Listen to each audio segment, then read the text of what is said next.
The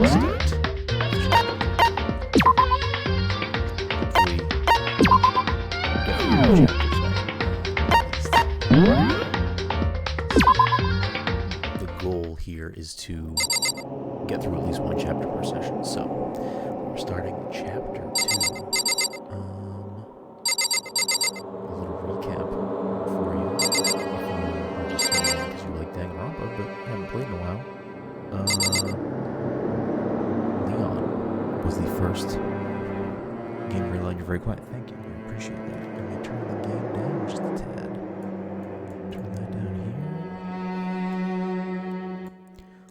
Let me know if that is better. I have adjusted the audio so that things are a little bit more even. I can cut the game down lower if it needs to be, but we are going to get right into it. Leon was the first murderer. Killer. I think we need to just go to bed right now. I think that's the plan. Maybe not. Maybe go out. Okay. In the bathroom, maybe? Oh, okay. Actually, it still feels really loud on my side. Let me turn it down a little bit. Let me know if that in turn makes it way too quiet. It's gone. He's referring to, I already forget the character, Sayaka maybe, but the one of the people that was murdered in the first chapter. She really is gone. It's almost like there was never anything there to begin with. Every last sign of Sayaka's existence has disappeared without a trace. It's just like he said.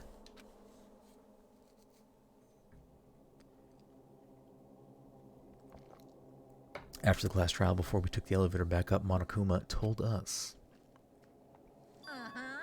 Oh, I almost forgot. Since the class trial is over, I'll go ahead and dispose of all the corpses. What are you gonna do? It's okay. No need to thank me. Just seeing your delighted smiling faces is thanks enough for me. After all, nobody wants to look at a rotting corpse every day. That can't be good for your health. So 3 people died in the first chapter. So curious to see how this trend continues. I believe 3. Leon, the blonde girl, and Sayaka. I don't think there was another one. I don't even know. I didn't even have time to mourn Sayaka and Junko's deaths. Junko is the other character that was killed, yes. I'm sure that's exactly why he did it. It's a bad joke, a sickening dream, but I have to accept the reality of it all. I headed back to the dining hall to meet up with the others. Sorry, I'm late. Hey, are you okay, Makoto? Listen to me. You sure took your sweet time. I was just about to go and get you and drag you back here. Sorry. So, what happened? Was your room fixed up like he said? I imagine it would be pretty hard to sleep with a rotting corpse in your bathroom.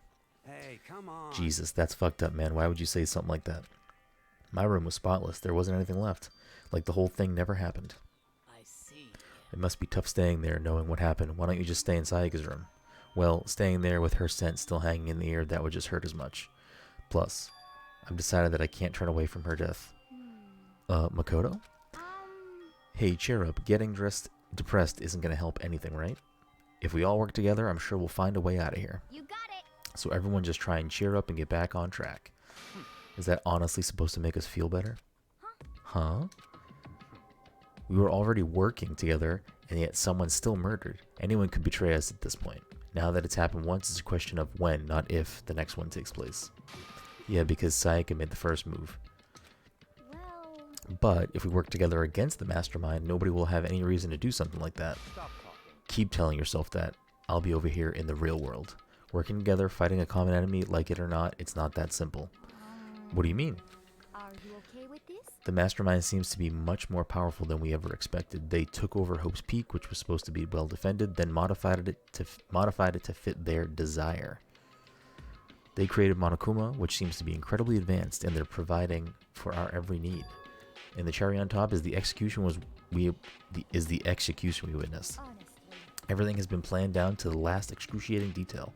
This is not the work of your everyday psychopath. Defying them may be too great of a risk. So Then, what are we supposed to do? Anyone who truly does want to escape will just have to follow the rules. In which case, the only option is to deceive those around you and win the game. no. No. What? No what? I don't want to live if it means killing someone else to do it. I don't want to kill anyone else. Anyone else? What do you mean? It's because Leon died because we all voted for him, right? It's no different than us killing him ourselves. Debatable. But So, if we hadn't voted for him, then we all would have died instead, right? That isn't what you wanted, is it? She's right. If you heap that kind of blame on yourself, you'll turn into a full-fledged masochist. Chihiro, listen.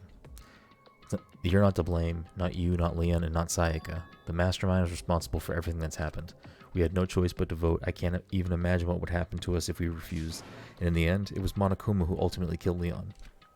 So don't waste your anger on yourself. Instead, direct it at the mastermind.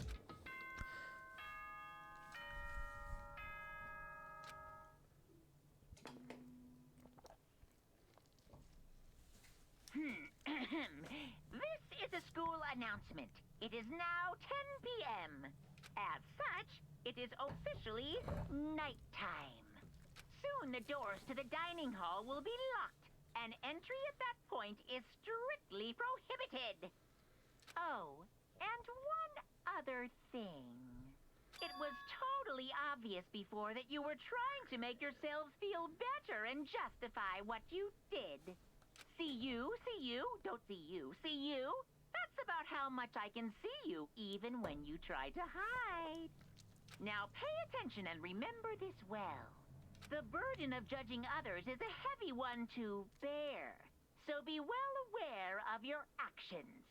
Order and stability rely on the sacrifice and responsibility of everyone. Okay then, sweet dreams, everyone. Good night, sleep tight. Don't let the bed bugs bite. What was that about just now? Was he saying it's our fault that what happened? That's pretty cruel, man. Don't fuck with me. That piece of shit. Who does he think he is?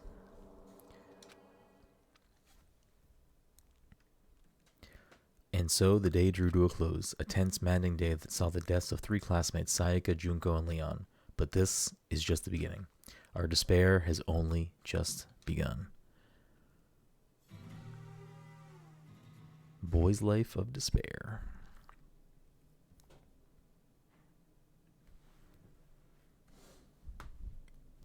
I woke up the next day to Monokuma's normal morning announcement, then he called us all to the gym. What's he going to do to us this time? We were practically frozen with fear, but Monokuma was determined to get us involved in his little game, and with that goal in mind, he began it. okay, lift your arms up and down. 1, 2, 3, 4. 1, 2, 3, 4.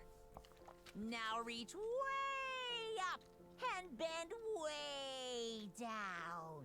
Tighten those muscles. Let's add a little strength, a little speed to those young bodies of yours.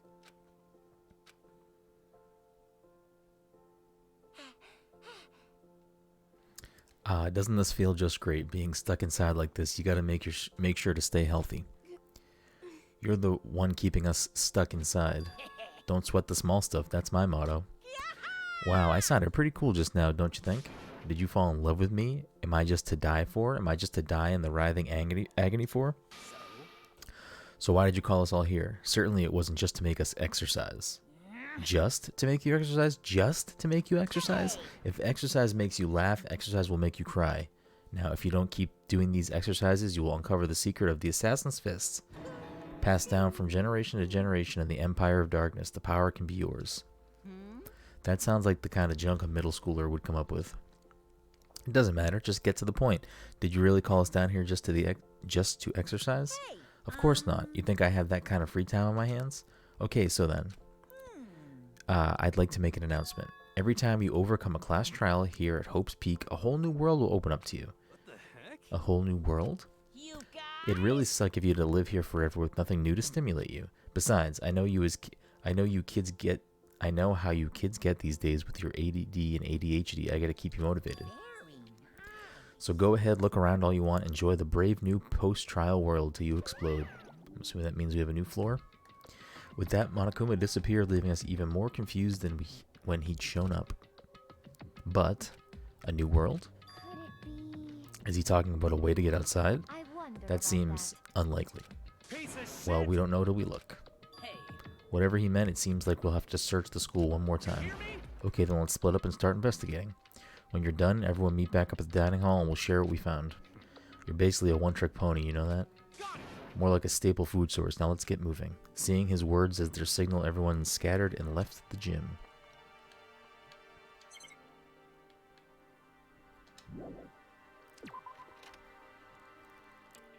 I think the only thing that was locked on the first floor was the nurse's office. So it's either that or a new floor, I'm imagining. Hey Makoto, did you see what's inside the display case? Bad. This is super bad, man. What are you talking about? I didn't notice anything all that weird in there. Sure to the untrained nine it's nothing, but this a bad, awful, terrible trap. That stuff you seen lined up there, any god could come by and use it to send a message, huh? I've been struck with knowledge. It's an ill omen of total devastation and ruin. Let me out of here. Let me out. I have no idea what he's talking about, so maybe I'll just leave him alone. I should probably look at this, right? Inside the display case are trophies and other items. Winning championships and stuff probably came naturally to anyone going to the school here. Okay. I'm sure that'll play a factor later. So there's this. The door won't budge. It must be locked. I think the only other thing... I doubt it's going out of this door. I should look around the school first. I need to find out what Monokuma meant by a new world. Yo. I went and checked the metal hatch in the main hall just to be sure, but just like I figured, it hasn't moved an inch. Yeah, I'd be surprised if he made things that easy for us. Hey. What? Don't make that face. You look like a pussy. You want me to put some fighting spirit in ya? Well, do ya? No thanks. I think I've got enough for now. Well, okay, I'm gonna go look for another way out then.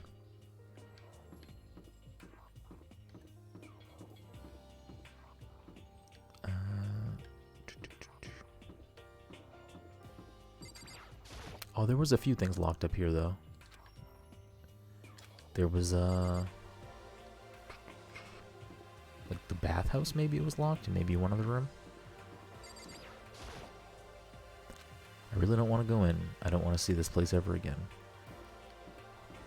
Is it new videos in here? I should look around the school first. I need to find out... What the fuck is he talking about?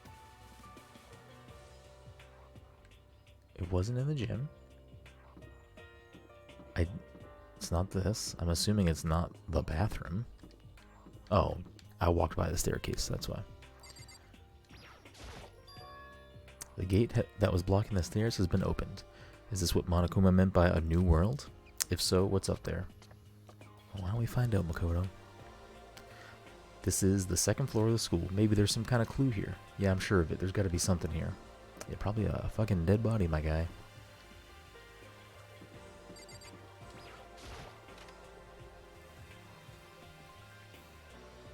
The baby is sleeping. Please be quiet. I see. This must be what he meant by a new world. I should probably take a really close look around. Right. Looks like all the same stuff to click on. Let's see. Classroom here. We have a library, maybe? Yeah. Let's check it out.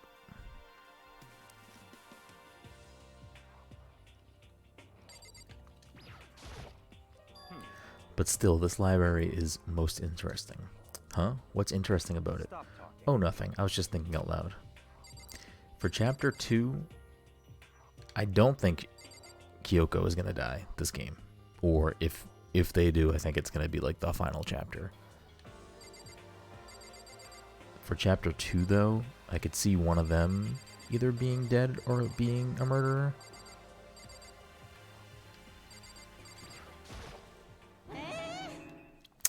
I'm absolutely shocked. How come? They have all these books here and not one copy of any of my works. Well, yeah, why would they have comics in a library? Plus, most fanfic is just porn drawn by a bunch of amateurs. You just don't get it. Not at all. I do too get it. And with a face like yours, anyone can tell nothing you do is worthwhile. Say whatever you want about me, but never judge a book by its author. Now hear this. Appearances mean nothing at all. What you see before you is nothing more than the rind that contains the meaty pulp of my genius. My creations are what determine my meaning and value. You're so full of it. I'm used to being misunderstood. You think a weak attacks like you will drop my HP? Those two really worry me. It's remarkably dusty in here, and the lighting is less than ideal. For a library, it's not the kind of place I'd want to do much reading in. The shelf is packed tight with books, but looking at it, the whole thing is incredibly dusty. It looks like this library's been neglected for a pretty long time. As nice as this school is itself is, whoever's in charge of upkeep has been pretty lazy. You must be pretty happy to have all these books around, huh, Toko? Not particularly. Nothing's really caught my attention so far. Indeed, there's a plethora of books, it's true, but the content seems lacking. Where's the comic books? Where's the young adult section? Comic books, young adult? That stuff's a waste of time. I've seen what you write, Miss Fukawa. Talented as you are, your stuff isn't any more worthwhile. My stories are filled with true love and pure feelings. Don't compare them to that garbage of yours. Your writing doesn't even mean anything. It's just a bunch of jumbled up letters. So someone should just burn it all. Oh, the lady doth protest too much, methinks. I bet you're secretly into boy-on-boy action. Boy-on-boy? I don't care if it's anime or comics or fanfic or whatever. It's all filth. Throwaway culture that'll be trashed and forgotten in half a decade. Just talking about it makes me sick to my stomach. I feel like I'm gonna throw up. You've insulted me, and you've insulted my honor. Those two are really starting to freak me out. I've never seen anything like it. I don't know if that's enough for them to murder each other, though. We'll find out, I guess. There's a lot of things to click on. Let's try this door. What's behind this door? It's some kind of archive. All I saw in there was a stack of old books and files. I can't imagine what business you would have in there. That's true. I don't really have any reason to check it out. I can't fucking check it out? Okay. I think there might still be more to look at in here.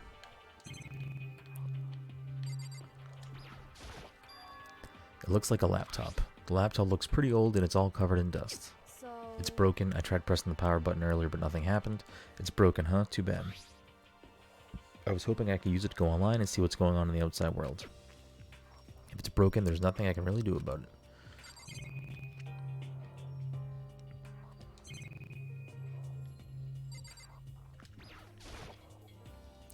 The shelf is padded. The same thing we already read. Maybe that's it. Maybe it was just a laptop. Nope, there's still more to look at. This desk, I guess? There's a thick layer of dust on top of the desk. It looks like this library has been neglected for a pretty long time. As long as the school itself, whoever's insuring it, same stuff.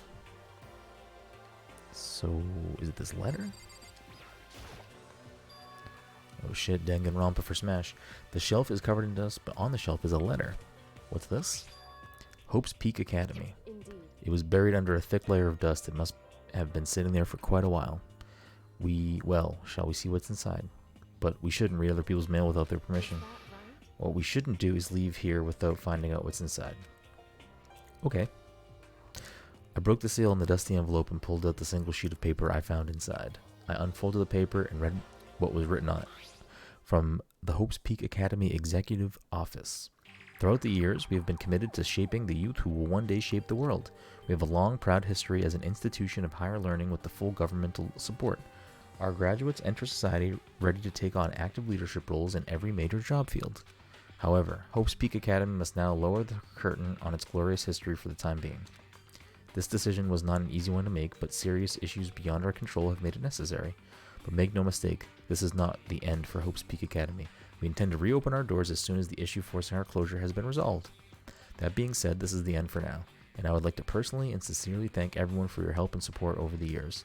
For now, we are awaiting official governmental authorization to formally cease operations. What does this mean? The contents of this letter are quite interesting indeed. It seems Hope's Peak Academy had stopped functioning as a school, and judging by the amount of dust in the letter had collected, it doesn't seem to have happened recently. If I had to guess, I'd say this letter could be at least a year old. So you're saying Hope's Peak Academy closed down at least a year ago? Most likely the mastermind took over the abandoned school in order to put on this little performance. But that would mean it was closed when I got here just a few days ago. But I didn't get that sense at all. Plus, if the school had shut down, don't you think it would have been in all the newspapers and stuff? I mean, you're saying it could have happened over a year ago, right? But before I got here, I looked up stuff online about the school and never saw anything about this. other words, That must have all been part of the mastermind's plan. They lured us all in here. Someone who would create a place to judge and execute people could potentially be capable of anything. Of course, that's all assuming that this letter is real. However, If it is real, though, that does solve one mystery surrounding the school. The reason there are no students here could be because the school had already closed down. That would be a nice, simple solution, it's true. But then, what about this other part? This decision was not an easy one to make, but serious issues beyond our control have made it necessary. But make no mistake, this is not the end for Hope's Peak Academy. We intend to reopen our doors as soon as the issues forcing our closure have been resolved. What do they mean by serious issues? Well, that's apparently why the school had to close. Is there any connection between that and what's happening to us now? If the two events are in fact connected, uncovering that connection would be a useful clue on top of figuring out the mastermind's motive. Although I can't really say any more until we find more details. So in other words, only the mastermind knows the truth right now. The mastermind's motive. If we can figure out why he would want to imprison us all here, will that be enough to get us out of here? Or leave the area, yes. That is the way. No, we did not come from that way. Let's check out this end of the hall class.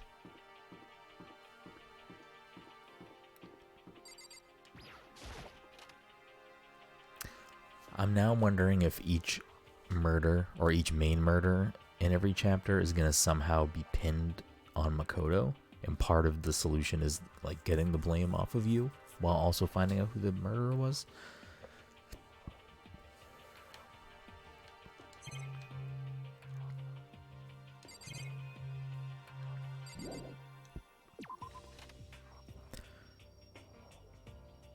Greetings, God, a visual novel gamer here. Nice. Thanks for tuning in. I am playing Danganronpa Trigger Happy Havoc for the first time.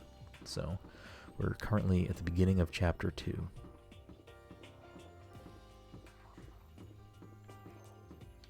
Can't go up there. That's where he came from.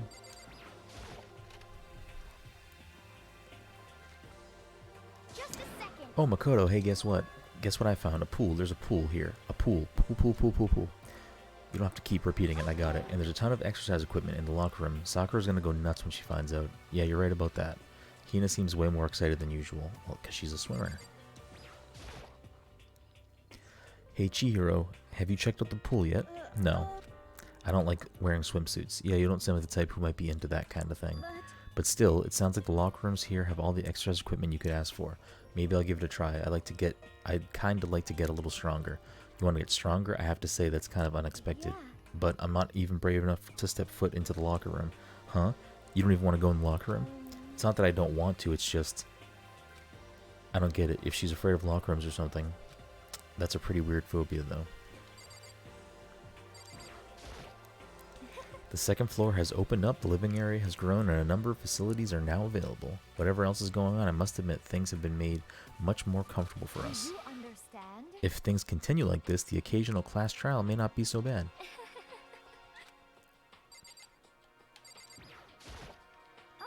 The locker room's connected to a pool. It looks super nice and big and fantastic to swim in. I'm beyond excited right now. I can't wait to dive in. In fact, I'm getting kind of mad thinking about it. Why are you getting mad? Okay, so now I'm thinking, like, with the gym and pool setting, that Hina or Sakura could be the ones getting killed in those places. Behind this door is the locker room. Okay. Yeah. Oh, and I guess you need your handbook to get into the locker rooms. Really? Of course. Really, really? If you want to unlock the locker room, you'll have to swipe your personal e-handbook across the card reader next to the door. However, to ensure maximum security within each locker room, only a boy's handbook can open the boys' locker room, and the same goes for the girls. And that's the bottom line. But what if someone opens the door and then someone else sneaks in? Anyone who commits such indecency will be punished without mercy for their scandalous sexual depravity. And there's a Gatling gun mounted on the ceiling, right? It'll be all ducka ducka ducka ducka. Just a second. I bet it really hurt to get shot by that thing. Um. No, I think it'd be a little worse than that. Hmm. Nice. But what happens if someone loans their handbook to someone else? I've heard good things about the series. I've just never played them myself, so I'm taking that opportunity now while the first game is still on Game Pass. But what happens if someone else loans their handbook to someone else? A boy could borrow a girl's handbook and that would get them into the girl's locker room, would it not? That never occurred to me. To think someone could be so low, so cowardly, so devilish. Okay, then how does this sound? Time for a new rule. As of this moment, loaning your e-handbook to another student is strictly prohibited. There, so now nobody can give their handbook to anyone else, right? You like that? I'm kind of a genius, right? It's because my brain is 100% cotton. I do not imagine anyone could have lent their handbook out in the first place. After all, they would likely be held responsible for anything that person might do using the handbook. But you seem awfully concerned with all this locker room security stuff. Of course. It's because all you teenagers are sex-crazed maniacs. You're at the age you try humping a plastic bottle. So to keep anything unseemly from happening, I have to maintain a rigorous watch. Then in that case, I would ask that you keep the same close eye on our dorms. If some man and some woman decide to share a room, there would be nothing to stop them. All I care about is protecting the holy image of the school itself. I don't care what happens in your private dorms, by force or by cunning, do whatever you want. Just the worst. I hate you so much. See ya Okay, so the new regulation is now in place. See ya. Man, that stupid bear totally ruined my mood. Maybe I'll go take a dip to cheer myself You up. got it. Celeste, Chihiro, you want to come? As for me, There is nothing I hate more than getting water on my face. Sorry, I'll pass this time. How come? When you're in a funk, there's nothing better than a good swim to pull you out of it. I'm pretty sure that only applies to you. Anyway, now I have a pretty good idea of what's on the second floor, but I don't see anything that might lead to any kind of exit or anything. All I can do now is hope someone else found something worthwhile. Hey, Navi.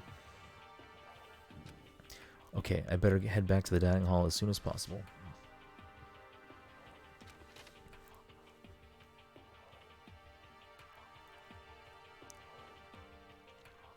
Listen to me.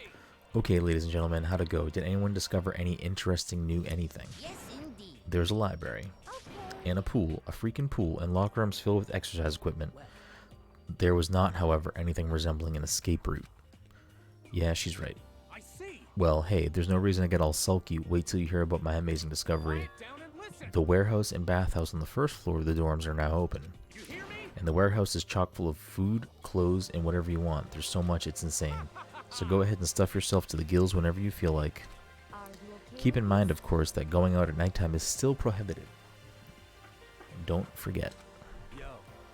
Okay, and what about a fucking way out of here? You find anything like that? Well, Why? there wasn't anything in the warehouse we could use to get our asses out of here, huh? Nothing? Unfortunately, no, not that I saw. Hey, come on. You fucking people. What? Who gives a shit if we have a goddamn pool now, or a warehouse, or wherever the fuck? Stop fucking around. We're still trapped in this piece of shit school. We need to find a way, find a goddamn way out. You wanna come sit over here, Natty? Wanna sit right here? Now, there is no point in taking your anger out on us. Adaptation is the key, yes? For now, we must each find a way to enjoy our current situation. You piece of... Whatever you say, you fucking loon. For now, let's just continue our investigation and let everyone know if you should discover something. So, are we done for today? Well, yeah, I guess so. The air seemed to suddenly grow heavy again. Was this the mastermind's plan to give us hope just to turn around and betray that hope?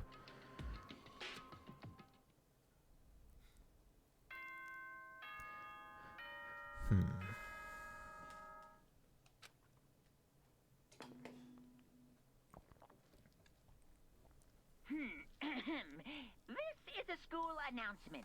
It is now 10 p.m. As such, it is officially nighttime.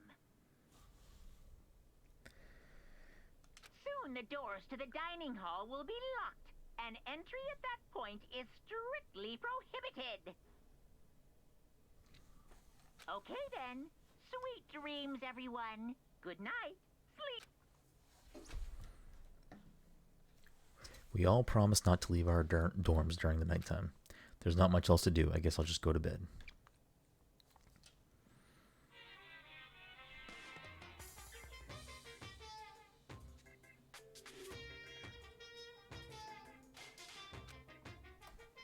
I don't really like myself. I don't have any kind of skill or hobby I can say I'm super good at. And my grades are totally average too. My reflexes are okay, not great, not awful. I could get into a decent college where I'd make a few friends, maybe even find a normal girlfriend, which is exactly why I don't like who I am. I understand that now. My life is just one giant copy pasta. Copy paste. I don't have any imagination. I'm a perfectly average cardboard cutout. You see what I mean? You see what I mean, right, Mr. Koma?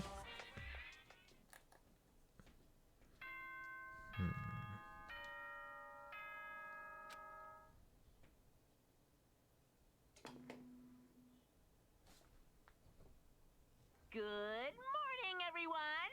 It is now 7 a.m. and nighttime is officially over. Time to rise and shine. Get ready to greet another beautiful day. Oh, that's right. I wanted to let you know that your e-handbooks have been updated. New regulations have been added, so please take a look and enjoy your school life more than ever before. The new rule has been added to the regulations menu.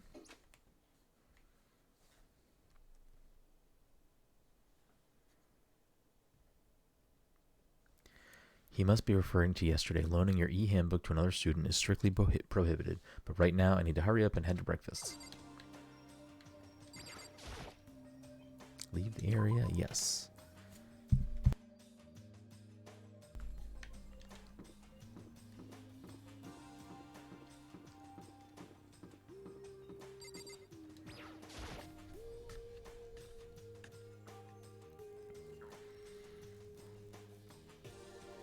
Hey, Makoto.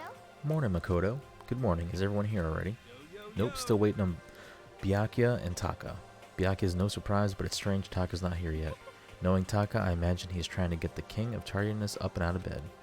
I'm sure they'll be here soon enough, just be patient. I don't mind waiting for them, but there is one problem, which is I am thirsty. Hey, come How the hell is that a problem? Hifumi, would you make some tea? Huh? Milk tea, if you please. Why me? Your roundish figure reminds me of the owner of the coffee shop I used to frequent. That's your reason? This is fine. I can feel my throat drying out. Quickly, please. Oh, okay. Apparently unable to refuse to less orders, Hifumi skulked away into his way into the kitchen. And a few minutes later, thank you for waiting. Hifumi reappeared with tray in hand, the gentle aroma growing stronger as he approached. Finally. You could have made some for the rest of us, you know. I emphatically decline. You're not my type at all. It's all about the law of casualty. Casualty? Causality? Basic instinct and act and repeat. And react. Well then, if you don't mind. I cannot read tonight. A small smile played across her lips as she held the teacup delicately in her hand. Wait. She cocked her head to the side and threw the cup as hard as she could at the wall. What? Hey, what are you doing, my little white rabbit? I hate this kind of tea. I don't understand. Yes. Imagine we were at a coffee shop, just any normal everyday cafe. I sit down and I order some tea, and they then ask me, would you like lemon or milk? Now further imagine that I replied, yes, I would like milk tea, please. In this case, along with my tea, they may bring me a small container of milk, yes? But this is not for me. I am among those who prefer the milk to be part of the process from the outset. The fragrance is just so overwhelmingly sweet that way. Adding milk or lemon right before your drink is like dousing your fries in ketchup, mere condiments. Whenever looking for a cafe, I first review their menu to see if it offers the proper style of milk tea, and I cannot acknowledge any milk tea that does not add the milk during the brewing process. If I had to describe our shared reaction to what we just heard, I'd have to go with wide-eyed bewilderment. I went to all that trouble to make that for you tea, and you wanted me to go even farther? Yes, I realize it can be a bit of a hassle. Even in cafes that offer proper milk tea, it is always more expensive than simple tea with milk. It takes more time to prepare, surely, but why even bother creating a menu if you're not going to offer the highest level of quality? Well, we don't actually have a menu. That does not matter. Hurry up and bring me what I asked for, swine. What? Okay, your little piggy will bring it right out. I do love coercion. You're like a totally different person just now. Yeah, shit, you really went psycho there. I knew there was more to her when I first met her. I'd hate to have her as an enemy. Seriously, man, she's one scary chick. The dining hall doors flew open and one of the late arrivals came storming in. But, bad news everyone, there is a mystery afoot. Huh? What happened? It would seem Byakuya refuses to leave his room. I stood there pressing his doorbell over and over, but he never showed himself. Maybe he just wasn't there? I'd like to think so, but I'm worried something might have happened to him. What he meant by that, he didn't have to say anything else. Everyone understood exactly what that might mean. It might be a good idea if we all split up and go look for him. I was just about to suggest the same thing. Stop trying to one-up everyone. Okay, I'll go check his room one more time. I'm just going to keep on hammering that button until I get a response. Very well, then the rest of us can go check the rest of the building. Yeah, before it's, you know, too late. Anyway, we have to just do our best to find Byakuya. So where might Byakuya have gone? Maybe he went to go check out the second floor of the school again? I mean, this is a news. Let's just check it out, if that's an option.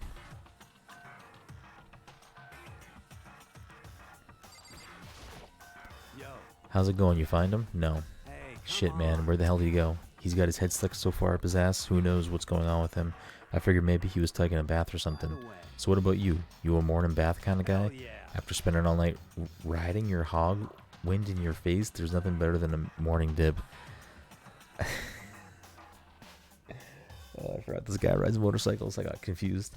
The hot water loosens you up, and the heat of your soul gets your heart and body pumping. Sure thing, I'll have to take your word for all that. What, you don't know what I'm talking about? Fucking nerd. Hell yeah. Guys gotta expose themselves to each other, you know? Come with me next time, you'll see. I'll think about it. But I mean, it's not like you've been riding your hog here in school, right?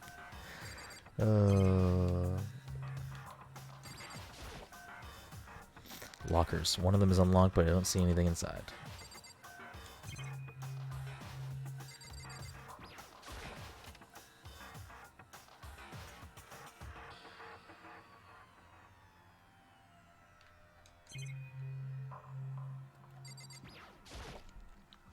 This bathtub is huge. Okay.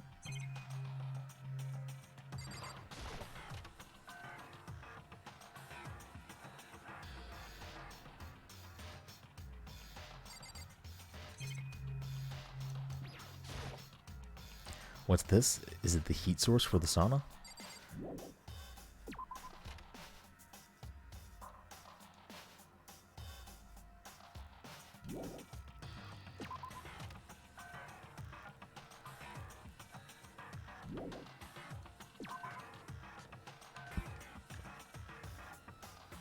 So how the fuck do you get to the warehouse? Oh. It's in here, it looks like?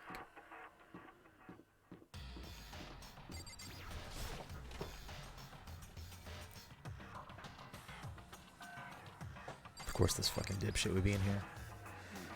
I see you came to search this area as well, Makoto, but you were one step too late. I've already finished my investigation and there was no trace of Byakuya here. An army marches on its stomach, as they say. So I thought maybe he would come here to have his fill. We must all eat until there's nothing left to eat. Anyway, now is no time to get discouraged. We must head elsewhere to continue our search. Yeah, you're right.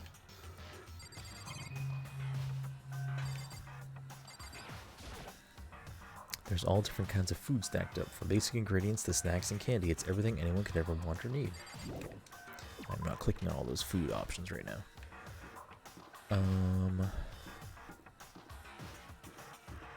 So I'm gonna go to the archive room, as I feel like that's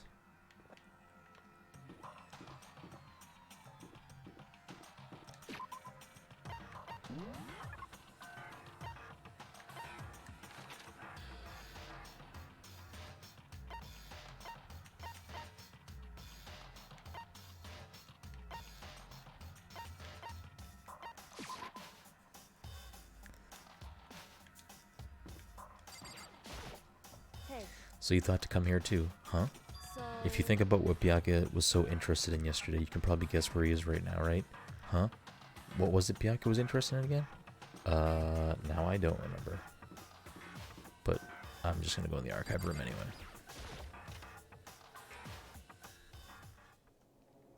When I opened the door to the library and looked inside, I cried out in a sudden surprise. Byakuya? Of all the things I'd imagine, this most definitely wasn't one of them. Hey, Hey, what are you doing? Fishing. I'm What does it fishing. look like I'm doing? I'm trying to read, so if you could be quiet. oh, sorry. Wait, no! What are you doing here? Everyone's super worried. We've all been looking for you. Who asked you to do that? Because we're all supposed to meet up in the morning and eat together.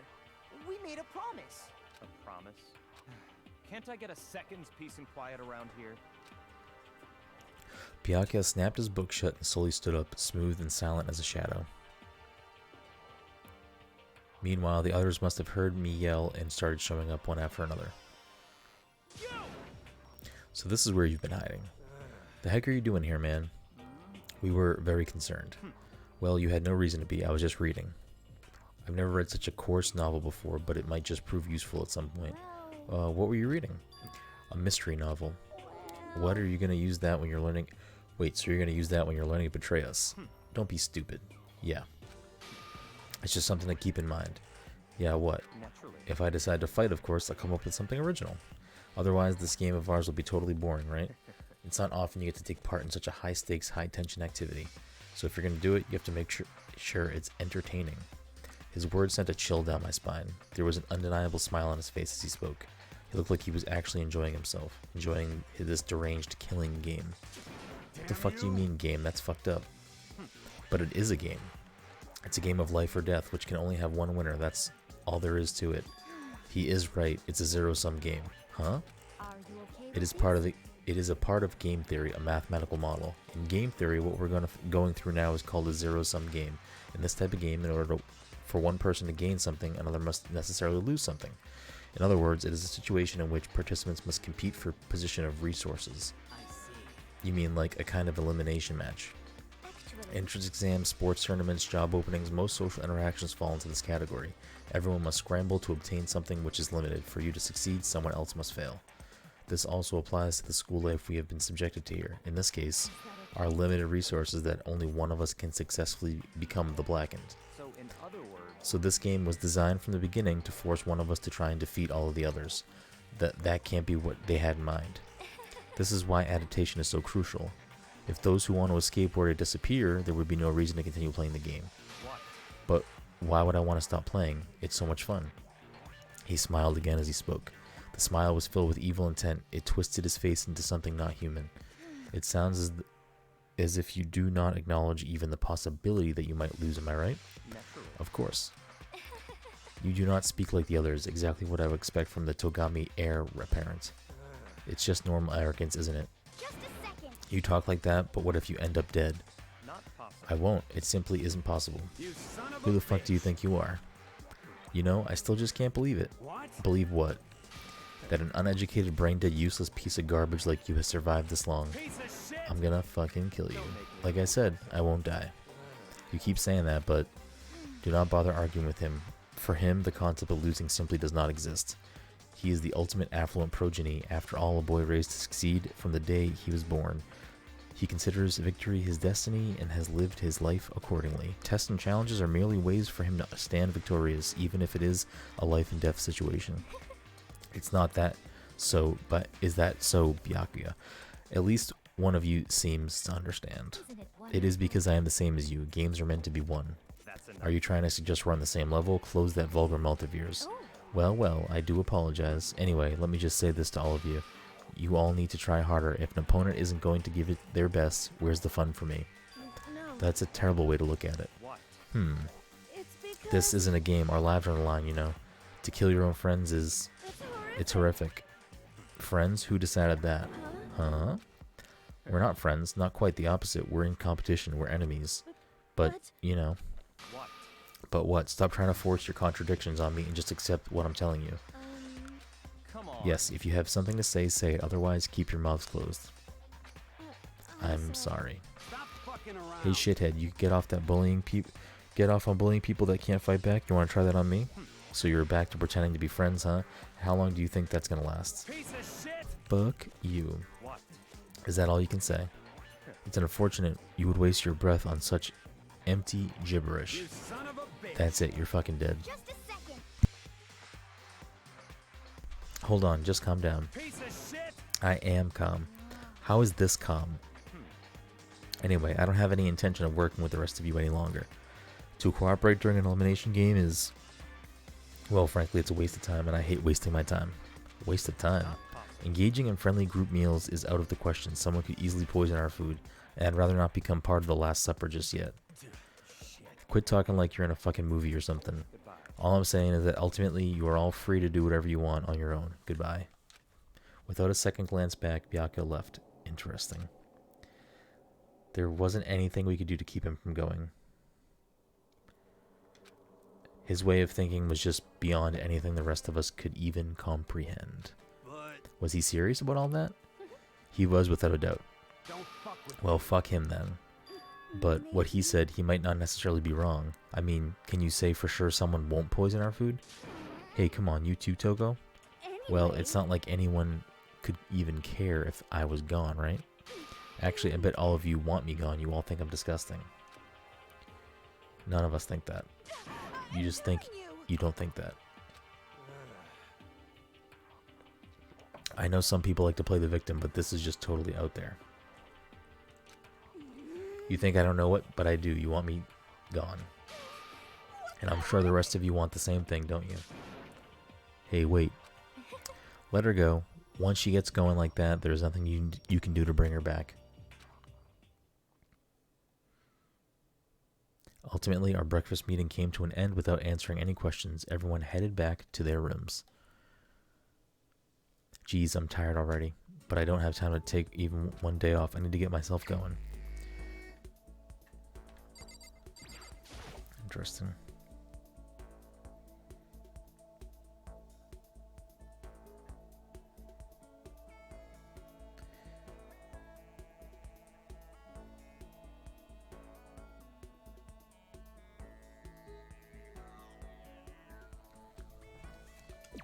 Okay, let's see. Who do we want to spend time with? That is the question. There's no one here, it seems.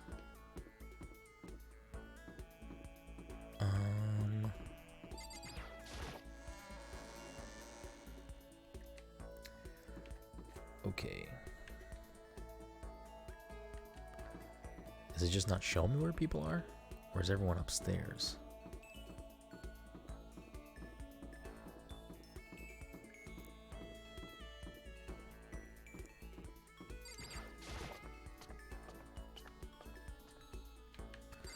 I don't want to spend time with him. I do want to learn more about Kyoko. So, or I guess we run into Byakuya too, because he's definitely going to be a key role in this chapter.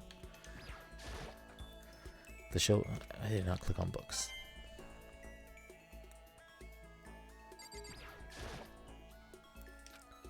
He seems to really be focused on that book. Now's not a really good time to talk to him. Alright, well, fuck him then. Hey, you. Oh. I can't concentrate with you here. Kindly leave. Okay. I don't like what he is up to in there.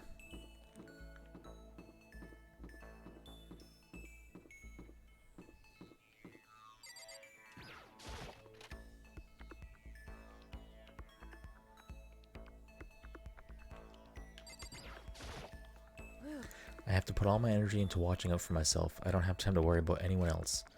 Should I talk to Kyoko for a while? Yes. Correct. You want to spend time with me, However, but I don't have anything to say. Are you okay with that? Now I'm not sure. Fuck it, we'll do it anyway. I spent some time with Kyoko in silence. Kyoko and I grew a little closer today. Would you like to give Kyoko a present? Sure. What would you like to give her? I don't know. Don't even know what we have.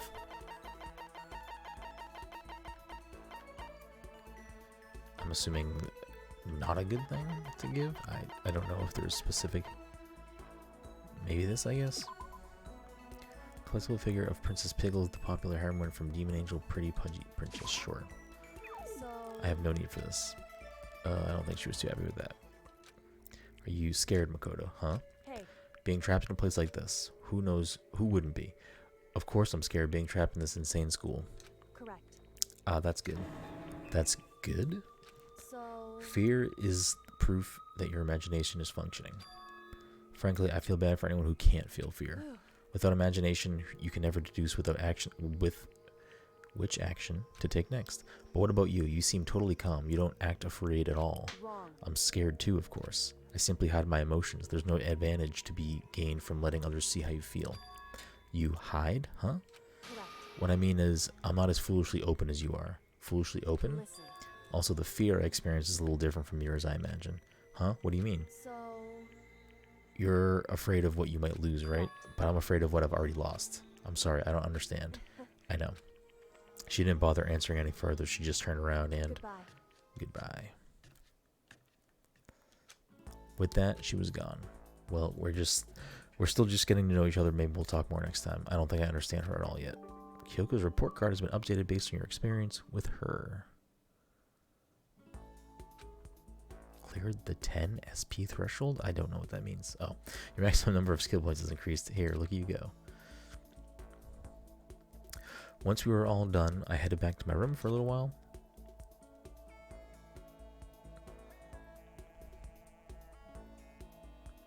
There's still plenty of time left. I can't just sit around. I should head out. Okay, so I think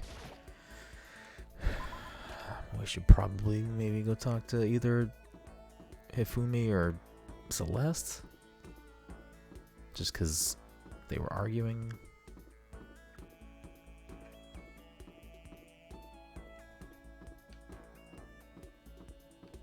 That was easy. I have grown entirely accustomed to life here. With enough time, any place can eventually come to feel like home. Should I hang out with Celeste? Sure. As for me, I truly frightened myself. I should have went and got a gift. Fuck. To captivate even insignificant little creatures like yourself, I spent more time with Celeste. Sometimes with Celeste. Blah, blah, blah. Celeste and I grew a little closer today. Would you like to give Celeste a present? All I have is those punching gloves, so no. Makoto, I'd like to share something with you. Huh? What is it? My perfect gambling strategy. Is there really such a thing? indeed. Of course there is. Are you ready? Please pay attention. Whatever the game, you must have a mind for strategy. This will allow you to increase your odds of winning. However, the exciting part of gambling is that there is a power which can overwhelm any strategy. There is? Indeed. That power is luck. Luck? Actually, There are only two types of luck, good and bad. There is no in-between. And that luck is built into every human at the moment of conception, like a computer program. is that okay? Some call it fate. The bottom line is luck is life. Well, Do you see what I'm saying? You mean that that's your perfect strategy? Correct. You see, I was programmed to have good luck when it comes to gambling. This is why I have never lost. So that's all there is to it. You are the ultimate lucky student, yes? Does this perhaps exceed my own luck? One day I hope to put that to the I test. hope you are well. Well then, have a nice day. Without another word, Celeste quietly disappeared. I'd say my life's been more bad luck than good lately. Gambling's probably not a great idea for me. Celeste's report card has been updated. Your maximum number of skill points has increased. After parting ways, I went back to my room. Alright, so it looks like so far, at least every time it's free time, it's 2 interactions.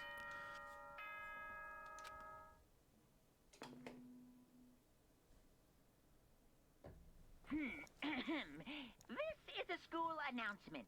It is now 10 p.m. As such, it is officially nighttime. Soon the doors to the dining hall will be locked. And okay then, sweet dreams. If the announcements are the same each time, I'm going to skip through them just because we're on the clock. Another day gone. But even though today is over, this game definitely isn't. How long is this going to keep going? For 5 more chapters. Or I guess 4 in this. All the streets and anxiety kept me from falling asleep until late in the night.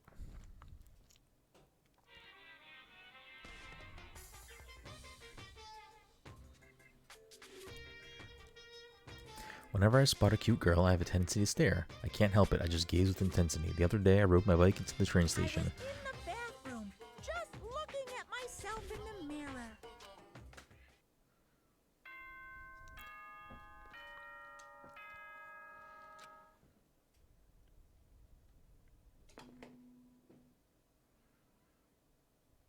Good morning, everyone. It is get ready to greet. Well, I guess I better head to the dining hall before anything else. Curious if everyone is going to still head to the dining hall, or if people are going to start doing their own thing.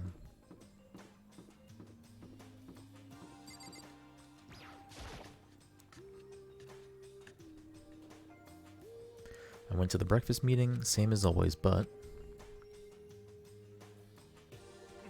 Is this everyone? It feels a little small. Bianca and Toko stormed off yesterday, and it wasn't too surprising they hadn't come today. Even the table looks bigger somehow. I assume that is because 3 people are dead and 2 are abstaining. Yeah, with 5 people missing, I guess it would feel kind of empty. Still, I know Bianca's whatever, but shouldn't we go check on Toko? I vote no, she's super annoying. How can you be so cold? You're like a piece of rock candy. What? No, rock candy isn't cold, it's sweet. Anyway, Bianca is the real problem. If we don't keep an eye on him, he might really kill someone. You can see it in his eyes. We got no choice. Get some rope, we're gonna have to keep him bound and gagged. I think that's going a little overboard. He's right, in this situation there's nothing scarier than when an ally turns loose cannon. It's just like when we were kids and someone would go crazy at sports day or whatever.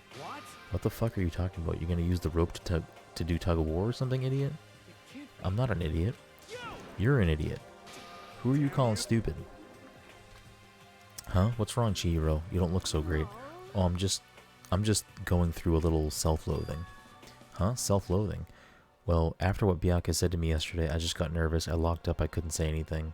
Mondo ended up having to help me out, and even he said I was someone who can't fight back. I hate how weak I am. I see. So Mondo made you depressed.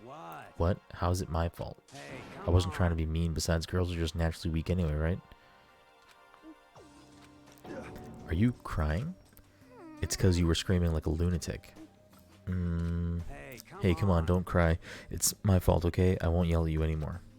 Really? No, sure, I can believe that. Just shut up. I gotta still make... I'll make you a promise as a man. Promise as a man? Maybe, I mentioned this before, but ever since I was a kid, there was one thing my brother told me over and over again. He said that no matter what, a real man always keeps his promises. That's what he left me. Left you? Oh yeah, my brother's dead. Oh, I see. Anyway, I don't want to talk about it. Don't want to make all you guys cry. Anyway, so you can trust me when I make a promise so you don't gotta cry anymore. Okay? Thank you, Mondo. Sure. But I still don't know how I am, like how I am right now. I have to get stronger. If I'm so weak, anything can make me cry. That's not good. Still, don't stress out too much about having to get stronger. No, I want to get stronger. Maybe I should start working out. In that case, I would be happy to help you out anytime. But then Miss Fujisaki would get smashed into a billion pieces. Shut up, you. I finally cracked a smile. Yeah. Everyone, thank you. Looks like Chihiro's gotten some life back. Yeah, man, if we keep helping each other out like this, we're bound to get out of this crowded place sooner or later. I mean, someday, I'm sure. Still, our biggest concern right now is the other 2 who never showed up to breakfast. What can I do to try and understand those 2 better? Talk to them? But I should get gifts first.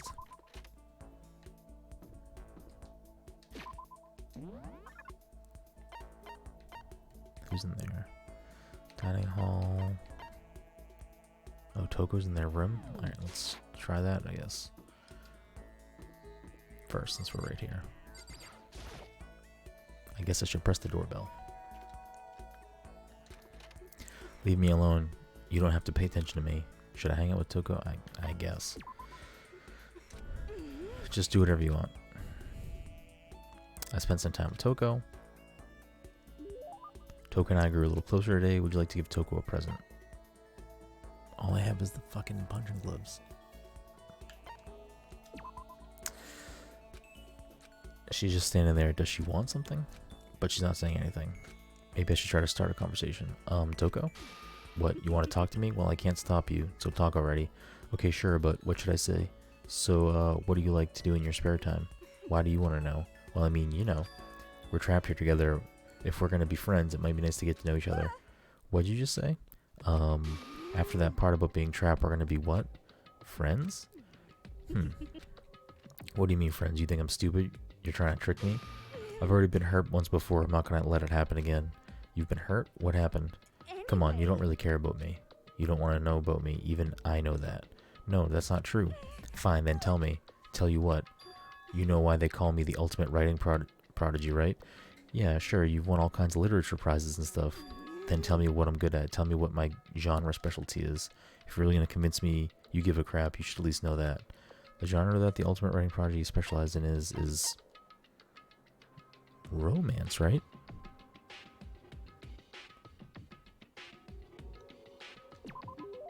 It's romance, of course. Oh, you actually knew. Your biggest success was So Lingers the Ocean, right? Everyone says it's your masterpiece. The book was such a hit that the fisherman shot to the top of the hottest men polls, right? How did you know all that? There's no way you care about me. I'm telling you, I do. I mean, we're friends, aren't we? I'm blind. Your straightforward nature blinded me. Tokyo ran off screaming like a banshee. I'm not really sure. Does she hate me now? You just unlocked the skill vocabulary. Give yourself a pat on the back. You've earned it. Once we were all done, I headed back to my room for a little while. Alright. I keep saying this, but now we have to actually go to the fucking vending machine.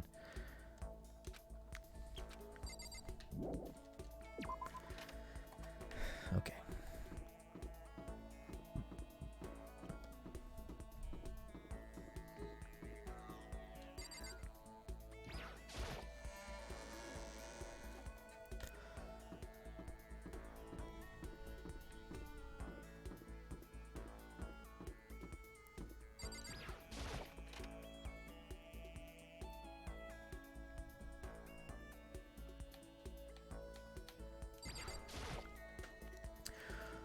Would you like to try your hand? Yes. Alright, let's give it a shot. 82 coins.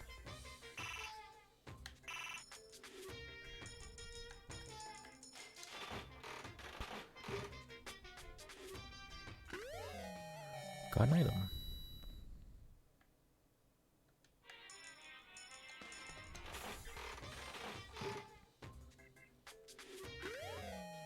Got an item. Got some scissors.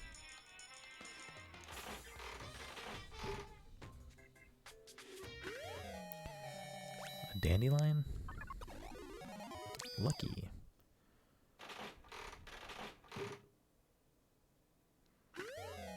We got a rock?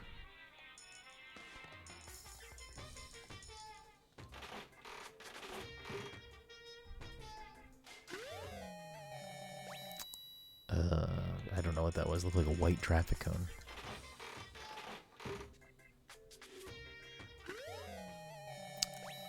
Okay.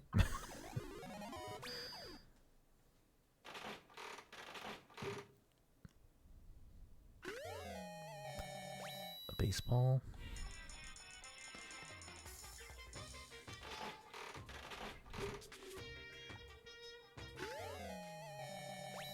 A ball of hair?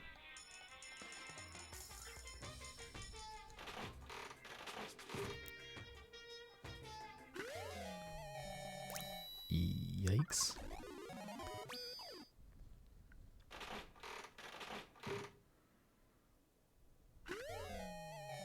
Cologne, maybe?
was that?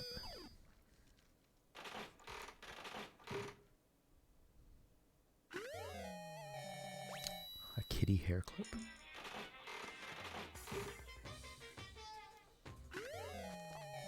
Oh, perfect. Almonds.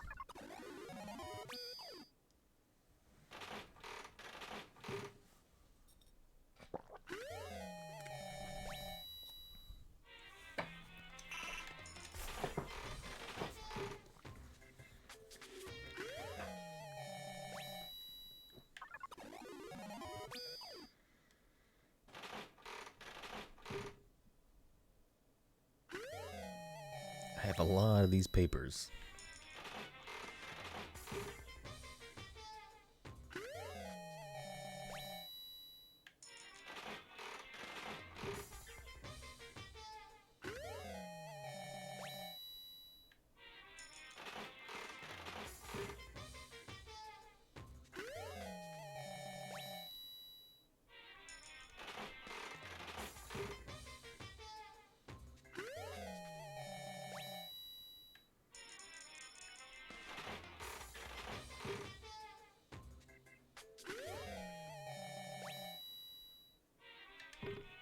Alright, now we have plenty of items now, so hopefully for the next scenario we make the right choice. Let's see.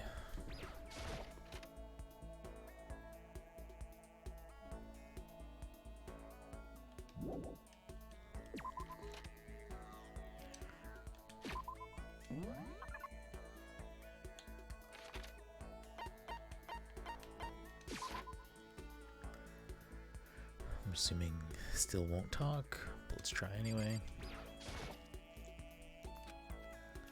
Okay.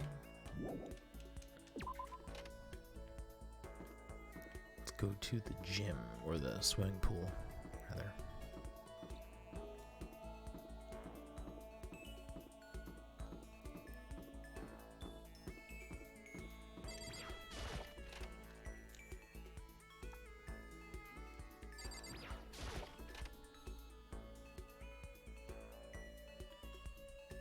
Why is that in the what? Now this is an interesting poster. Obviously someone put this in the school, but is it really okay to have something like this here? That's what I want to look at while I'm working out.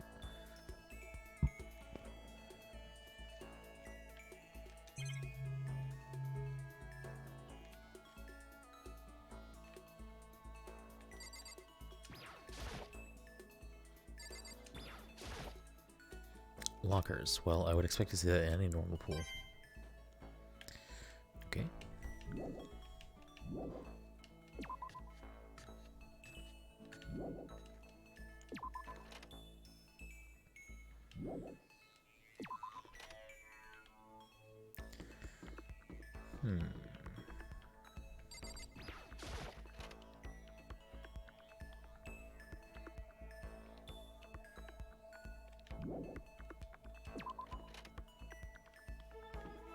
So, no one is up here besides fucking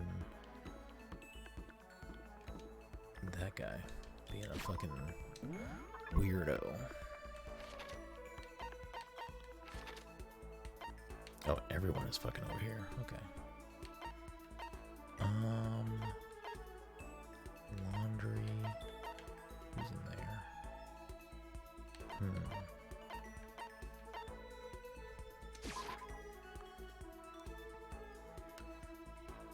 I can potentially see her being the one that gets killed in this chapter, so let's talk to her. What's wrong? Did you need something? Yes. And I feel like I probably have a gift that would work for this character. I want to sit down and talk for a while. I spent some time talking with Chihiro. Chihiro and I were a little closer today. Would you like to give... Sure.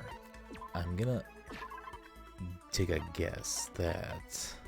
sea salt. A big good made from black ingredients. It looks burnt, but it's actually pretty good. Something like this, maybe? A hair clip that is in the shape of a little kitty cat, properly placed, it can make a girl positively sparkle. Brand name diamond, popular using engagement rings, although this one's just an imitation. I can't imagine that would be a good blueberry perfume. I don't think that. Leaf covering? A loincloth meant to emphasize one's manliness. Its simply designed features... Oh boy. Or maybe these? Bunny earmuffs? One of the most popular items from... Okay, no, that'll go to Celeste. Designed solely for those in control of their buttocks. For better or worse, it's unisex. Water lover. Demon angel princess figure.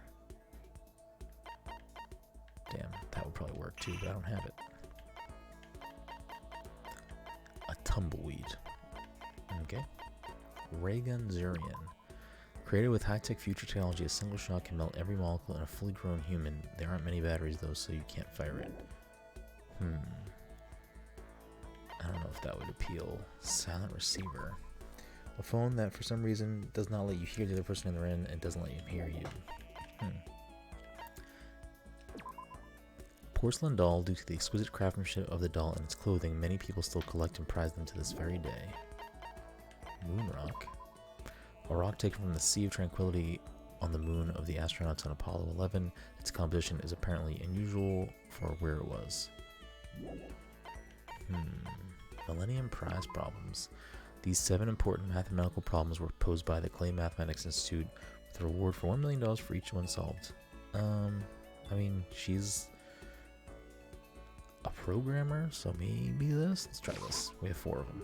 Thank you. Thank you, Makoto. This is the first time I've ever gotten something like this. I get the impression that she liked it. That's good. No. What's wrong? It hurts. Huh? Did you get hurt? You know? Oh, well, not really. I got bit by a mosquito last night. A mosquito? Oh, I figured something serious had happened since you were saying how it hurt. Huh? Oh, did I give you the wrong impression? Sorry. You don't have to apologize. It's my own fault. But you said it hurts. Does it really bite you that hard? You see, look. She held her arm and a huge red bump stood out clearly against her pale skin. Holy cow. What should I do? It's way past itchy now. It really hurts. But why is it so big? Did it bite you while you were sleeping or something? You're wrong. Oh no, I was awake. But you didn't notice? No, I noticed, but what? You know? Well, I felt it bite me and then I looked down at it, but I didn't do anything. I just sat there and watched it suck my blood. You just watched it? Why didn't you smack it? Because that would have killed it, right? Well, yeah, but You know? it must have been really hungry so to suck that much blood. If it was that hungry, it would have been really sad not to let it have anything, but it's just a mosquito. Mosquitoes are living things too, though. It might have its own mosquito family. Sorry, I know that's dumb. No, really, you don't have to apologize. But don't go scratching it, okay? That'll just make things worse. But what if it gets so itchy I can't take it? Well, in that case, just take the tip of your fingernail and push it into the bump. That'll help. Huh? Wow, I had no idea. You're so smart, Makoto. As she said that, she smiled like a tiny, cute little animal. I wonder if she does that on purpose. If so, that's a whole other level of scary. But anyway, don't you think it's kind of strange? What is? You know? Well, the school's completely sealed off, right? So how did a mosquito get in? Maybe there's somewhere in here in the school where bugs can live and grow, some kind of naturey spot, a naturey place in the school. Well, I can't say for sure that there's not. Or maybe there's a secret passage somewhere that leads out of the school. A secret passage. Well, even if there's not, I'm sure we'll get out of here somehow. As long as we all work together, I'm sure they'll be out of here in no time. You're right, working together is super important. Of course, I don't know how I can be useful. I'll probably just weigh you all down. That's not true. It makes me feel way better knowing you're here to help. It does, really? Yep, so let's all do our best, okay? Thank you. Okay. Thank you, Makoto. Your maximum number of skill points has increased. Okay. Once we're all done, head back. I'm assuming nighttime now. Yes. I assumed correct. Guess I'm feeling a little hungry. I better get something to eat before it's nighttime. I should head to the dining hall then, I guess. I feel like something might happen now.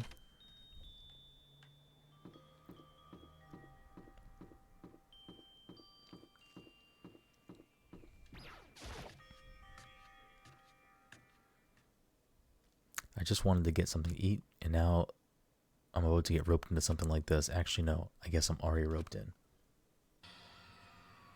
Listen to me. Hey, Makoto, perfect timing.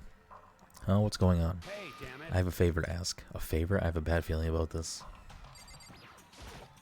Hey, damn it. Come on, Makoto, you gotta be our witness. Oh boy. Witness to what? What? This guy's been talking shit about me since day one, calling me a coward and shit like that. You're corrupt. You are a coward. That's why you turn to violence to solve your problems.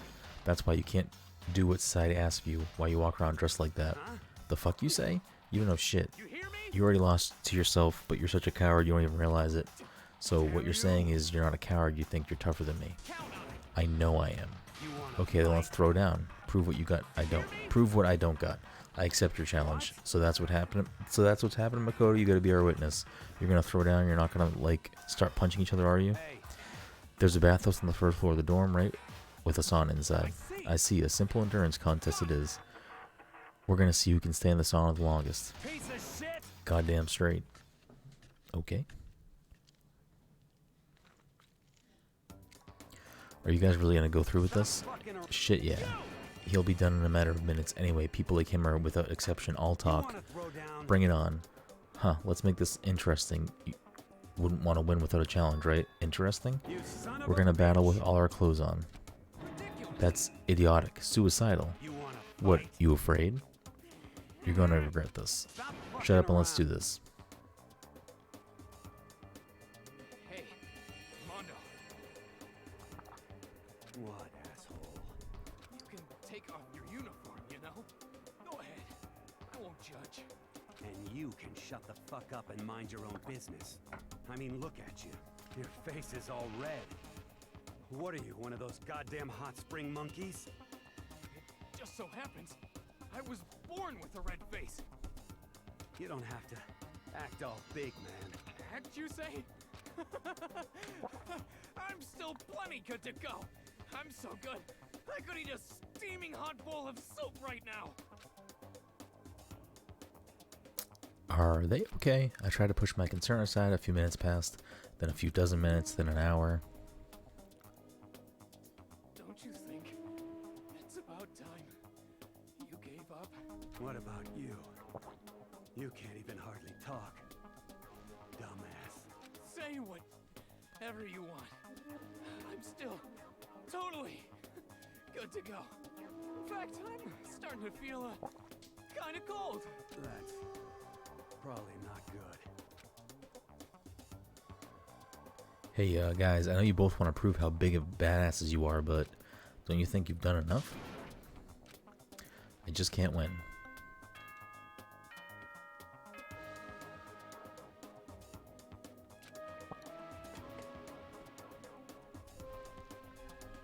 This, as such, it's soon the doors to the dining hall will be locked.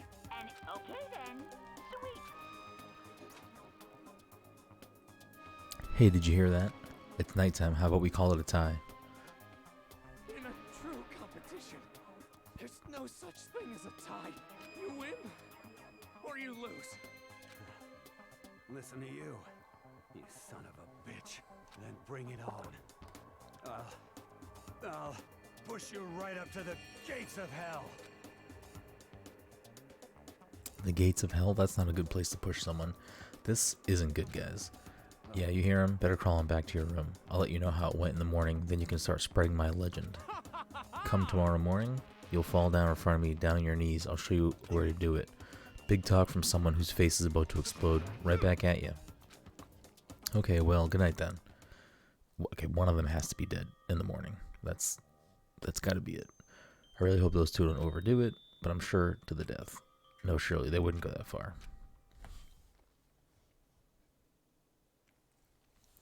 The concerns stay with me as I slowly succumb to sleep.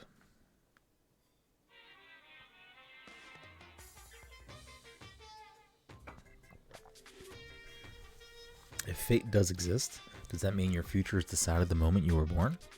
If all your yesterdays pile up to create your tomorrow, is your future as final as your past? I just don't know. That's why I'm still alive, because I don't know. That's why I desperately cling to life.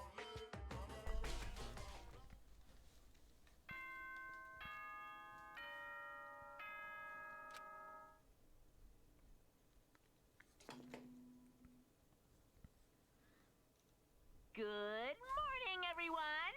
It is not yet ready to greet another beautiful day.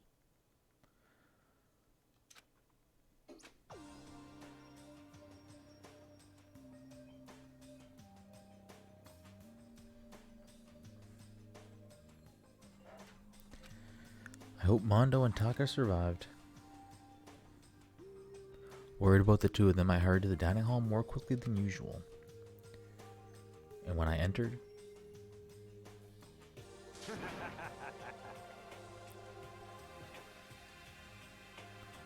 What are you talking about, bro?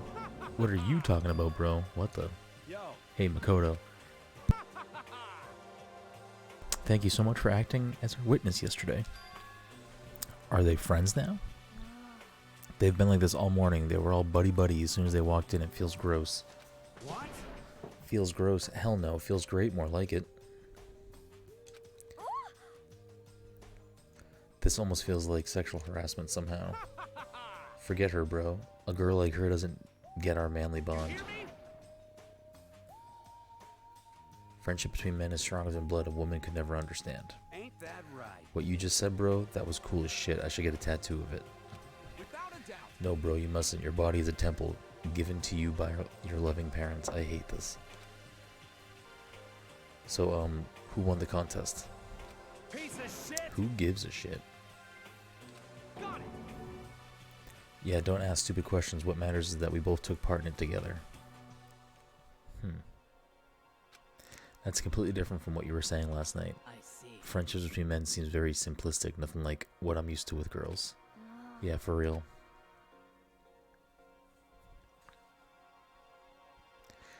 All through breakfast that morning, the room was dominated by Mondo and Taka's overpowering brotherhood.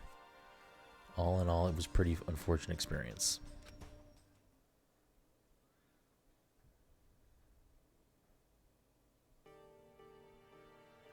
So, what should I do today?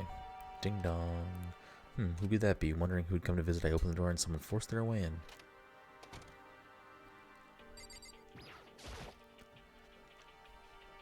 Toko, what's the matter? What's your problem? Why are you so surprised? Am I really that annoying?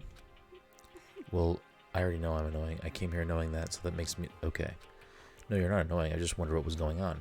I have a favor to ask. I want you to go somewhere, okay? And where is that you want to go? Well, the library. Huh? Are you looking for a book or something? Why don't you just ask Byakuya? He spends all his time in the library anyway. Did I say something wrong? You're not a blabbermouth, right? This has to be a secret. I honestly have no idea what you're talking about, but if you want me to be quiet, I'll be quiet. So let's go to the library. Okay, got it. Library. Jeez, why so pushy? Interesting. Quiet. Be quiet when you go in. Don't let him see you. She actually was starting to get annoying, but I did what she said and gently crept into the library. Unsurprisingly, Byakuya was there by himself, absorbed in a book. He's here. He's really here. Okay, Makoto, go talk to him. What? Stop being so loud. Just hurry up and go talk to him. You go talk to him if you want to so bad. I can't. I don't want to interrupt him. That's kind of crazy. Okay. He seems to be really focused on that book. It doesn't seem like the best time to talk to him. Hey you, what are you doing back here? I hate even having to look at you. So you noticed me, huh? Of course, now hurry up and leave. And take her with you. Hey, Byakuya? Remember how you said, don't be a woman who dominates weak men, be a woman dominated by a strong man? I never said that. Well, actually, I just thought it sounded like something you might say. Get out and go take a bath, you smell. Don't make me repeat myself. Don't make me say it again. Go now before your stench lashes onto the entire room. Okay. He really dug into us there. Maybe he's in a bad mood. She seems super depressed. Did he really upset her that much? Byakuya, to go that far, he must be really concerned about me. Huh? He told me to take a bath and everything. He must really care about my well-being. Hey Makoto, what do you think? Think about what? Do you think Byakuya and I would be good together? Well now, I don't really know. That's true. There's really no way to know. But the distance between us doesn't change our love. Because as soon as you realize your feelings, the love is born. That's how love works. Okay? There might come a day when you understand, maybe someday. Well, bye. Interesting. Young love. Who would never guess she would go for someone like him? But eager passion can also be scary. Sometimes that leads people off in the wrong direction. All of a sudden, I feel exhausted. Maybe I'll head back to the room for now.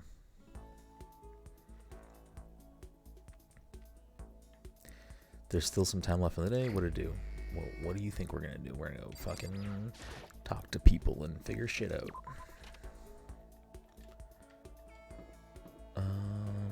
Let's see. Who's up here?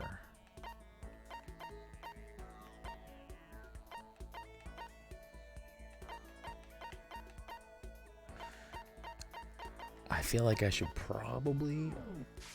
I don't know. Let's go talk to either Sakura or the swimming girl. Hiro? Hino? I don't remember.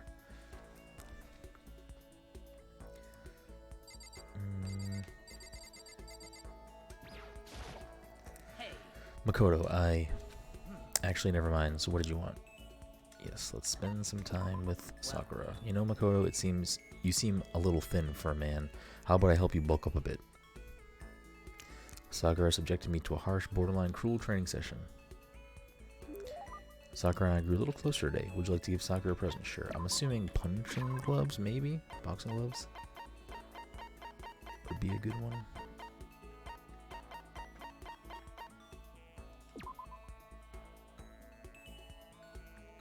A pair of boxing gloves infused with a staggering amount of passion and effort. Wearing them makes you want to throw 1,000 cross counters.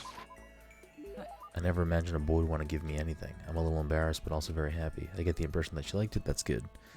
My post-training break is the most relaxing time of my day. The sensation of your muscles cooling down after heating up during a workout is the only true reward. No matter how many times I experience it, I never get tired of it. Do you exercise every morning, Sakura? Unless there are errands that I absolutely can't get out of, yes, I always do my training.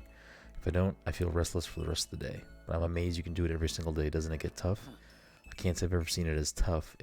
It's also that I can get stronger after all. And I have to keep on getting stronger because my destiny is to fight. Your destiny is to fight? From the day I was born, I've been fighting. Heaven sent me to live as its champion. That's one heck of a legend. My father was my master, and my every waking moment was spent with him learning to fight. As a child, I sparred with boxing champions and hit the mat with wrestling gold medalists. I was no match for them when I first began, of course, but before long, they were no match for me. You mean you actually started beating people like that? I'd say my specialty is solid stand-up that transitions into grappling and a strong ground game. Essentially, it's a complete approach that anything else wouldn't make sense. You can only become the best by reaching the top of each discipline, then fusing them all together. Stand-up fighting, grappling, and a strong ground game. That could only be...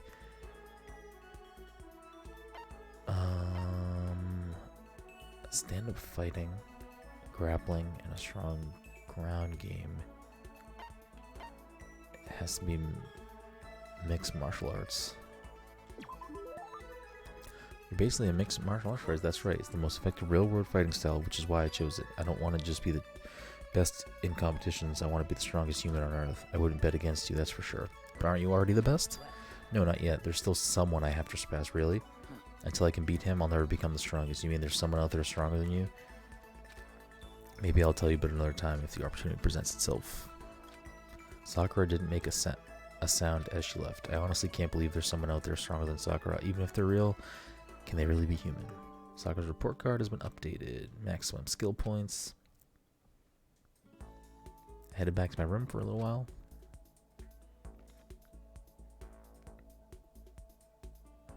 Did we talk to two people that day? I guess so.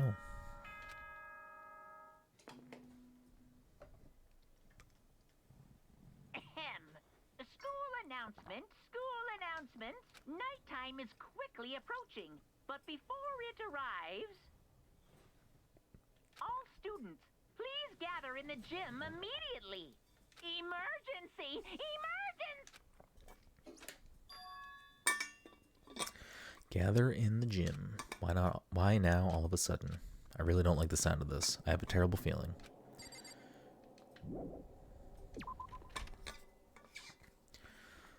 Well, let's talk to her on the way over. Oh, Kyoko, did you hear the announcement just now? Yes. I don't want to go, but we don't have any other choice, right? I can't imagine it's going to be good news, but it's not a good idea to defy him here and now. Goodbye. So I'm going on ahead. I really can't do anything except what Monokuma tells me.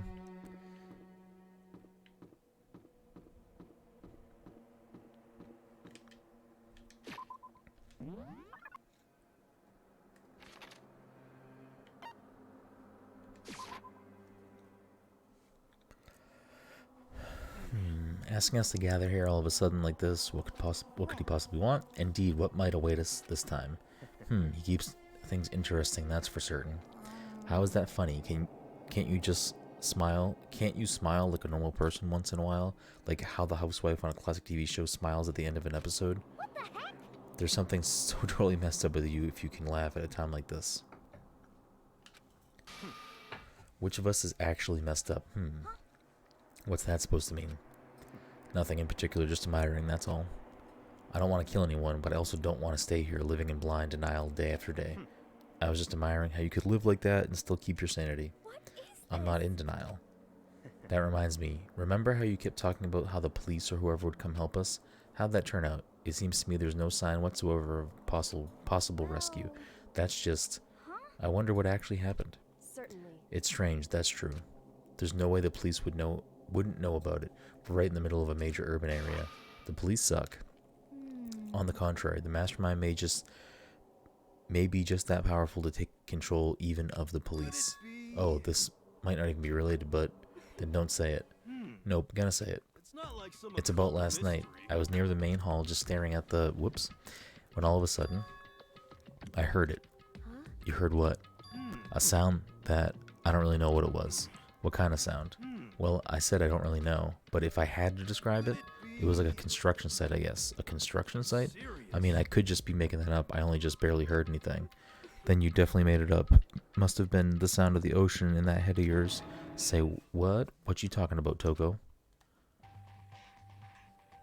A new character?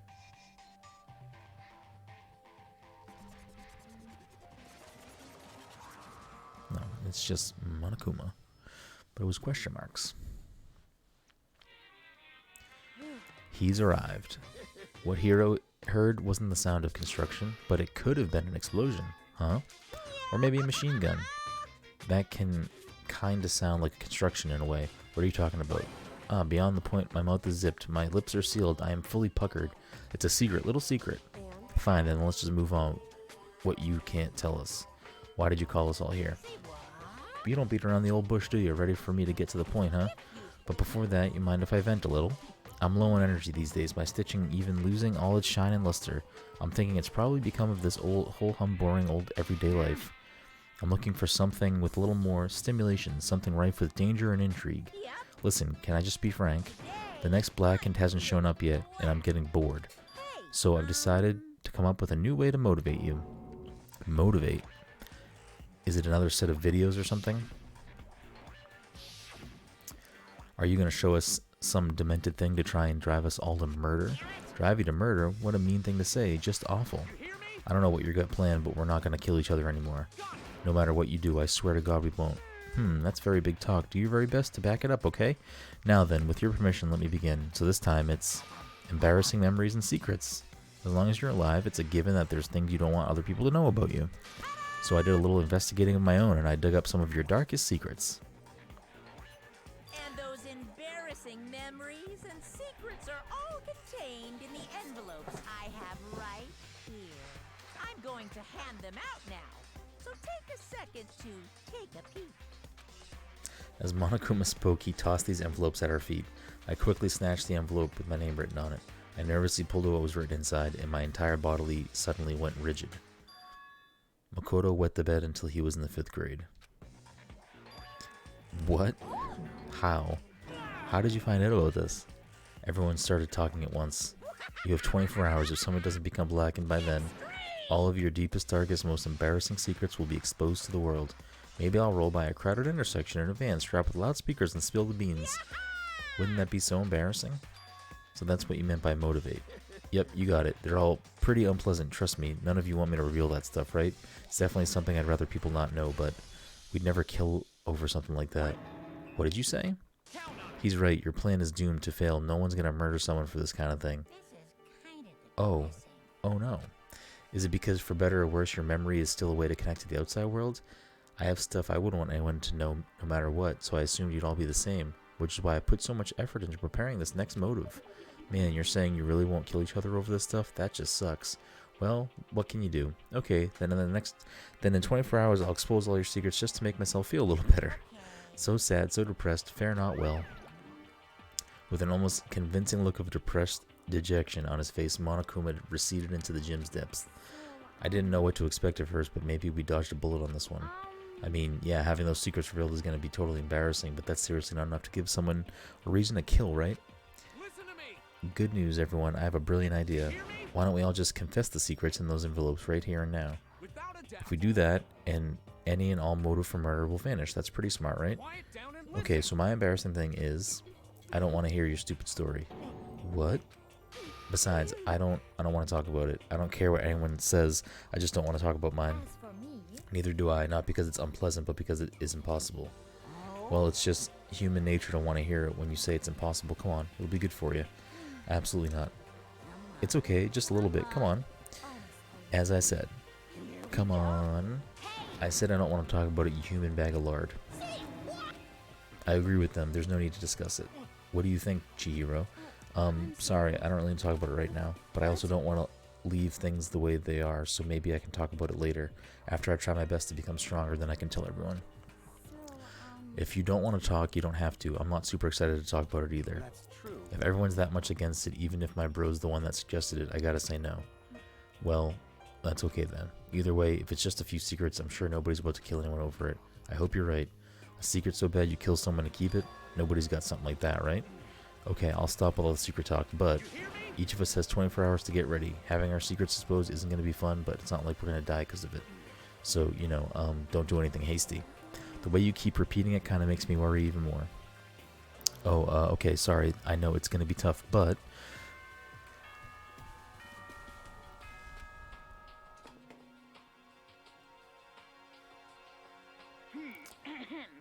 This as such. Bedtime. Soon the doors to the dining hall will. Okay then. Nighttime already, huh? I guess let's call it a day. Good idea. We need to prepare for tomorrow. I was left with an anxiety. I just couldn't shake it, but we left things as they were and left things as they lay. One by one, we headed back to our rooms. Secrets are memories you don't want anyone to know about. A way to connect to the outside world. Honestly, all that crap Monokuma was spouting didn't have an effect on me. There's no way anyone would kill over stuff like that. At least, that's what I thought. But maybe I was just being optimistic, which is probably why, without too much of a struggle... Geez, I'm more tired than usual. Super tired today. I fell asleep. But what I didn't know is that even then a tragedy was taking place.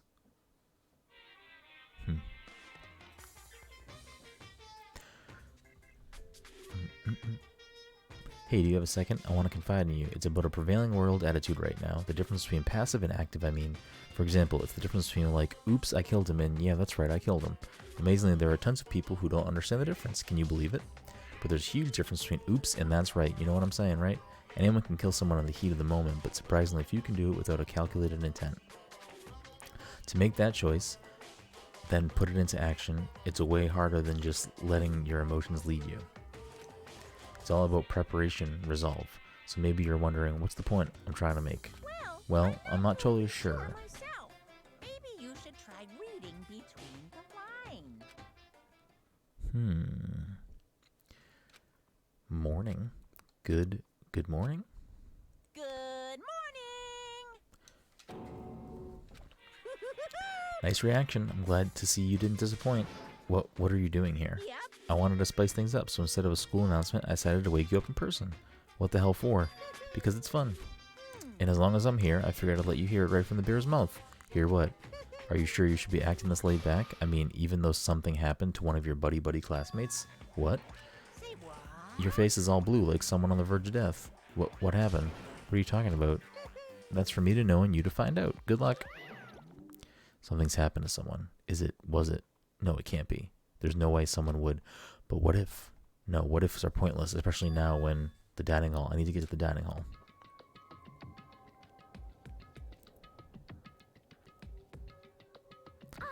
Makoto. Are you okay? Hey. Did Monokuma talk to you too? Hiro, Hina, Sakura, and Byakuya. You're the only ones here. Where's everyone else? Either they're already off trying to verify what Monokuma said, or they've fallen victim to the something that Monokuma mentioned. The something? It can't be. Has it happened again? Murder? After hearing what Monokuma had to say, the worst possibility forced its way into my mind. It took everything I had to drive the thought away. So if something really did happen, does that mean someone did it because of what happened yesterday? It can't be that. Stuff was just a bunch of old memories. Just old memories. Don't be so sure about that. Clearly someone felt it was more important than that. Huh? To judge someone else's values based on your own outlook, do you realize how dangerous that is? What the heck? Why didn't you say something yesterday? Naturally. Did you already forget? This isn't a co-op game, it's just every man for himself. What good does it do me to go out of my way to help you? Just the word. Stop saying that already.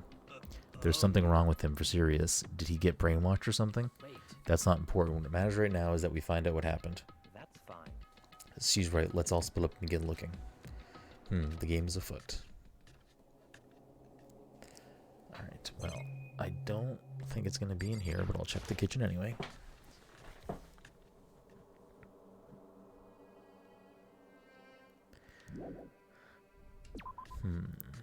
Okay.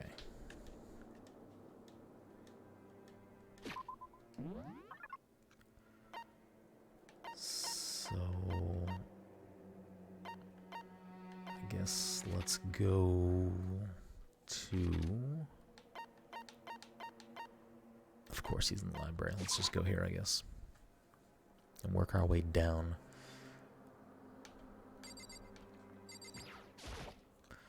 There's nothing here of interest, don't you agree? You should go look somewhere else.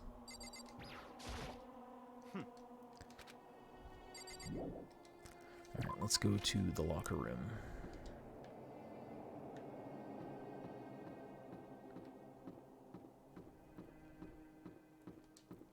I don't know who it's gonna be.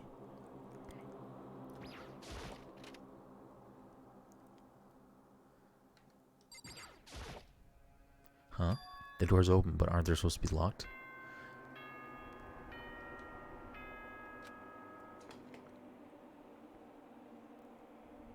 For this investigation, I have unlocked the doors. Please look around to your heart's content. An investigation. It's all clear. Just as I thought. Byakuya. Judging from what he just said, there can be no doubt a murder really has taken place. Come on. And the locker rooms? They're suspicious. Very suspicious indeed, wouldn't you agree? Huh? Suspicious? It seems nobody searched the locker rooms. Let's start with the girls' locker room. He was muttering as if only talking to himself. Without waiting for a reply, he pressed his hand against the girls' locker room door, and the door swung open without a sound. In that moment, time seemed to freeze.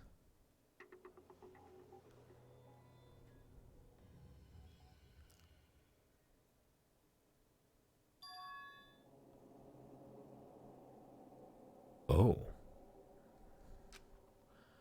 I don't know how long it took me to fully comprehend that reality of what I was looking at. But as soon as I did, a wild, almost primeval scream escaped from my mouth.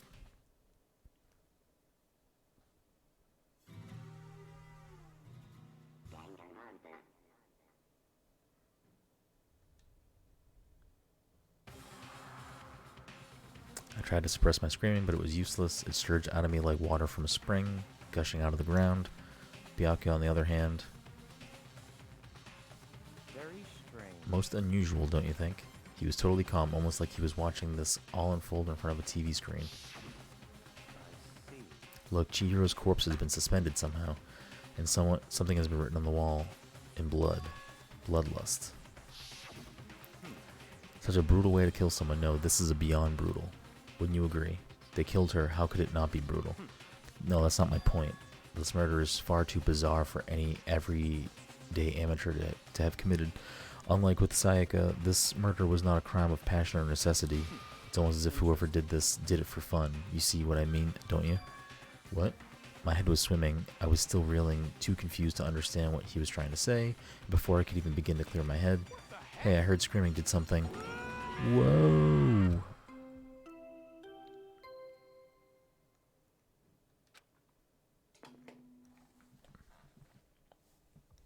A body has been discovered. After a certain amount of time, which you may use however you like, the class trial will begin. Oh, okay. What the hell was that? Oh, that's right. You were unconscious during Sayaka's, so you don't know about it. What you just heard was the body discovery announcement. Apparently, when 3 or more people discover a body, an announcement plays to let everyone know. I imagine it's that the search for the culprit can proceed fairly for everyone involved. Proceed fairly? The body discovery announcement, then Chihiro really is dead, yes. Before you start screaming your head off, go around everyone up. It seems another game has begun. Another life or death game to uncover a killer. Taka bolted out of the locker room as everyone made their way to the scene. It felt as if no time had passed at all. It was like my sense of time had just taken wing and flown away. When I finally came back to myself, I saw everyone had the same look of confusion, fear, and anger. We all just stood there, gathered around Chihiro's body.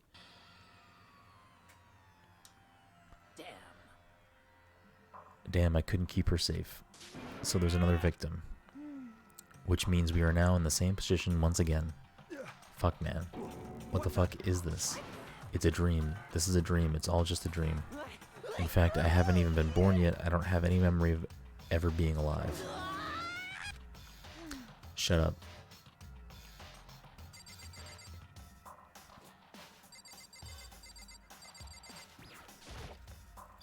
For now, pay attention to the wall, huh? I said it once already, there's a word written there on the wall. Yeah, it says bloodlust. The word bloodlust is written on the wall in blood. I don't think it's any kind of dying message. It's just too strange.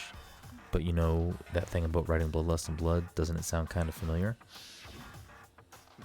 A murderous fiend who kills again and again using a bizarre and brutal method. And at the scene of each crime, the word bloodlust is written in the victim's own blood. They're like a ghost attacking suddenly, then slipping away before the police can catch up to them. And what nickname did the internet give it to this mysterious serial killer? Genocide Jack. Genocide Jack, the murderous fiend whose grisly attacks were famously all across the country. The ultimate murderous fiend creating a reputation of abnormal, downright cruel killings. Then this is some copycat killer trying to imitate Genocide Jack's style. But why would anyone do that? Perhaps it's just the work of the real Genocide Jack. The real... Wait, are you saying Genocide Jack is here in the school? There's no way. But going as so far as to write bloodlust at the scene, I'm surprised at their stupidity.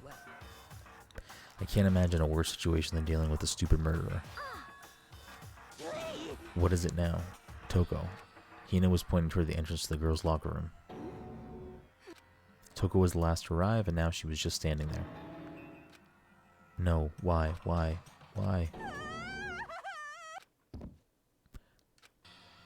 She fainted. That did not sound good. Toko. Hina rushed over to the collapsed Toko and started trying to shake her awake. Toko, are you okay? Come on, wake up. Oh, that's right. I just remembered what you said about how she faints anytime she sees blood. So she's hemophobic. I imagine she does not watch too many horror films then. This isn't a violation of the rules, right? I mean, technically she's passed out somewhere besides your room. No, I think it should be okay. The regulations prohibit sleeping, like on purpose. So since she didn't faint on purpose, it doesn't count. Gotcha. Just a second. Toko, can you hear me? Hey, you gotta wake up. As if she'd hear her.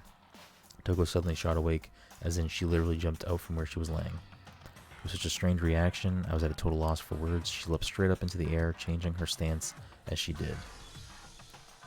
In no time flat, she was just standing up. Ignoring the physical contortions she had to go through, her motions were totally haphazard. Sorry about that. I was just so shocked, you know, it happens, right? Was I the only one? Toko, are you okay? I'm fine. What was that? A dead body? Hey, are you dead? She must have hit her head real hard when she fainted.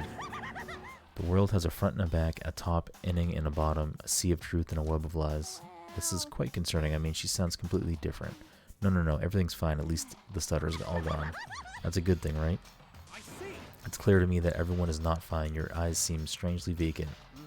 It might be best if we take her back to her room for the time being. I don't mind taking her, but could someone help me? If you need help, I don't mind. Taka, could you help me? She totally ignored me. Very well, you take care of the girl and the rest of us can begin the investigation right away. Can I assume nobody has a problem leaving Sakura and Mondo on guard duty again? Hold on a second. Rushing to an investigation? The mastermind isn't behind that after what happened last time. Surely you realize that. Don't make me repeat There is no question that Chihiro was murdered by someone among us. Isn't that right, Monokuma? Of course. Right is rain. But don't take it as a bad thing, it's just a fact of life, because that's how graduation works. Then it's happened again. Is that what you're saying? That another one of us killed a fellow classmate. What, does that freak you out? You guys got no balls? You know that? Is there just nothing down there at all? Well, I'll let you pray to mine if you want. Actually, I don't have any either. Sorry. Stop monologuing and give us what you came here to give us. You did bring it, right? I sure did. It's the Monokuma file. Allow me to present the next Monokuma file. I know how much you must be looking forward to it, so please do your very tippy-top best in this investigation. No way! Do we really gotta do another investigation? Examining the corpse of one of our friends, having to suspect all our other friends. I hate this. I can't take it anymore. I hate it too. I've had enough. I'm getting out of here. Where do you plan on going? There's nowhere to run. Just accept it already. After all the blood, it's just a liquid. A dead body is a simple object. You are very enthusiastic about all of this, are you not? Naturally. How can I not be? If we don't unmask the culprit, we all die. That's true, but to jump into it so soon? What, do you want to die? Fine, then go off and die somewhere right now. Go ahead, you're a waste of space. Damn you! A dead body is an object? Piece of shit! Chihiro wasn't an object. Show a little respect or I'll beat some India. Calm down. Everyone stop bickering. Listen, there's some truth in what Byakuya has said. Kyoko. If we don't solve the mystery and find the killer, our own lives are forfeit. And if Byakuya is right that Genocide Jack is somehow the one who killed Chihiro, That's right. then unless we do something, more victims could start piling up. Forget more victims. If we mess this up, we're all dead meat. Hold on. If that's your worry, you don't gotta worry any longer. In any one killing game, the guilty party may only kill a maximum of 2 people. What? I don't remember any rule like that. I just came up with it. I mean, if one person went around and killed everyone, your lovely student life would all be over, right? The rule has been added to the regulations menu. In that case, why not limit it to 1 person? Well, in a good mystery, you don't want to miss out on at least the potential of a serial killer angle. Just one would totally murder that possibility. Farewell for now. I'll catch you guys at the class trial. I can't say I understand his thinking, but if we can kill up to 2 people, then one more person's life could still be in danger, which is definitely not good. We need to uncover the culprit before something else happens. You need to shut the fuck up. Well, for now, Taka and me are gonna drop Toko off at her room. Nice, I'm gonna get dropped off. There is nothing to be done. We have no time to stand around here. We must begin our investigation toot sweet. If we do not solve the mystery of who killed Chihiro, then we will quickly follow into the afterlife. That's true. I hate this, but if I want to survive, me and everyone else, we have to do it. We don't have any other choice. First of all, I'd better check the Monokuma file to see exactly what's going on. The victim was Chihiro Fujisaki. The time of death is estimated to be around 2 a.m. The body was discovered in the girls' locker room on the 2nd floor of the school. The cause of death was a blow to the head with a blunt object. She was killed instantly. That's all it says. Well, it's not like there's any point complaining about it. No matter what, I gotta do what I gotta do. Monokuma file number 2 has been added to the Truth Bullets section of your handbook. Hey Makoto, do you have a second? Huh? Did you need something from me? Of course, life without purpose is quite dull, you know? So what did you need? I'm gonna let you cooperate with me during my investigation, huh? What? I'm purchasing your talent, the same talent which allowed you to solve Sayaka's case. Solve? No, you seem to have some limited use, which is why I've chosen you. You have the honor of contributing to my investigation, so you're inviting me to come with you. You're doing it in the most arrogant way possible, though. Now then, shall we get started? But we need to get moving. There's no time to be standing around. I don't really know what just happened, but it looks like I'll be working with Byakuya on this one. Okay. Well, my initial thoughts on this are, because it's in the women's locker room, that means the murderer either has to be a female character, or they snuck in through the pool side of the locker room to commit the murder. Because if they were to come in through the locker room side, the Gatling gun would kill them. Also, if this is the murder weapon, it would need to be somebody strong enough to pick up that, because that looks like it's a, you know, a hefty amount of weight. There's a dumbbell on the floor, and this is a bloodstain. There's a bloodstain on the dumbbell. The Monokuma file said a blow to the head with a blunt object is what killed her. Does that mean this dumbbell was actually the murder weapon? I don't imagine it could have been anything else. Locker room dumbbell has been added to the truth bullet section of your handbook. Okay, now that we've gone on to the investigation, I am going to quickly use the restroom, and then we're going to get right back to it.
It's time to dang some rompas.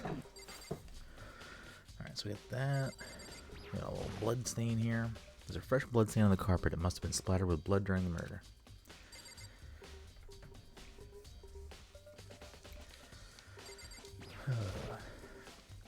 I can feel the life draining out of my own body. It's a dead body. Chihiro's dead body. But the more I look, the more strange it all seems. This must be Genocide Jack's handiwork. Well, but we're still not sure who did it. Is that what you want to say? I wonder about that.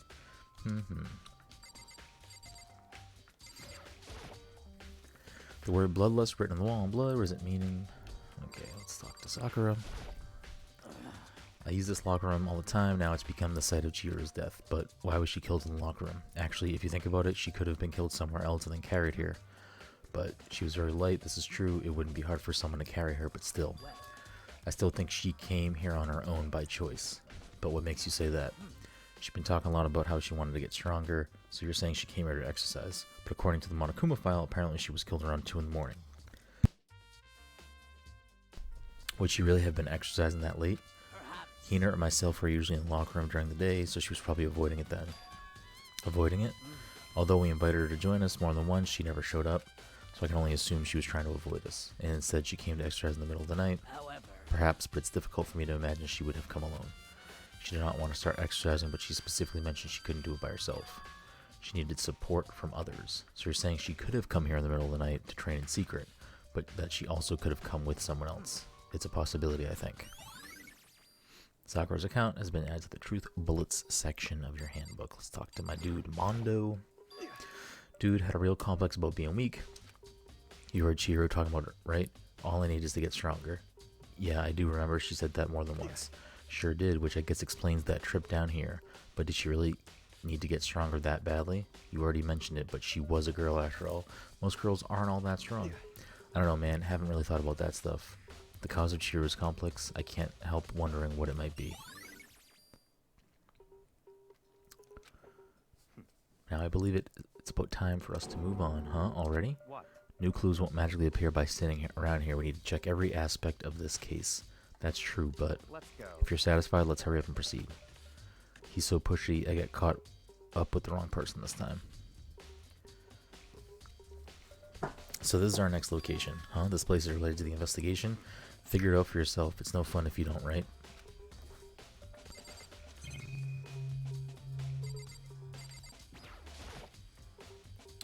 There are a bunch of different pool-related items on the shelf, which have nothing to do with the case.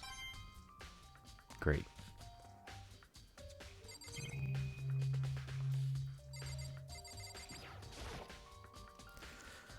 If I remember this right, this card reader is meant to work with our handbooks. What? Do you have an issue with it? If so, should you take it with Monokuma? He said that, then quickly and sharply clapped his hands together. Did you call for You me? called for me? Has he been domesticated? Right. It seems that Makoto has a question for you. You need Sure, what's something? up? Well, it was just about this card reader. Yep. Yes, the card readers have all been designed to interface with each other's e-handbooks. You can only enter the locker room corresponding to the gender listed in your individual handbook. And that's impossible for 2 people in a row to go through while the door is unlocked, correct? If there was some sort of erotic terrorist on the prowl, the ceiling-mounted Gatling gun would initiate a Swiss cheese slaughter. And the school regulations prohibit anyone from lending someone else their handbooks, correct? Correctly correct. So then, that means only girls can go in the girls' locker room and only boys can go in the boys' locker room. In other words, Chihiro's body being found in the girls' locker room means, hey Makoto, I can see right through you. See right through me? Allow me to tell you what you're thinking. Since Chihiro was found in the girls' locker room, the killer must have been able to get in there. In other As words, such, the killer must be one of the girls. Did I get it right? such ignorance. Good lord, you're simple. But am I wrong? You should pay closer attention to the regulations. The answer has been in front of you the entire time. Loaning your e-handbook to another student is strictly prohibited. Only the act of loaning a handbook is prohibited. Borrowing someone else's is perfectly fine.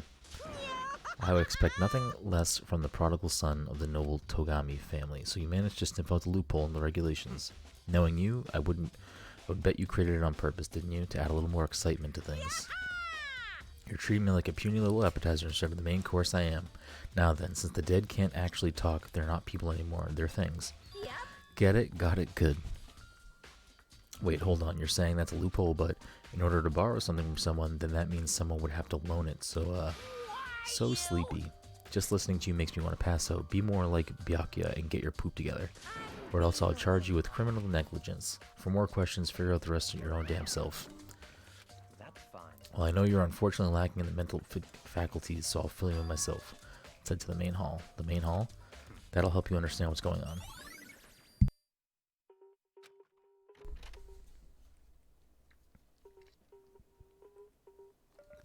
We came to the main hall. So what are we looking for here? Does that mean I have to figure it out myself? Okay.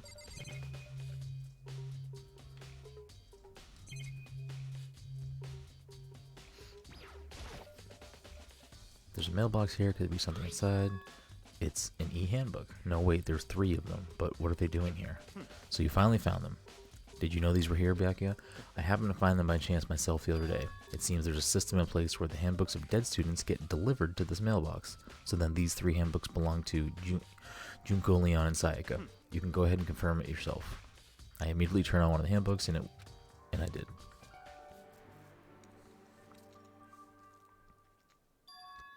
You're right, this is Sayaka's handbook. Now do you understand? This is the key to the loophole that I revealed earlier. Yeah, I feel like I'm starting to get it.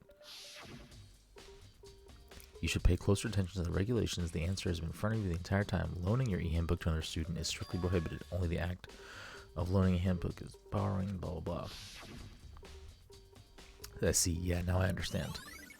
Main Hall e-handbooks has been added to the Truth Bullets section of your handbook. What? Hold on a second. What's wrong? Very strange. That's strange. One of the handbooks won't turn on. Is it broken? Whose is it? The other handbooks showed Junko's name when I started it up. Then the other one that won't turn on must be Leon's, right?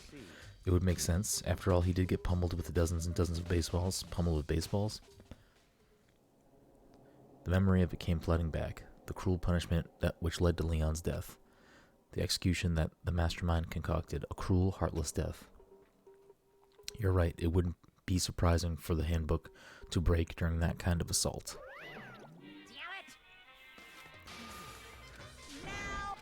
What? That e-handbook is essential to student life here, crucial, integral, instrumental, a super big deal. There's no way it would break that easily, but it did. If I say it wouldn't break, it wouldn't freaking break. It can withstand up to 10 tons of pressure, and it's waterproof up to 100 meters, okay? I don't care how many baseballs you hit it with, it wouldn't do crap. Oh, but even my amazing handbooks does have one single weak point. It does, but it's a secret, and I wouldn't want you to go breaking other handbooks. What? The Leon must have been broken in some way without realizing what its weakness was, right? Hard to say. You know what I think? I think this handbook isn't actually broken. But you might ask, how could that be? Leaving the question hanging in the air, Monokuma disappeared. What just happened? Monokuma said it's not broken, but it's an undeniable fact that it's not turning on. That's fine. Well, I don't see any connection to the case, so it doesn't matter for now.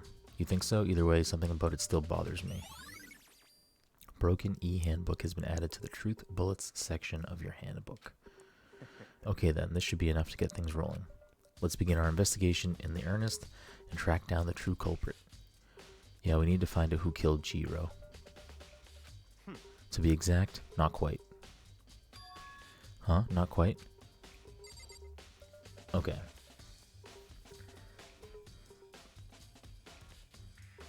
My guess right now, if that's important, is that the killers switched. Well, I guess that wouldn't make sense too, though, because they had to access the female locker room. But I'm wondering if the broken handbook right there is not Leon's and it is the killer of this chapter. And it broke because of extreme heat. And it's either Mondo or Taka. Interesting.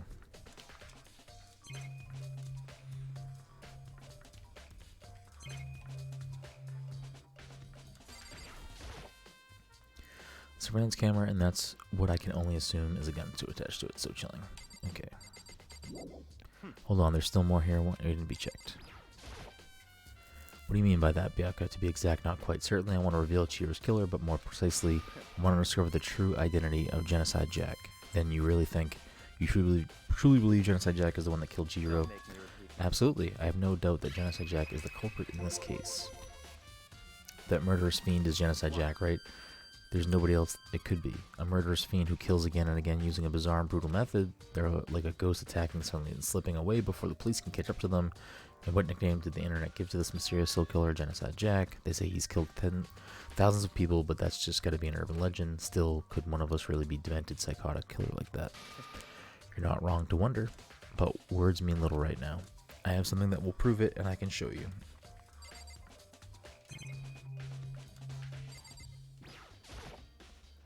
Hugamill, blah blah blah. The only other thing is the mailbox again.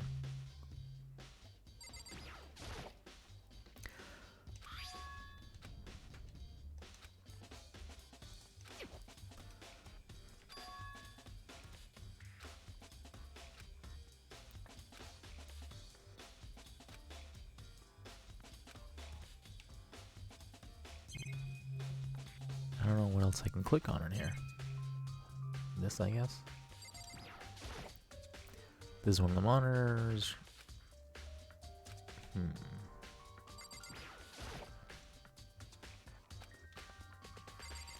I don't understand what else to click on. What do you mean by that? Okay, it's the same stuff. Don't make me. And I have a basis to believe that I assure you Genocide Jack is one of us. Okay? Is there really proof? There's something I'd like to take you. There's somewhere I'd like to take you. This will provide all the evidence you need. It's all clear now. Evidence that Genocide Jack is the one that killed Chihiro. Evidence, does that something like that really? Hey you two. Big trouble, need your help. I don't have time. We're busy, leave us alone. But it's an emergency. Come on, please, you gotta help me. Someone else did. This is a serious emergency, please, you gotta help me. Just calm down, okay, Hina, but it's an emergency. What happened? Something's wrong with Toko, she's acting super strange. Well, I mean, she's acting pretty strange earlier, right? What should we do, Byakuya? Since it's Toko, I must admit I'm intrigued. I suppose we can take a second to see what's going on with her. Are you sure? Don't make me repeat my... I didn't expect that. I thought for sure he'd just say no and that'd be the end of it. Okay, come on, hurry. Let's go. It looks like she headed to the dorms, to Toko's room. Most likely, you're right.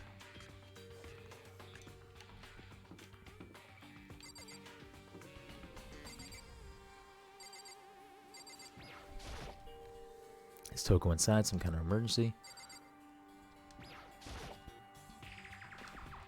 Okay, can I not go in here? You guys are too slow. I think you're just too fast. So what's this emergency? Well, after what happened in the girls' locker room, we left Toko in her room so she could lay down. After a while, we came back to check on her, you know, see how she was doing. But when we did, it was weird. She refused to come out and she kept saying all this weird stuff. Weird stuff? That's fine. We should try talking to her ourselves. Yeah, good idea. Okay. I may as well give it a shot.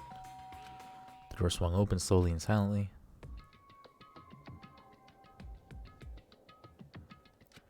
Holy crap, an aura of negativity flowed out from behind the door, forcing a gasp out of me. Oh, nothing. It's just that, Hina was really worried about you, holding yourself up in your room. Leave me alone. Yeah, sure thing. But, could you open up, just for a second? Won't allow it. Huh? Won't let Genocide Jack have control. And just like that, she slammed the door in my face. Okay.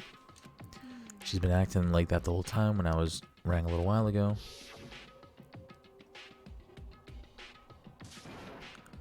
I'll drive out the killer, drive out the murderous fiend. It doesn't make any sense, right? I was afraid to leave her in there alone, so I tried to burst down the door, but it felt like something was holding it shut on the other side. I couldn't even budge it. Toko was scared enough to even bar her door. Does she think the same thing as Byakuya? Does she think the serial killer Genocide Jack really murdered Chihiro? Is that why Toko's so scared? Whatever it is, I'm really worried about her. Isn't there anyone who might be able to persuade her? Yeah, fucking you. Hey, Byakuya, you think you could ask her to come out of her room? I mean, sure, whatever. Huh, you're gonna talk to her? Wow, I guess you can be a nice when you want to. Stood in front of her door, I'm making a sound and pressed the doorbell. After a few moments... What do you want? Leave me alone. You're also annoying. Bacula. Byakuya. It's... I'm sorry I couldn't keep our promise, but don't worry, never again. I won't let Genocide Jack have control over again. Ever again. And with that, the door slammed shut. Keep our promise. Even Byakuya couldn't pull it off. There's nothing else we can do. Let's get back to the investigation. Hold on. What was that Toko talking about just now? Something about a promise. What? Oh, I have no idea. Another one of her delusions, I'm sure. But Stop if I say I don't know, that means I don't know. Just let Hina take care of her. Oh, yeah, okay. I'll stay here and keep an eye on her. Let's go. Without waiting for a reply, Byakuya sped away. I hurried to catch up. So is Byakuya... Tried to talk to him several times as we walked. Is he trying to investigate, air quotes, with us? Because he did it and he wants to make sure we don't figure out it was him. But didn't even look back, let alone say anything. He just kept on walking towards his destination. Finally, his feet brought him to a stop in front of a certain room. The library. Come on, let's go in.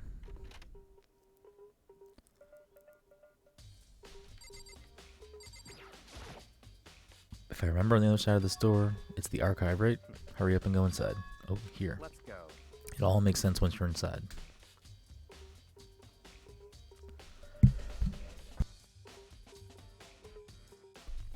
Well, there are so many books and files, and there's so much dust too. So in other I would say there's enough value in this place to endure the dust.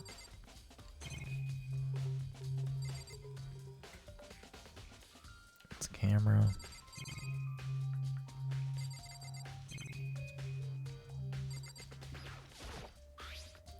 There's a wooden box, it's empty, although judging by the smudges in the dust, it looks like there was something inside. I wonder what it was. There was an extension cord plugged in there. It proved very useful while I was in the library. An extension cord, huh? That is what she's tied up to, I think? Tied up with? Huh, it's a desk lamp. Oh yeah, it's the same one I saw Byakuya using in the library before. what? Do you have a problem with that lamp? It was here before, then I moved it out there. It's too dark over there, so I thought I'd put it to good use.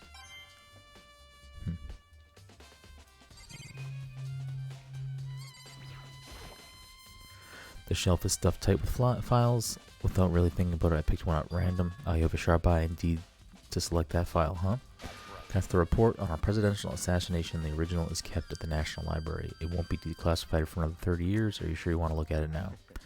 There's no telling whose crosshairs you might wind up for peeking at it. Without making a sound, I return the file to the shelf.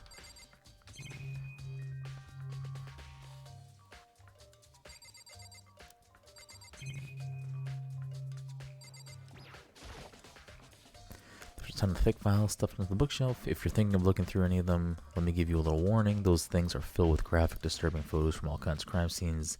It's the kind of thing any normal person wouldn't ever want to look at. Be careful. Huh? What do you mean?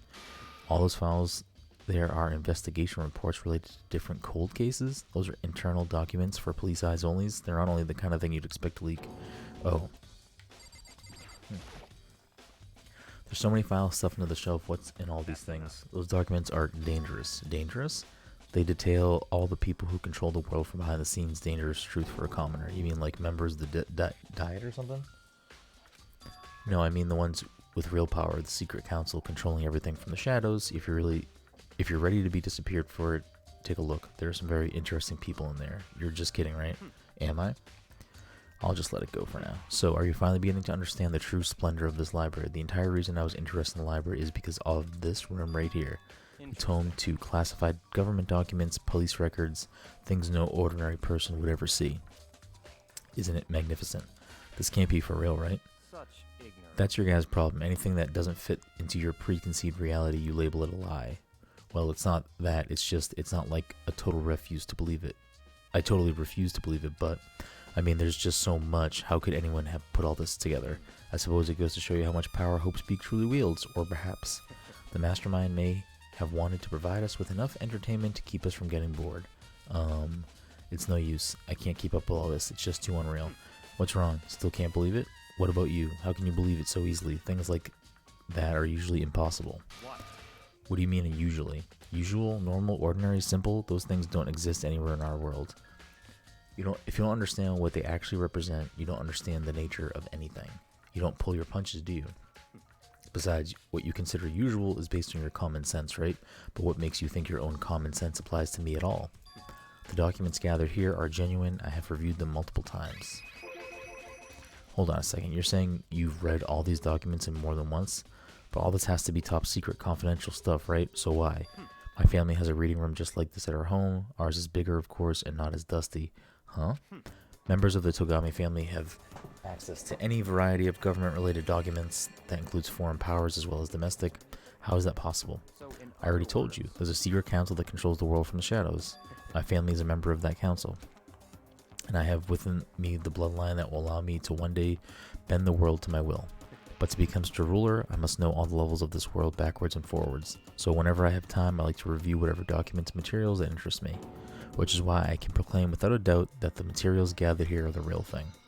This is beyond believing or not believing. Byakuya is actually starting to scare me more than an actual mastermind. And what always interested me the most were the cold case police investigation reports. Reading through those reports has always been a hobby of mine ever since I was little. It's excellent mental exercise. I've solved more than one of those few cases just by reviewing the reports. And among all those reports, one of my recent favorites is the Genocide Jack case. As he talked, Byakuya grabbed a specific file from the shelf. This is the complete case file. Every single report surrounding Genocide Jack has been compiled here. Because there are so many, allow me to quickly summarize the main points. To begin, there are two notable characteristics in every Genocide Jack murder. The first characteristic is that at every crime scene the word bloodlust is written in the victim's own blood. And the second is that when the victims are murdered, their bodies are suspended in a certain way. Bloodlust is written in blood and the victim's body is suspended. It's exactly the same as what happened to Chihiro. Save your surprise, the best part is yet to come. For the second characteristic where the victims are suspended, the only ones who knew about that particular fact were the members of the police and other higher-ups. By all accounts, nobody in the media ever found out. Huh? In other words, no one on the news, no one online, nobody knew that aspect of each crime. Only key officials and the killer himself knew about this act of mounting the victim. Now, if you recall Chihiro's corpse, her body was most certainly mounted in this fashion. So, how could the killer have known about suspending the victim? That's the key question, but in fact, the answer is quite simple. The culprit isn't a copycat killer, it's the real Genocide Jack. That right there is the evidence that Genocide Jack has hidden himself among the rest of us. Then Genocide Jack really is such a brutal, fiendish killer, really is walking around among us. Interesting. Things are really starting to get interesting, aren't they? I never imagined a killer with such a reputation would ever become part of our little game. Now, don't you think it would be good for you to take a look at what I've already seen? You might just manage to ferret out a clue or two. If you get down on your knees and beg, I might even show you myself.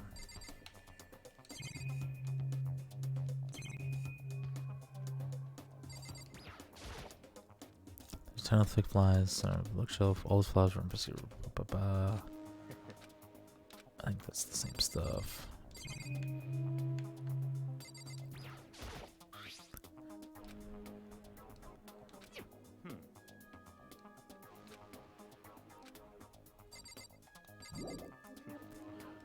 More to check here. What the fuck am I checking here?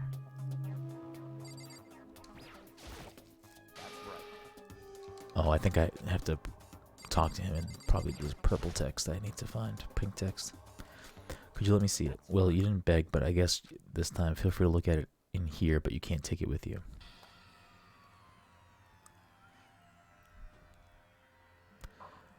Byakuya handed me the file and I flipped through it with tense, nervous fingers. Suddenly my hand stopped. I had reached the page where photos from the scene of each crime had been collected. The names of Genocide Jack's victims ran on for several pages.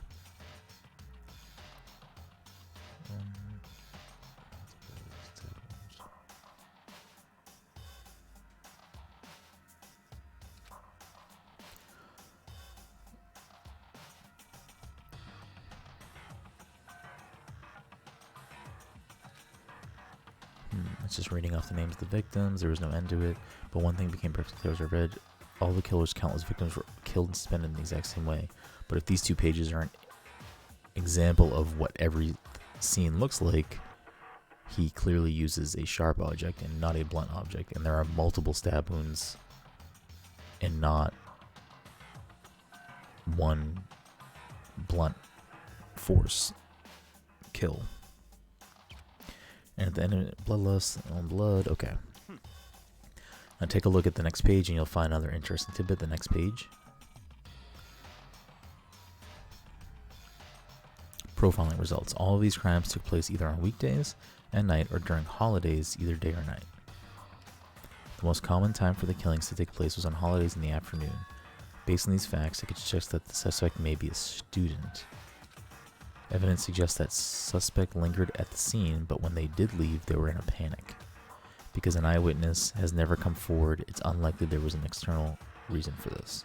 This confused behavior suggests that the suspect may potentially suffer from dissociative identity disorder. So, in other words, The key point here is that the culprit may well have a split personality. A split personality, the kind of thing you see on TV, so I'm part of another totally unbelievable story. So this one is way more unbelievable than anything else up till now. Or maybe it really isn't. I don't know. I feel like my mind has gone numb. I feel like this is like a misleading thing. Because right now it's pointing to Toko being the murderer because of the split personality that she's sort of exhibiting right now. let's go. Alright, we should get going soon. Huh? Where are we going? Anywhere but here. We finished our business here, haven't we? Oh, wait. Yeah, I think he is the killer, though. And I think that he, or maybe he made Toko do it. And that was her promise. Like, to do this for him or something. I don't fucking know.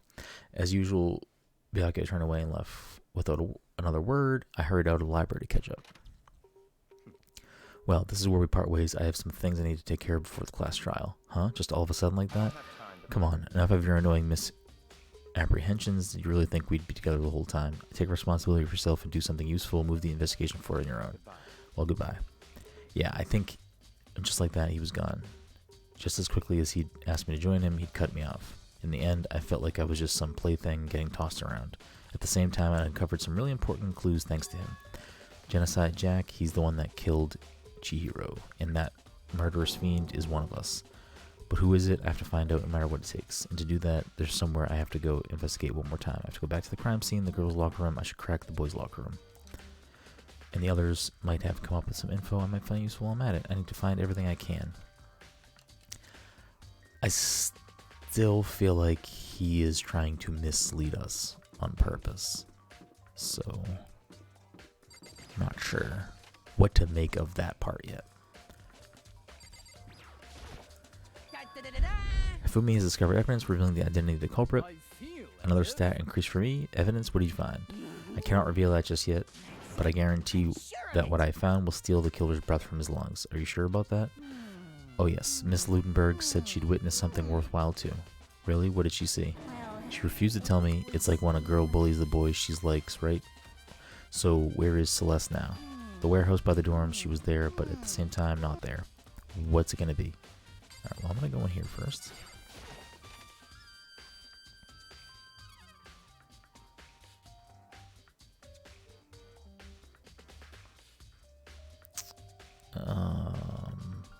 Weird.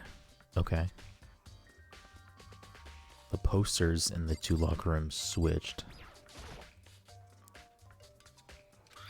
It's a popular boy band called Tornado. Somehow it doesn't quite seem to fit in the boys' locker room. Yeah, they switched for some reason.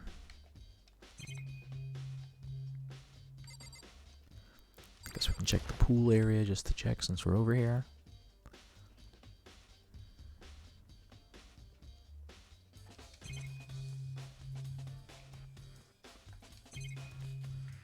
Maybe just check this locker while we're here. Maybe there's some kind of clue in the lockers, guess not.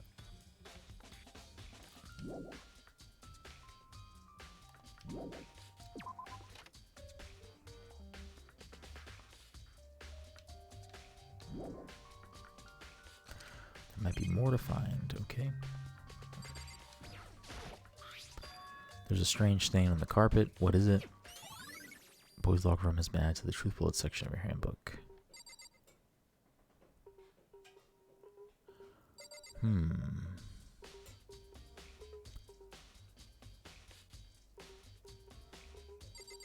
I'm wondering if maybe the murder took place in the boys' locker room, but they switched the posters because there was blood on the poster, and they tried to clean up the blood stain on the rug, and they just clearly couldn't. It's the blood-stained poster. The blood is the most noteworthy part. This big-breasted swimsuit model is pretty noticeable too. A girl's locker room doesn't seem like the kind of place you'd find something like this. Oh wait, that reminds me, the poster is in the other locker room. That's right, there's definitely something strange about this. In the boys' locker room is a poster of a popular boy band. In the girls' locker room is a poster of a big-breasted swimsuit model. Could the poster have been switched? But if there were, why? What reason would anyone have? Maybe I should talk to someone who knows a little bit more about the locker rooms.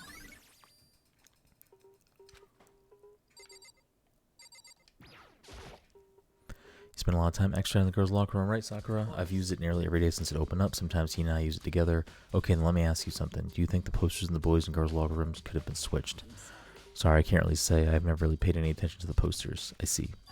But there is something that's bothering me with the locker room. You see, I like to drink a little protein coffee every time I finish exercising.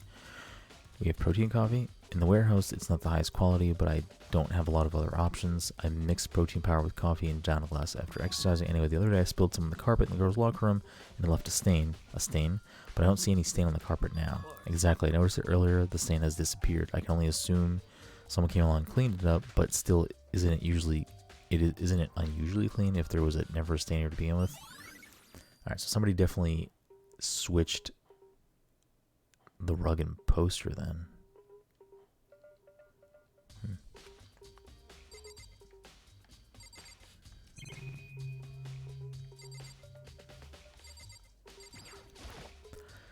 Hey Kyoko, have you made any progress in your investigation? Generally speaking, but I have to get going. I have something unrelated to take care of. Something besides the investigation? What is it? Nothing you need to worry about, just concentrate on the murder. But before I go, let me give you one piece of advice. You should examine Chihiro's body one more time thoroughly. Also, her handbook is missing. You might want to determine its whereabouts. That's it. I'll be praying for your success. With that, Kyoko turned and left the girls' locker room. I guess I'll take another look at the body then. And Chihiro's handbook is missing. That's definitely worth worrying about.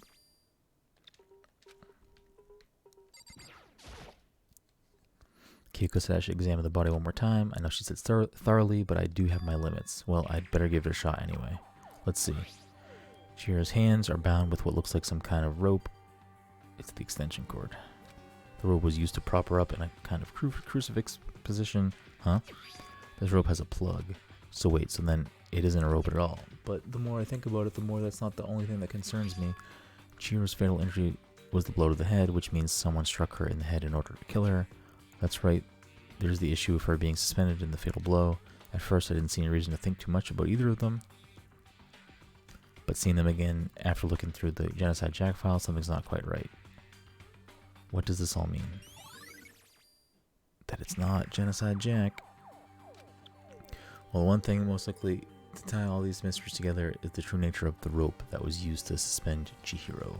And to figure out that, there was a certain place I need to revisit to look over again. Plus it might help to look at the Genocide Jack case file one more time.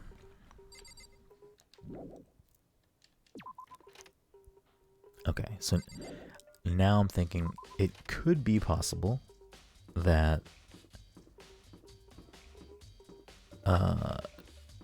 Toko is Genocide Jack, but I don't think that she is the one that murdered, because that's not a Genocide Jack murder. So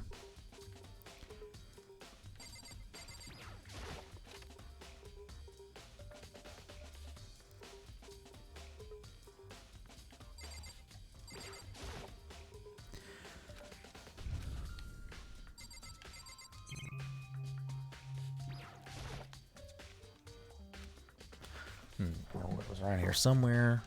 Huh, it's gone. Did someone take it out of the archive? But the only one who would do something like that, can't think of anyone but Byakuya. Okay. So either he has it or the other person who was supposed to be Genocide Jack took it. Or it's out here. Oh, the laptop is gone too.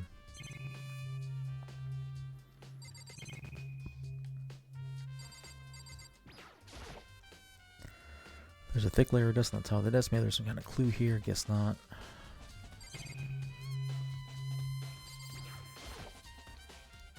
The lamp won't turn on. Oh, I see it's not plugged in. The lamp's cord isn't long enough to reach the outlet from here. But the last time I saw it, it was definitely on and it was definitely right there.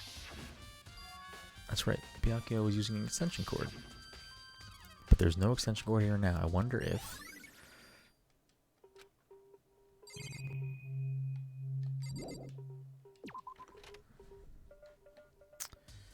Okay, let's go to...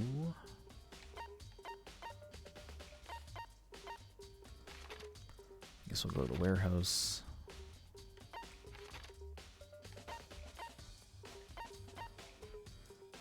I should talk to her too, but let's go here. We'll chat with both of them. Celeste, what are you doing here? This warehouse is amazing and has absolutely everything one might need to live a full life. From food to clothes to towels, there's an endless supply to choose from. I see that, but have you found anything related to the case? I knew you were going to ask me that. I thought talking about the warehouse itself might misdirect you, but I see it was pointless, and you did find something. Very well, I will tell you, and only you. Last night I saw her here. Chihiro was in the warehouse. What, really? This was right before nighttime. What are you doing out this late? Oh, I was just...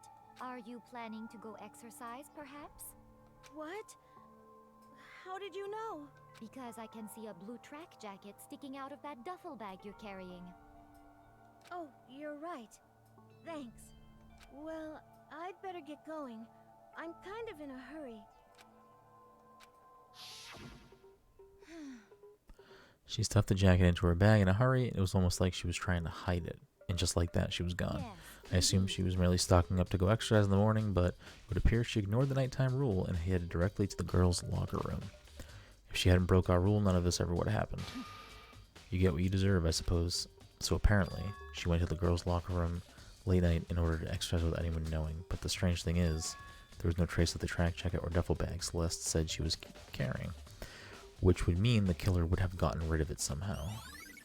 Celeste's account has been added to the Truth Bullets section. Alright, so let's go to the dining hall, talk to Hina.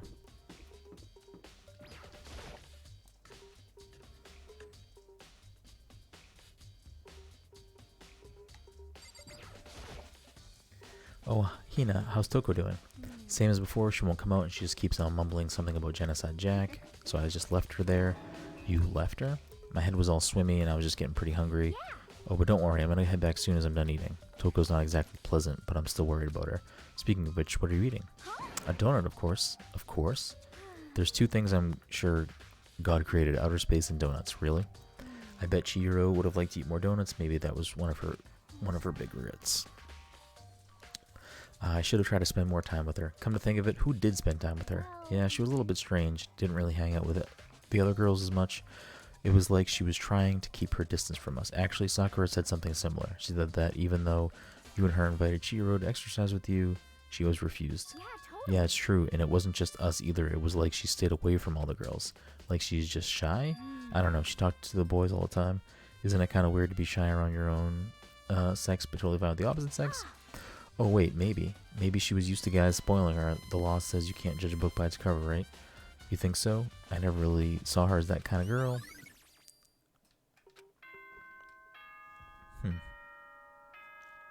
Where's Taka been this whole time?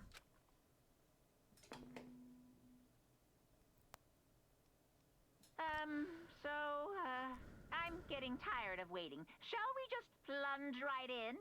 It's the moment you've all been waiting for. Oh. The class trial. Okay. You remember where to meet, right? Please go through the red door on the first floor of the school. See you soon.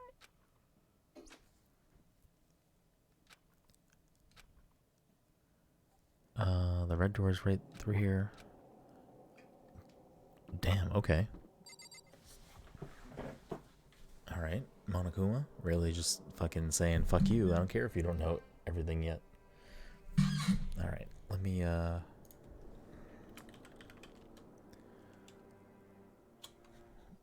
just, concerned.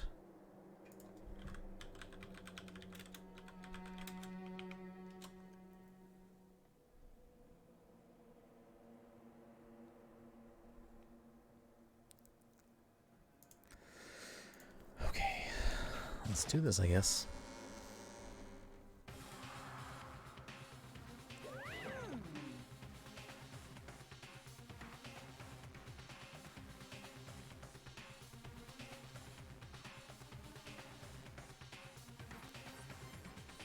Alright.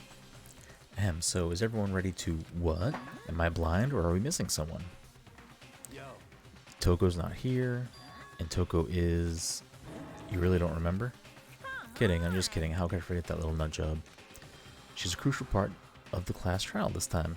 Okie dokie, I'll go ahead and drag her out here, so kicking and screaming. Just one moment, please. And just like he said a few minutes later, he reappeared dragging Toko behind him. I told him I didn't want to, but he forced me. I can't believe you would drag a girl around. Terrible, you're terrible. Ooh, so now everyone's here, right? Okay, then hustle onto the elevator and let's get this show on the road. I'll see you guys down there. Let's go. So shall we get going? It's time to find out who killed Chihiro. Chihiro, Fujisaki. She was so gentle, so calm and meek. Nobody had any problems with her. Someone made the choice to kill a girl like that. And that murderer is one of us. Someone standing right here. I feel like Toko is a misdirect. I feel like Byakuya is also trying to misdirect us with evidence. I'm unsure about Celeste. I think Hina, Sakura, and Mondo are very low of the list. Same thing with Hifumi. I think he's at the bottom of the list too. I just don't think Kyoko is ever going to be a murderer, and I definitely don't have any reason to think she was this time.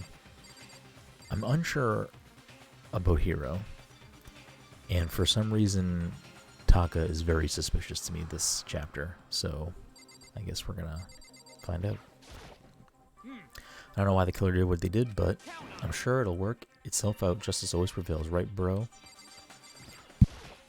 Hey, come on. Fucking Toko, man. What's got her so worked up? Alright, let's just get in there. We have no choice, right? We gotta do this? Yes. I gave a small nod in reply. With one last deep breath, I walked toward the elevator on shaky legs. With each step forward, I could feel my heart starting to race faster and faster. As soon as everyone was on, the elevator began to descend. I couldn't get a handle on my emotions. I couldn't stop speculating. The steel box sank with heavy clunking sounds deeper and deeper into the ground. And as we went deeper, the uneasiness in my heart grew bigger and bigger.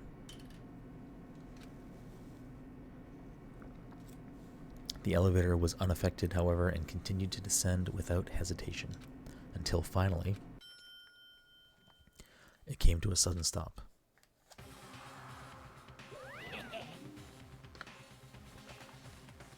What do you think? I redecorated. Isn't it so fresh? Isn't it so exciting?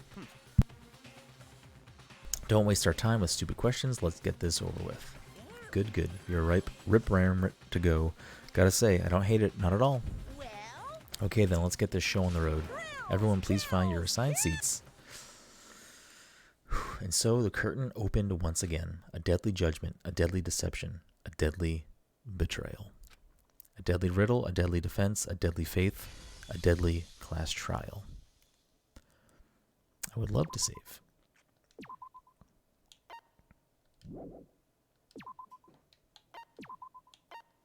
Oh my goodness. Set skills. Alright, let's see. We got new ones. Oh, whoops. Increases bullet capacity effective during the bullet time battle. Increases damage. Oh, do we just always have them all unlocked? Okay.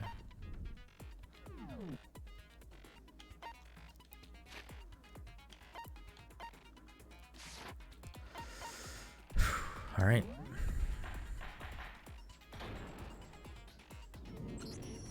Let's begin with a basic explanation of the class trial. So, your votes will determine the results. Let me just text Mike.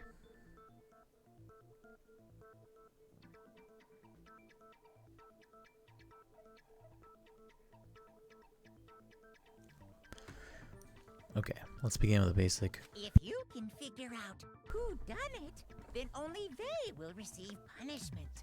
But if you pick the wrong one, then I'll punish everyone besides the blackened, and the one that deceived everyone else will graduate.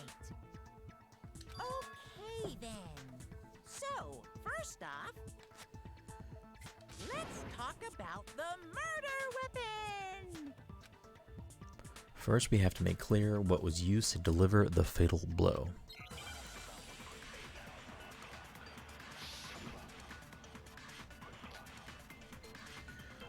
Locker room dumbbell. Chihiro's fatal injury. It appears it was a head wound. According to the Monokuma file, the killer used a blunt instrument. What kind of blunt instrument could it have been? I bet it was an iron pipe. Interesting. That certainly would make them. Poor Chihiro.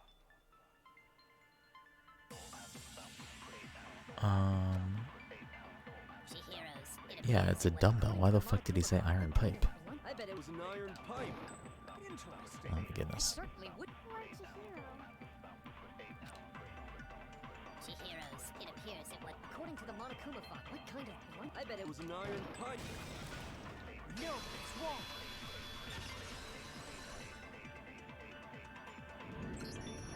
Can we agree that the object that dealt the fatal blow was the dumbbell, found at the scene of the crime? It was covered in blood, and there was nothing else at the scene that could have caused that kind of injury. And the wound on the victim's head is consistent with the shape of the dumbbell.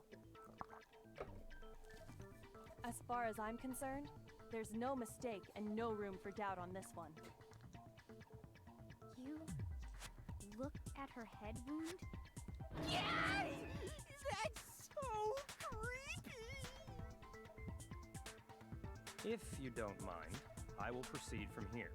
Let's move on to discussion of the culprit. Although, I believe the criminal behind this heinous act is already quite clear. What? For real? Chihiro's killer is the fiendish serial killer, Genocide Jack. Genocide Jack, the fiendish serial killer. Did he really kill Chihiro? I don't think so. A new element has been added to the non-stop debates. Would you like to hear more? Sure.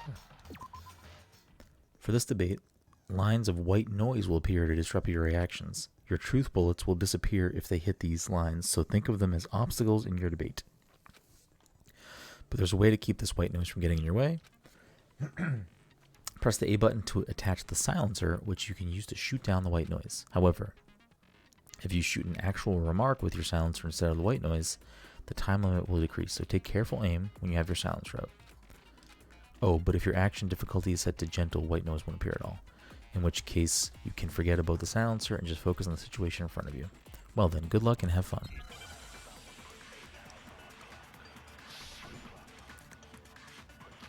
Alright, Genocide Jack case file. The culprit is Genocide Jack. I'm sure. Case closed, as far as I'm concerned. But that's impossible! Why? What makes it impossible?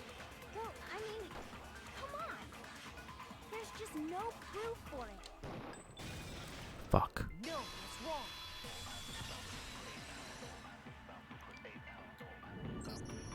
I might know one reason he I could thought I hit be the purple. What? I found this file while I was looking around the archive in the library. I guess it's some kind of confidential file the police put together about the Genocide Jack case. What? That's kind of weird as shit, isn't it? What was something like that doing in the library? The why of it is probably more trouble than it's worth, so let's forget about that for now. More importantly, it outlines all the specifics of every Genocide Jack case in exceeding detail. According to the file, there appear to be two defining characteristics in every Genocide Jack case. The first is that a bloody message is found written at the scene of every murder. Oh, that's right. Booblust. No. It's actually bloodlust. But more important is the other characteristic, and it's something that has never been made public. Never made public? What the hell is it? Why don't you tell them, Makoto? The other characteristic of every Genocide Jack case, which the world at large doesn't know, if I'm not mistaken, it has to do with the positioning of the body, how the victim was positioned. Apparently, in every Genocide Jack case, the killer suspends the body in a certain way. Other than the killer, the only people who know about this are the higher-ups in the police department. However, Chihiro was most definitely suspended in the same way. So, how did the culprit know about this when only high-level police officials were aware of it? There's only one logical answer I can think of. It's because the culprit in this case is the real Genocide Jack. No fucking way! You're saying Genocide Jack is one of us? Yes, in fact, it's Toko. What? Genocide Jack's true identity is Toko Fukawa. Yeah, no, I think it's Byakuya. What? Okay, wait, hold on a sec. Toko has like bloodophobia or whatever, remember? What kind of serial killer is afraid of blood? Is Toko Genocide Jack? The answer is yes and no. Another riddle. Man, why is this gotta be so complicated? It's a riddle for sure, but I feel like I understand it. What it means for Genocide Jack to be Toko, but also to not be Toko, the answer is that she's not just one person, but multiple people, right?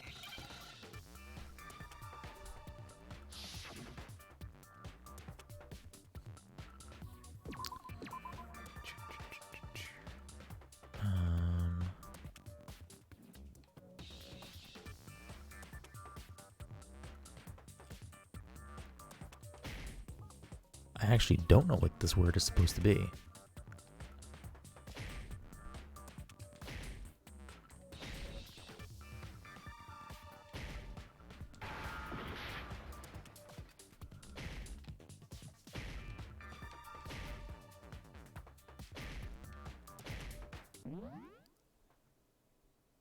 If you shoot the wrong letters during Hangman's Gambit, you'll take damage. If your influence gauge reaches 0, you will fail the case. Aim, shoot letter. Huh.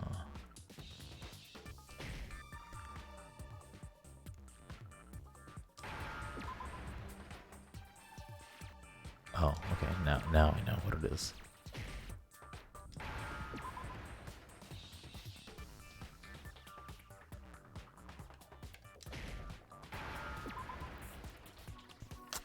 Okay. That's the other thing that I did not realize is that I needed to shoot it more than once.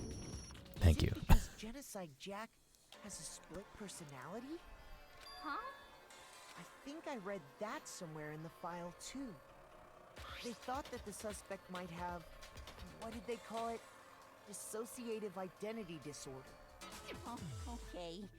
But still, to go and say that about Miss Fukawa is... Perfectly acceptable. Toko's strange behavior after seeing the body is proof enough that she has a split personality.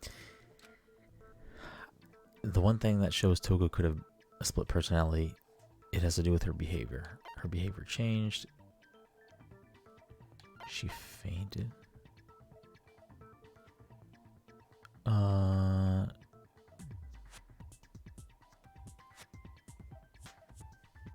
I guess. Okay. Then it's the first one. Shoot!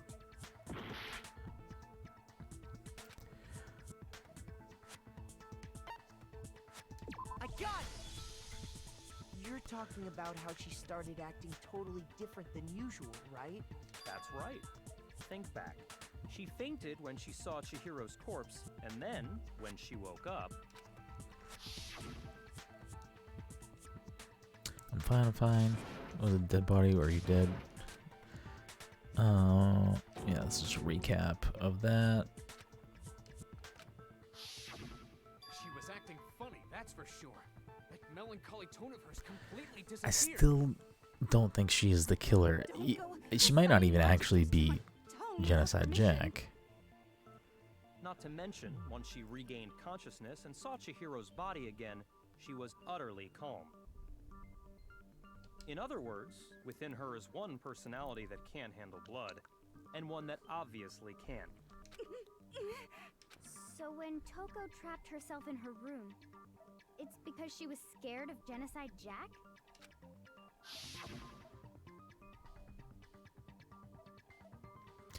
I won't let Genocide Jack have control. I'll drive out the killer, drive out the murderous fiend. The reason she locked herself in her room wasn't to keep other people from getting in. It was to keep her other personality from getting out. What? Toko was afraid. Afraid of the murderous fiend inside of her. Of killing even more people. How? Yeah. How can you know all this? I do believe you misunderstood her. What she's trying to say isn't, how can you know all this? No. What she wants to know is, how could you tell them? Huh? Oh, that's her Last secret. night, just before Monokuma gave his motive speech, Toko and I had a strange conversation. She told me a most interesting story. She said a murderous fiend lived within her, and she was afraid it could appear and attack at any time. And that trepidation is what's caused her to have such a bleak attitude. Isn't that right, Toko? This is all a lie. Right, Toko? You said you wouldn't tell anyone. What? You promised. I can't believe you lied. You have only yourself to blame. You came to me with your tragic little story. I didn't ask you Okay, to. he's definitely the killer, and he's trying to This make is the them real world, pick not her. Some romantic fantasy fairy tale. And this is his way out. Besides, you broke your promise first. You said that as long as you were here, no matter what, you wouldn't let Genocide Jack kill anyone. But in spite of that promise,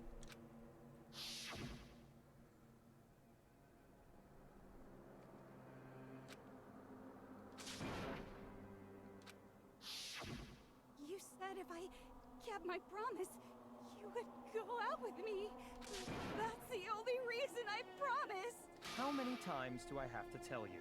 I never said that, but you weren't able to do it.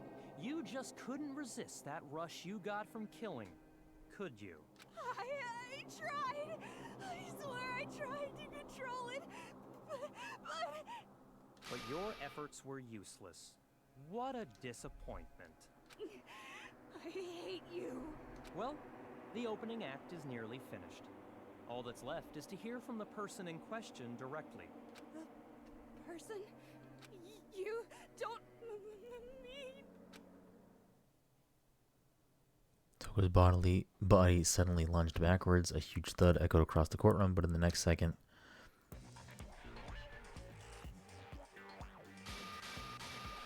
Well, hello there. Is it me you were hoping to see? Yes.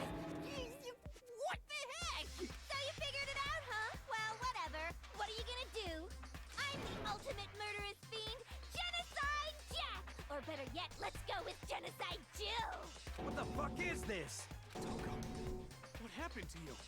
Not Toko, that's a loser name. And what happened is a textbook split personality. So what if one of them happens to be a serial killer? You should turn a blind eye to one's fault.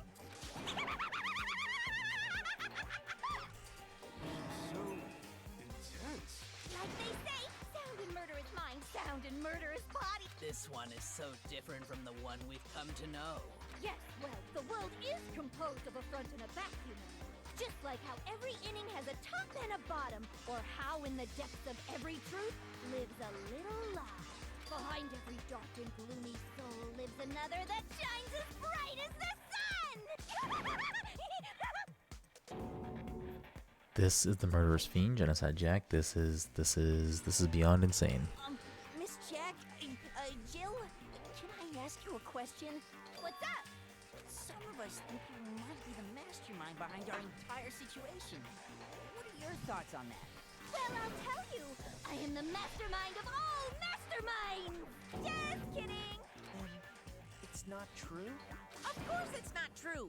How dare you try to link me to that creepazoid? And another thing, the police and government and society in the outside world are totally powerless! I mean, they just let this idiotic bloodthirsty maniac go buck wild all over town! Sure, I'm a bloodthirsty maniac, but life is pain, right? To live is to hurt other people. It's a necessary evil if you want to survive. The act of living itself causes pain for everyone. Just kidding again! This should be enough to convince you. This murderous fiend is responsible for Chihiro's death. Nope. There's clearly a motive, so there should be no doubt. A motive? Remember what Monokuma told us? If someone didn't murder and graduate within 24 hours, an embarrassing memory or secret would be revealed. Well, let's assume that Toko's secret was about Genocide Jack. If a secret like that came to light, Toko's life would have undoubtedly been forever ruined. So she had a very clear motive to never have that side of herself exposed. I mean, he's got a good case, but he is clearly the murderer. Very, very, very interesting. But sorry, as much as I hate to admit it, I'm not the culprit. But I cannot imagine anyone other than you could murder someone in such a bizarre fashion. Maybe so, but nevertheless, it's the truth. Do you really expect any of us to believe you? Yeah. I could never believe a word you say, you monster. Maybe she's totally right about that, but something's still bothering me. What she said, I need to get some more details about all of this.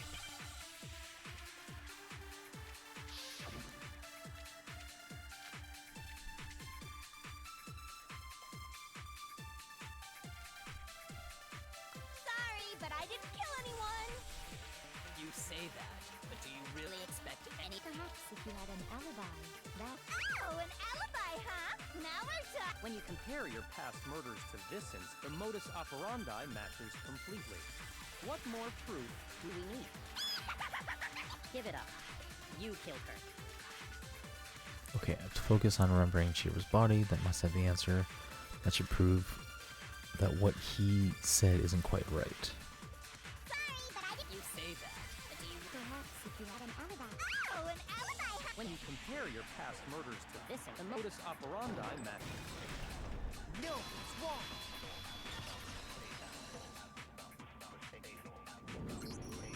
Are the methods of murder really exactly the same? I'm not so sure about that. I think there's a slight difference between the Genocide Jack cases and this one. Huh? How's it any different? Uh-oh, you don't know? Well then, human garbage, let me tell you! I murder with passion and conviction. I consider myself a professional, and I have a very particular way of doing things. Imagine you go to a fancy Italian restaurant. They're very picky about the noodles, the sauce, everything.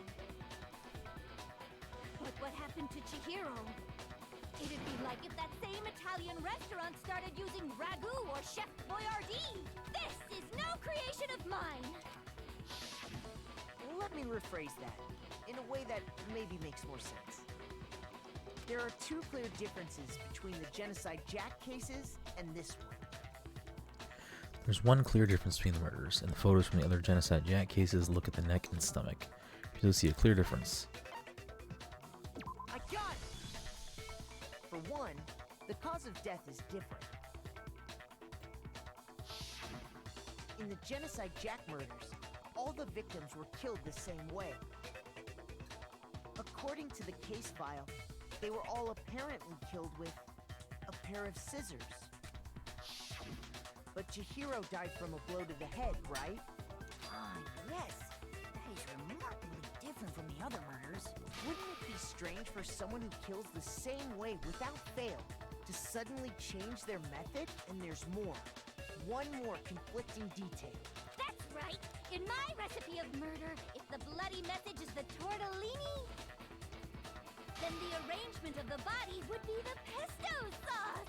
Could you please stop comparing killing people to cooking? So, are you saying the other difference has to do with how the body was arranged? That's right, the second difference is related to how she was suspended. In the photos of the Genocide Jack cases, all the other victims were stabbed through their hands. Here you'll see a clear difference. What was used to suspend her? Do you remember what the killer used to suspend her?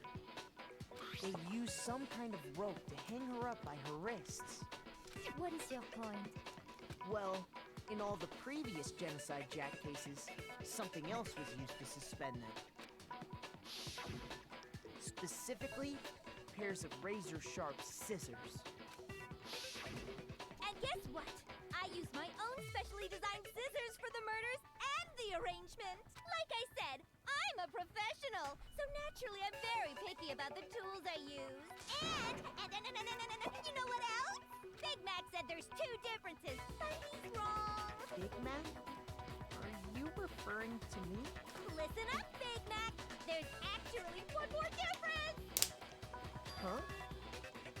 My word, you really didn't notice? Take a look at who the victims were in each Oh, she only kills men. There's a pattern there, just waiting to be discovered. Pattern? Figure that out, and it'll be plain as death why I couldn't have possibly killed that little lolly girl. Let me see. There's a pattern around the Genocide Jack victims, and Chihiro didn't fit. If you look at the names of every victim, what you'll notice is, I think I figured out why she couldn't have killed Chihiro. Chihiro was a girl.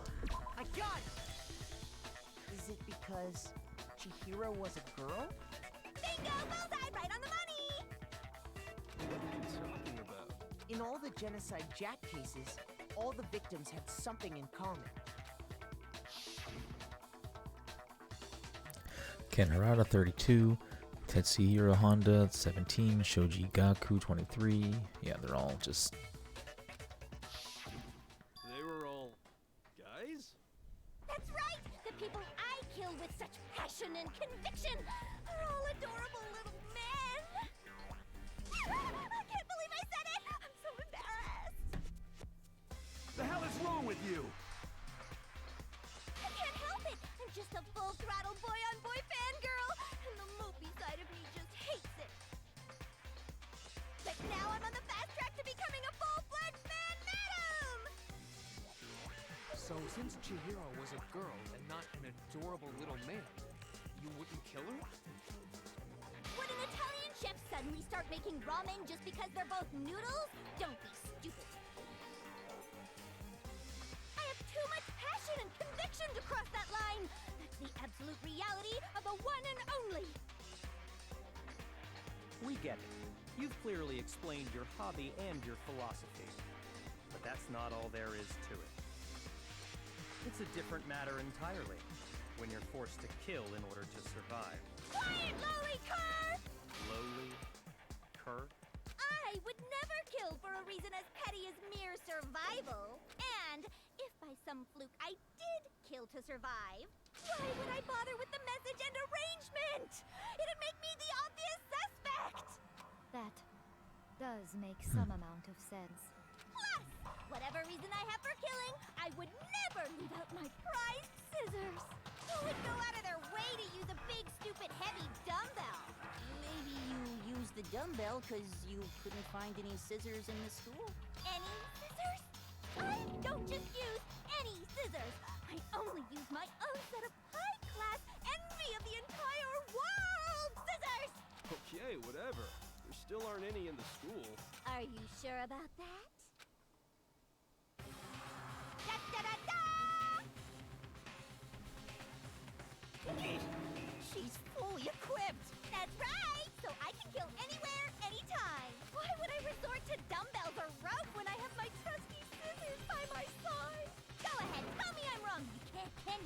socks, all of you! Not to mention, I have no clue how to tie a good knot. So rope's totally out of the question anyway. I have no idea what's going on anymore. Could such a heinous villain really be innocent? But the body really was suspended, right? And nobody but the police knew about that. Yeah. That's why we figured it had to be the real deal and not some copycat killer or whatever. Actually, hold on. There is one person. One person who could have copied the Genocide Jack cases.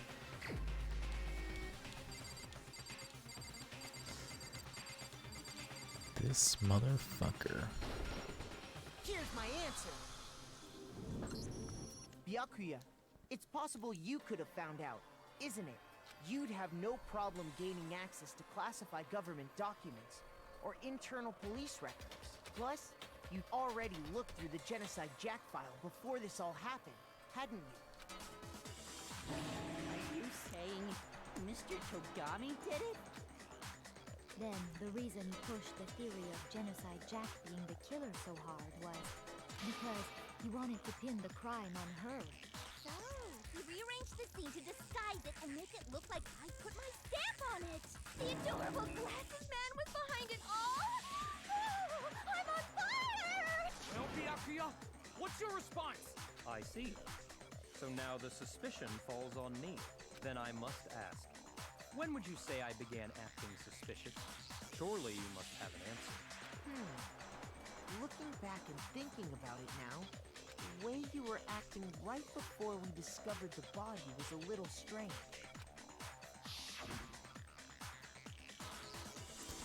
And the locker rooms, they're suspicious, very suspicious indeed, wouldn't you agree? Huh? Suspicious. It seems nobody searched the locker rooms. Let's start with the girls' locker room. You wanted to go to the girls' locker room right away, right? But since you're a guy... I should have naturally thought of the boys' locker room first. Is that what you want to say? The victim was Chihiro, a girl. Hence why I said we should check the girls' locker room.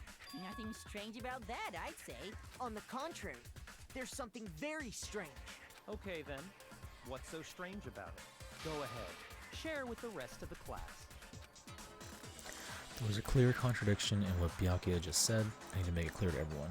A new element has been added to the non-stop debates. Next, we're going to add something called a truth flashback. If you aim at a weak spot and hold down the Y button, then you'll memorize that weak spot. This memorized phrase can only be shot once as a single truth bullet. If you shoot or change the truth bullet, it will disappear from your truth cylinder. However, you can use this flashback feature as many times as you want. If you don't seem to have the answer to a lie or a contradiction in your loaded truth bullets, it might be wise to memorize a different weak spot and use that to make your case. When's the best time to flashback? Well, you'll just have to use your keen wits, won't you? In this case, though, I will say that if you don't use a flashback, you won't be refuting anything. Well then, good luck and have fun.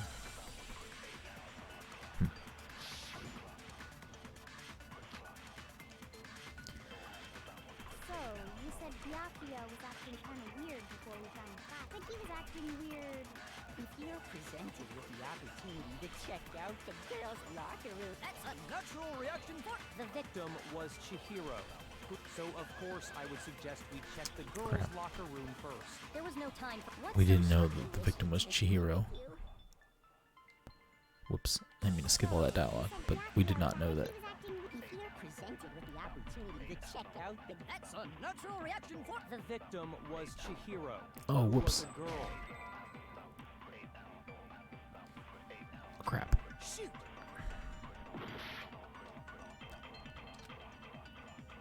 So, you said Byakuya was acting kind of weird before we found the body. But he was acting weird... how? If you're presented with the opportunity to check out the girls' locker room, You absolutely take it! How do I... There we go. That's a natural reaction for any guy! The victim was Chihiro, who was a girl. No, it's wrong!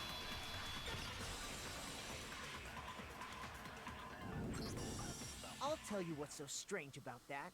Because up until we actually discovered the body, we couldn't have known who the victim was. So your claim that you went to the girls' locker room first because Chihiro was the victim doesn't hold up. I see. That's a good answer, I must admit. Interesting. Very interesting indeed. But your reasoning is still too weak. Huh? What's wrong? Is that it? Surely you've got more than that. Go ahead. Show. What's with Byakuya's attitude? It's like he doesn't even care. I've got him cornered, but he's acting like it has nothing to do with What's the him. matter? You're not finished already, are you? There must be more to it. There is. I think. There is more to it. Think about it. We just talked about the differences between this case and past Genocide Jack incidents. The proof you're looking for is hidden in there. Oh? Proof that I'm the culprit, you mean? The difference between this case and the other Genocide Jack murders, the evidence that proves Byakuya is responsible is hidden in there. What could it be?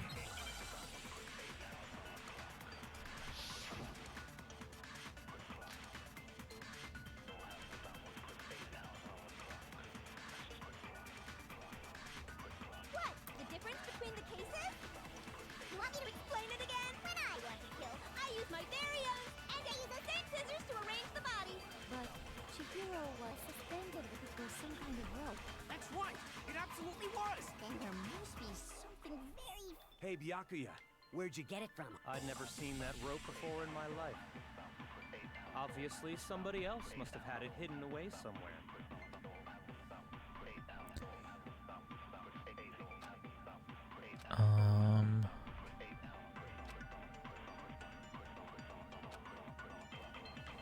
Yeah, but how do I trigger that? I want to kill, I use my very... and I use those same scissors to arrange the body. But Chihiro was with some kind of rope. That's right! It absolutely... Then there must be something... Hey, Byakuya, where'd you get... I'd never seen that rope before in my life. No, it's wrong.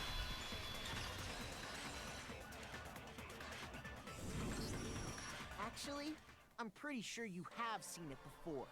Because, you see, that rope, or should I say, that extension cord? What? An extension cord? Byakuya, you've used the extension cord in the library more than once, haven't you? And the same extension cord that was in the library all this time went missing after the murder. And there's no way someone who uses that extension cord as much as you do wouldn't discover that fact. And Byakuya must be the one who took the extension cord. I can't imagine any other possibility. That's really what you think? Then your conclusion is something like this? I killed Chihiro in the girls' locker room, then hung her up and wrote that bloody message. I intentionally made it look like Genocide Jack was behind it. Is that about right? He's doing it again. He's totally calm, totally unconcerned, as if he's not even involved. Wait, not even involved. What's wrong? I asked you if you think that's what happened. Hell yes, that's what happened. So that's it, right? Byakuya's the killer. I don't disagree with not disagreeing. He kept calling this a game, right? So he'd be totally willing to do something like this to win. Sorry, but could we hold on just a second? I think we need to talk about this a little more. Do we really need to? We've already decided who did it. I know, but still, there's something that's still bothering me. Is that right? And what, pray tell, is still bothering you? I killed her in the girls' locker room, then disguised my crime. Specifically, I dressed it up to make it look like it was the work of a homicidal psychopath. What about all that bothers you? Wait, what was that just now? Something's not right. Chihiro's body was definitely found in the girls' locker room, but does that mean... Can I really just accept what Byakuya said as the truth? No, I don't think so. There's definitely something off about what he said. This... I got it! You say you killed Chihiro in the girls' locker room, right? But are you sure about that? Isn't it possible that the murder took place somewhere else? How disappointing. What kind of question is that?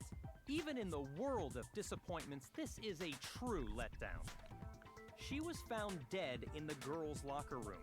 There is absolutely no question about that. how could the scene of the crime have been anywhere else? Well, I think it's entirely possible that she was killed somewhere else, then carried there later, along with the rest of the murder scene. The rest of the murder scene? That was awfully specific. Please tell me you have a reason for saying all of that. I believe I do. Hey, Byakuya, did I just take you off guard? When the story suddenly moved to the crime scene, Byakuya, who'd been so confident up till now, maybe Byakuya never even realized that the actual scene of the crime could have been somewhere else. Don't just move on without permission! What do you mean she was killed somewhere else? Come on, Makoto. If there's any chance the murder took place somewhere else, let's see the proof. Evidence that shows the murder took place somewhere else. There was something that was switched between the boys' and girls' locker rooms. The poster and potentially the rug.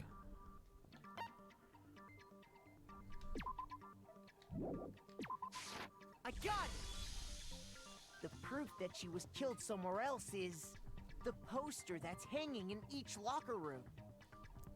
Your proof is some posters? The poster in the girls' locker room was a picture of a big-boobed supermodel. But don't you think that's kind of strange? Why would the girls' locker room have a poster like that? I bet those massive jugs of hers were totally fake! Meanwhile, the boys' locker room had a poster of the super popular boy band Tornado. Again, that doesn't really seem to belong in a boys' locker room. So you're saying that maybe the posters were switched? And there's one other thing I noticed about the locker rooms. You know what I'm talking about, right, Sakura? You're referring to my protein coffee, aren't you? Protein coffee? While I was in the girls' locker room earlier, I spilled some protein coffee on the carpet, but I noticed that after the murder, the stain had been totally scrubbed away. No, it's not that the stain was scrubbed away, it was moved.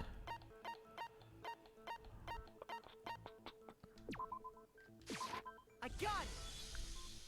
The stain on the girls' locker room carpet wasn't scrubbed away. In fact, I found it on the boys' locker room carpet.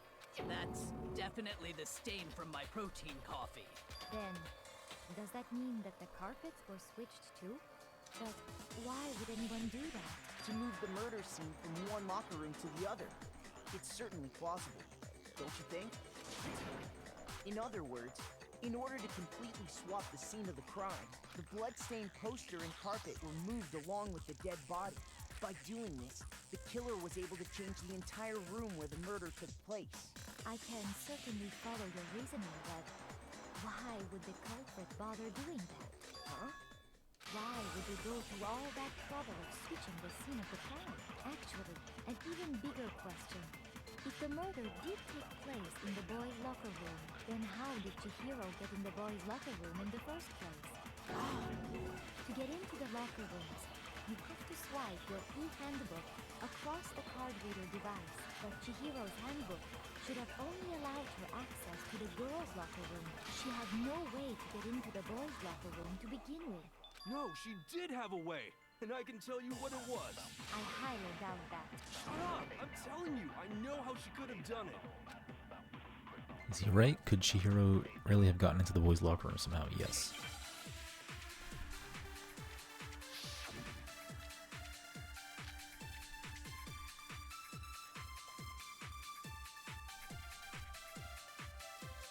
Is it really possible?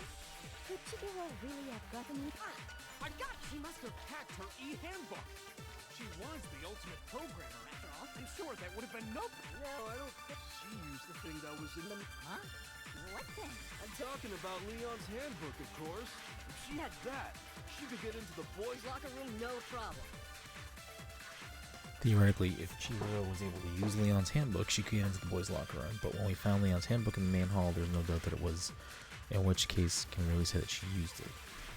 Is it really possible? Could Chihiro really have... I got she must have hacked her e-handbook. She was the ultimate programmer. I'm sure that would have been... No, I don't think that she used the thing. Huh? What? I'm talking about Leon's handbook, of course. If she had that, she could get into the boys' locker room no problem. I think I need to do Taka's statement. She must have hacked her e-handbook. Nope, apparently not. Shoot!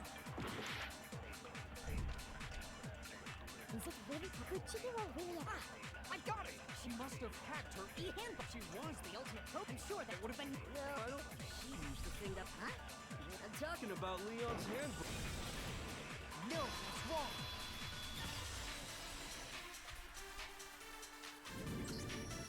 No, I don't think Chihiro used Leon's handbook. Why not? Why does he know that there are switched or other handbooks though? Why does he know Well, that? then, yeah, I guess that'd be pretty impossible, huh? I am struck silent by how quickly you gave up. Plus, isn't there a regulation against using someone else's handbook? Actually, the rule states that loaning your handbook is prohibited. It says nothing about borrowing one. In other words, you could borrow a dead person's handbook all you want, and you'd be safe. Yup, yup, yup! Hit the nail square on the noggin! Of course, if it were broken, that wouldn't make any sense anyway. So then, she must have hacked hers, like I said. She used her ultimate programmer skills and... You can't fix an e-handbook. The instant you open one up, a security buzzer starts glaring. So, if she didn't use Leon's handbook, and she didn't modify her own handbook... Maybe Mr. Naegi's initial assumption is just... wrong? It seems like there's no way she could have got into the boys' locker room. So I guess so. Okay then, I vote for Byakuya. Is that it then? Chihiro was killed in the girls' locker room and Byakuya's the one who did it, really? But still, I don't know what else I can do. Hold on a second. I agree with you, though. I think you're on the right track. What the? You finally decide to open your mouth and that's what you've got to say? There's no way she could get in the boys' locker room, right? So... Why are you so sure she couldn't get in? There's still one other way she could have gained access. What? What are you talking about? What other way is there? Well, to explain that, why don't we take a little break from the trial? I'd like you all to come see something. Wait! Just what do you think you're doing? Don't worry. This'll make the whole trial more exciting. I'm sure that thought must please you. Huh? It'll make things more exciting? Well, all right then. I declare an official class trial recess. For real? Now then, what is it you want to show us? It better not be boring or I'll be very unhappy. Oh, I have no doubt it'll meet your lofty expectations. So, shall we go?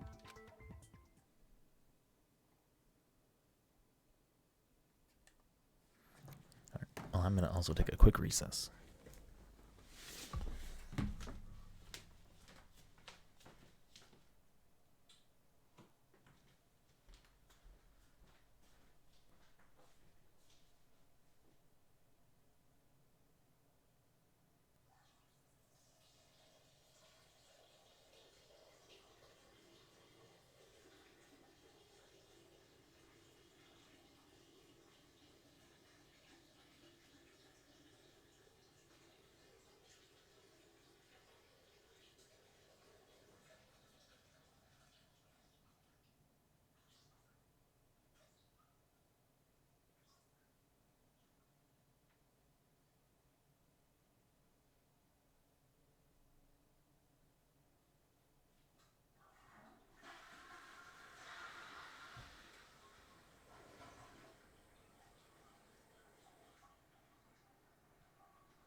We headed off with Kyoko in the lead.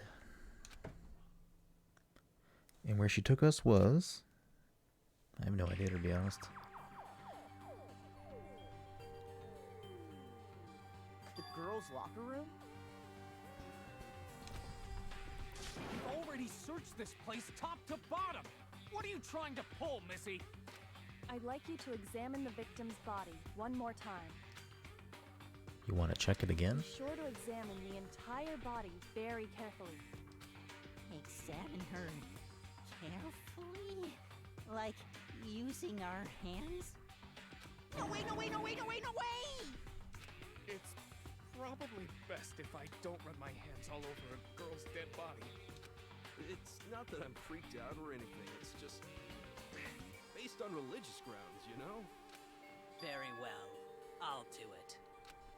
But you're a girl. You shouldn't have to touch a dead body. Just let one of the boys do it. No, it's okay. I think Chihiro would rather have a girl examine her. So just leave this to me. Sakura. What is this? Some kind of secret girl-on-girl action? Is that what you two are about? That's not it at all. Stop screwing around. Okay, here I go. I'm sorry, Chihiro. Please excuse the intrusion. Putting her hands together in a brief prayer, Sakura then began to quietly examine her body. Be sure to check her entire body, and I believe we will solve this particular mystery. Her entire body? I know you say that, but... What? This is... What is this... What is it? Not possible. It's not possible.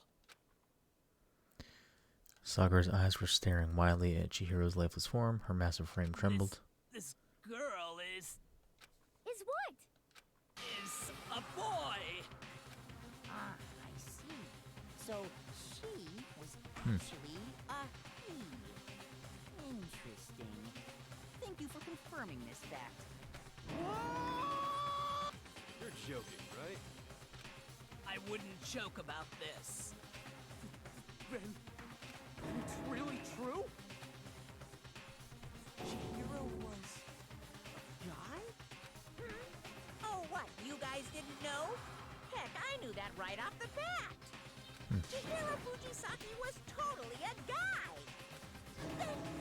He was a cross-dresser? Oh, I'm really on fire! I wish I had killed him! So that's what Kyoko wanted to show everyone, huh? Interesting. Yes, that certainly does make things much more exciting. Now let's ride this wave of excitement back to the courtroom and get back to the trial. I do I'm not sure what that apologize for keeping you changes. waiting. Now then, let's resume the class trial. Let's just change the fact of how Chihiro got into the locker room. Chihiro was actually a boy. Yes, well, I don't know his reason for hiding it, but the fact is, Chihiro was not a girl, but a boy. To think that Chihiro was actually a guy, the thought had never even crossed my mind. Because the victim was male, he would have had no problem gaining access to the boys' locker room. Oh, so that's why Chihiro didn't want to work out with Sakura and Aoi, and also probably why they were working out late at night. Assuming his handbook did, in fact, list his gender as male, then yes, that would be true. Of course his handbook said he was a boy. He dressed like a girl, but he was a boy through and through. So then, there should be no issue with Makoto's initial assertion. The victim was killed in the boys' locker room, and was then later moved to the girls' locker room. And the killer could have easily used Sayaka or Junko's handbook to get into the girls' locker room. So Chihiro really was killed in the boys' locker room? I still don't understand the motive for moving the body, but yes, that does seem plausible. Well, I must admit, I did find it rather odd. I knew he felt a little off. There was a certain incongruity to his female body. This is the most titillating situation! So now everything has been connected. All the mysteries have finally become clear. Okay, well, connected or clear or whatever. We still think you're the killer, remember? Very interesting. This has become very interesting indeed. He's off in his own little world. What about you, Makoto? After everything we've learned, do you still think Byakuya's the killer? Well, without a doubt, Byakuya is the one that made Chihiro's death look like Genocide Jack did it. But I think he might not actually be the killer after all. What? But aren't you the one who accused him in the first place? He just seems to be too easygoing about all this. Like he's enjoying us solving the mystery. The way he's acting, it makes it seem like it doesn't have anything to do with him. And you think that might be because it doesn't have anything to do with him? Plus, the evidence he left behind was a little too... how can I put it? Overt. He consciously chose to use the extension cord, knowing it could connect him to the murder. At least, that's how I see it. And Byakuya, when you found out the murder took place in the boys' locker room, it seemed to rattle you. And then again, when you found out Chihiro was actually a guy, if you really were the killer, that stuff wouldn't have had any effect on you. So that's your thinking, huh? Well, it bothers me that you don't have more concrete reasons, but it's fine. I guess I'll mark it as correct for the time being. Mark it as correct? He's right.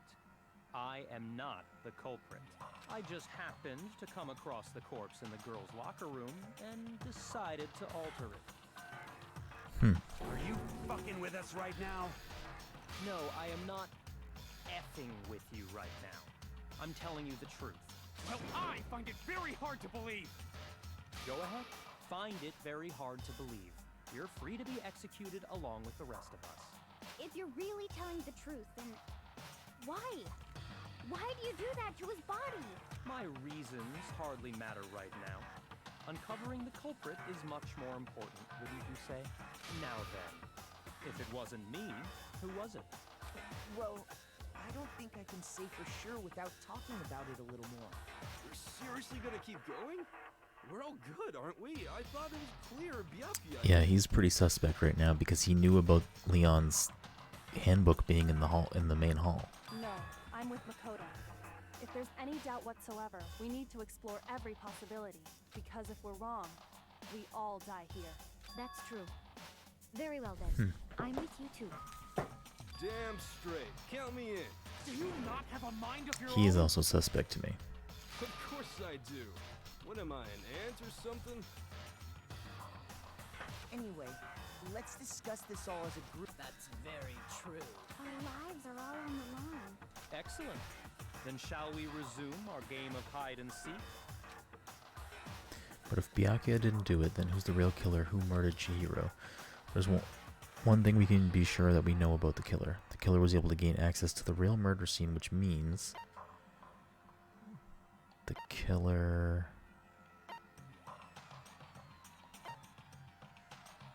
is a guy. I got it! Since the crime scene was the boys' locker room, you would need a boys' handbook to get in. Since Leon's handbook is apparently broken, the killer would have to have used their own. In other words, it has to have been a guy. But it's still not enough. I need to find some more clues.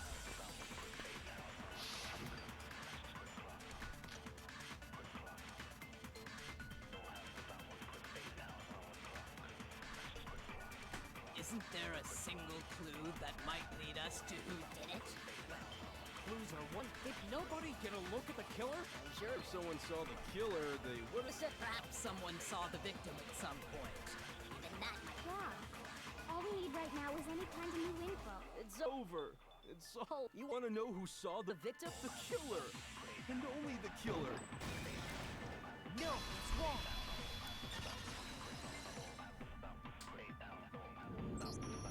I believe someone else did see the victim before he was murdered. What do you think, Celeste? Now that you mention it, yes, I did see him. Huh? Really? Oh, but I suppose only Makoto knows about this. The rest of you had no idea, did you? That is why you're all making such ugly noises. Whatever! Just hurry up and tell us! It was last night, right before nighttime. I saw Chihiro in the dormitory warehouse. I saw him stuffing a track jacket into a duffel bag. And then, I assumed, he headed off to exercise. A track jacket and a duffel bag? But we didn't find anything like that at the murder scene. It seems likely that the culprit destroyed them to get rid of any evidence. And that is when he said something that struck me as rather odd. Well, I'd better get going. I'm kind of in a hurry. Chihiro told me he was in a hurry. But why would he be in a hurry? Only if someone were waiting for him, I should think. So, Mr. Fujisaki was on his way to meet with someone, and then they were going to work out together? But Hina and I had invited him to exercise with us plenty of times, and he always declined. Probably because he was afraid you'd find out the secret he was hiding, right? Which means that conversely, he must have trusted whoever he was meeting with very much. Enough so that he was willing to risk his secret being revealed. What a marvelous friendship! The point is, whoever he met up with is the culprit, right?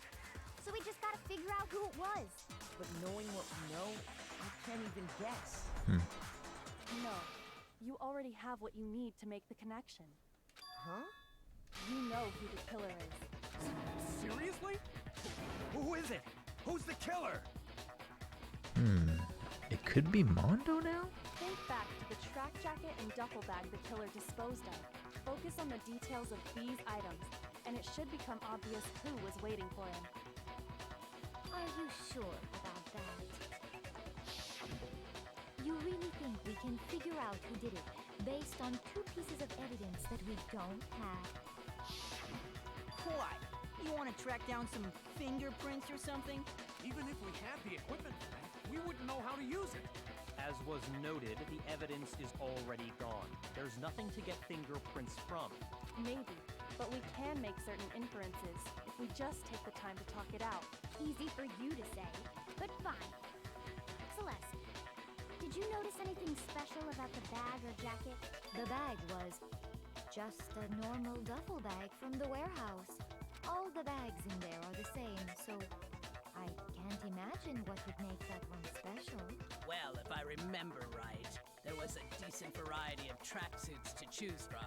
Do you think there might be some connection between the culprit and Chihiro's jacket? Perhaps. Let's explore that and talk a bit more about the jacket he took. Does Chihiro's track jacket really hold some clue about the killer? Somehow, it's really hard to believe.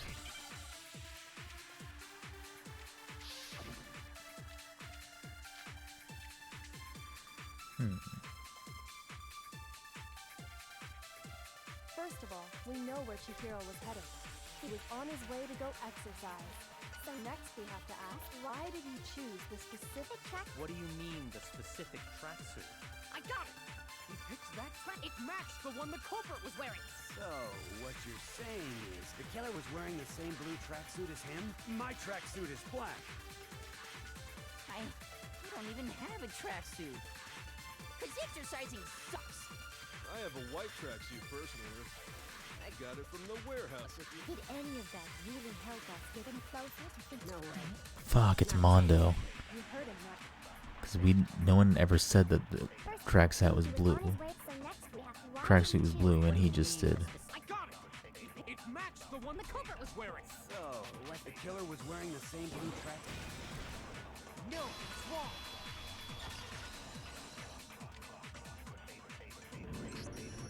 Hold on a second, Mondo. What did you just say? Huh? What'd I say? When Celeste testified a few minutes ago, she said... I saw him stuffing a track jacket into a duffel bag, and then I assumed he headed off to exercise. She never said anything about the jacket's color. So why did you say Chihiro's blue tracksuit? What are you... You just... Hey, Celeste, what color was Chihiro's tracksuit? As a matter of fact, it was blue? And before we began the trial, did you tell anyone that? The only one I told about any of this was you. Then, Mondo, how did you know what color Chihiro's tracksuit was? Because I'm sure he saw the clothes at some point in the investigation. No, that can't be it. The bag and clothes were surely disposed of by the time we began our investigation. Then the only reason reason he could have known what color the tracksuit was is if he saw Cherry with it before he died. That's the only possibility. Are you talking about Chihiro? So, how about it? Did you see the tracksuit or didn't you? Just by chance. I just happened to see it last night. He walked past me, and he was carrying the tracksuit in his hands. No, that can't be it either. According to Celeste's testimony, She stuffed the... Or he stuffed the jacket into his bag in a hurry. It was almost like he was trying to hide it. Why are the pronouns wrong there? And just like that, he was gone. when Celeste noticed it, Chihiro made a point of making sure the jacket was completely in the bag. If you just ran into him briefly, you couldn't possibly have seen what color the tracksuit was. It would appear you dug your own grave. Perhaps. But you handed him the shovel, didn't you? That's why you said what you did. Focus on the tracksuit and it'll be obvious who he met with? What a bunch of nonsense. Ah, now I understand.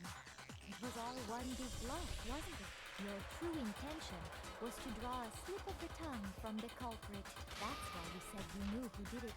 To put them on edge. That's right. However, Mondo was my target all along. I had my suspicions about him from the very beginning. But why? What made you so suspicious? That's a good question. The way he talked, the way he was acting.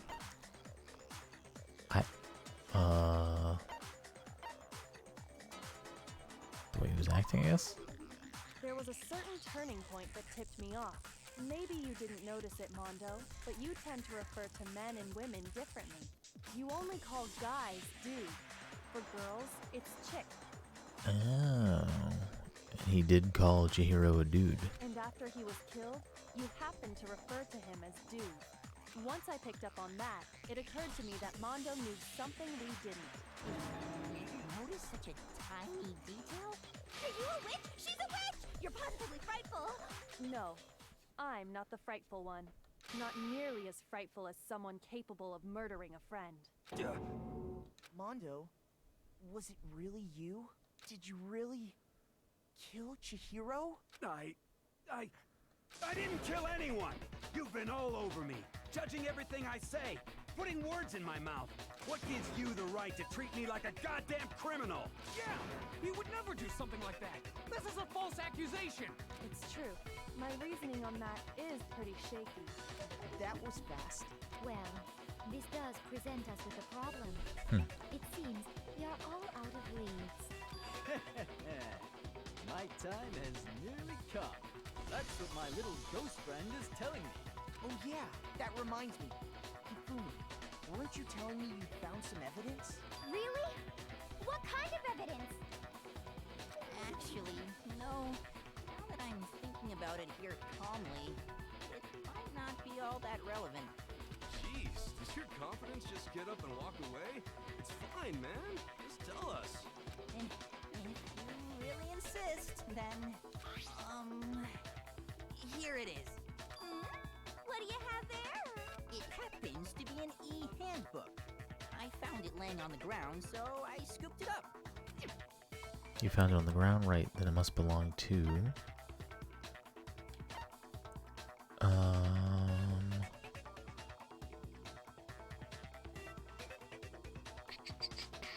I don't know, actually. Because... you have yours. I can't remember if Chihiro's was at the crime scene. It might not have been. And I don't know why it would be Mondo's. I got it! We know Chihiro's handbook was missing from the scene of the crime, right? For a fact. For a fact indeed. I was totally sure I'd found it. Then it must hold some clue about the culprit, right? Well, that's what I was hoping. But it's busted. It won't even turn on. I imagine the culprit broke it to get rid of any evidence after the murder. That's odd. I didn't think the handbooks were quite so fragile. You're right. They're not. They're totally waterproof and shock resistant. It would take an awful lot to break one. And yet, this one does appear to be broken, as is Leon's, sitting useless in the main hall. For all your confidence, That is a remarkably high failure rate. Do you think there might be some kind of mystery in there somewhere? How precisely did the handbooks get broken? Because Mondo had it in the sauna. And Taka did not, because Taka was not wearing his clothes. By hitting its weak point, yeah. I got it! You already told us before that the handbook has one weak point, didn't you? Yeah! You remember that? Sure, maybe I let that slip, but I never told anyone what the weak point actually was. But if the handbook is supposed to never break, and two of them broke in quick succession, Then we can only assume that someone's figured out its weakness. You know what the weakness is, right, Monokuma? So, what is it? You're asking me? I think it's a necessary piece of information if you want this to be a fair trial. But if I tell you, and someone else decides to copy it, that would be very not good. Just tell us already! Why would we want to break our own handbooks? Oh well, I have a weakness for pushy demands. But you're sure you won't follow their example? Then allow me to make a special announcement. The weak point of my cutting-edge e-handbook is... when it's exposed to high temperatures for too long, it will suffer a meltdown and totally break! I flippin' knew it! You knew it? Yeah, because I found the handbook laying on the floor of the sauna. The temperature in the sauna can reach over 200 degrees. Strange how you don't get burnt, huh? It's because as your sweat evaporates, it creates a cooling layer of air around your skin. If the hot air of the sauna were somehow pushed directly onto your skin, you'd definitely get fried. That layer of air would get blown away. That's why you may feel a burning when you move around. So when you're in a sauna, make sure to keep nice and still. Interesting. I learned one new fact today. That is a mere trifling speck of knowledge. Anyway, if you found the victim's handbook in the sauna, then the killer must have been purposely trying to raise its temperature in order to break it. meaning the culprit somehow knew its weakness. But how'd they find out? Or they broke it by Monokuma said he accident. didn't tell anyone, right? Indeed. Quite the mystery. What if they found out by accident? What do you mean by accident? What if the killer took their own handbook into the sauna, not knowing its weakness, and it broke? They'd realize it was broken, of course, and it wouldn't be hard to figure out why. And once they had Chihiro's handbook, they knew they had an easy way to dispose of it. I won't say it's not possible, but who would have done something like that? I don't know of anyone who took their handbook into the sauna. I might know someone who did. Whoa! Seriously? I think the one who may have taken their handbook into the sauna was...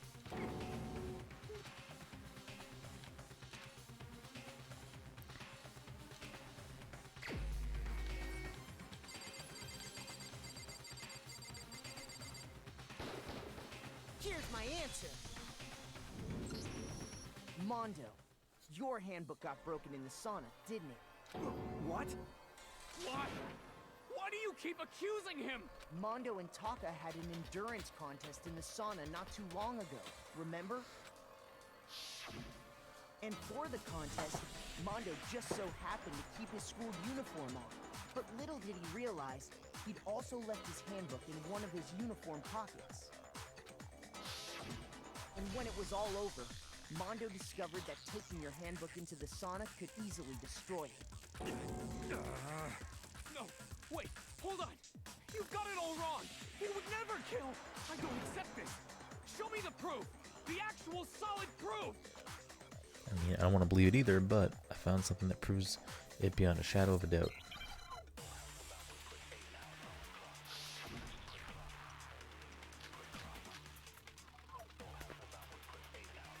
Broken handbook, Chihiro's handbook.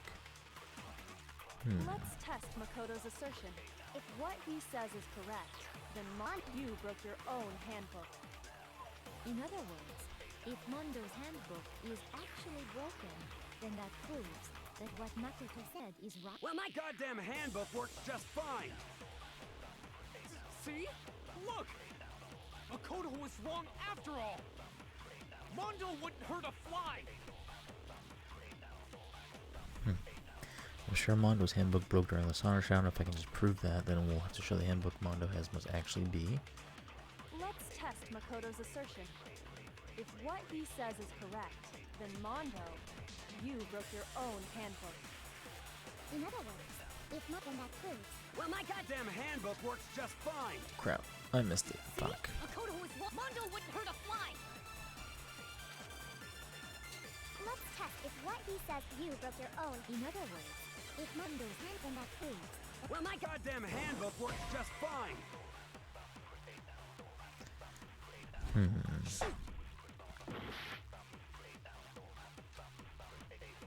Let's test Makoto's assertion.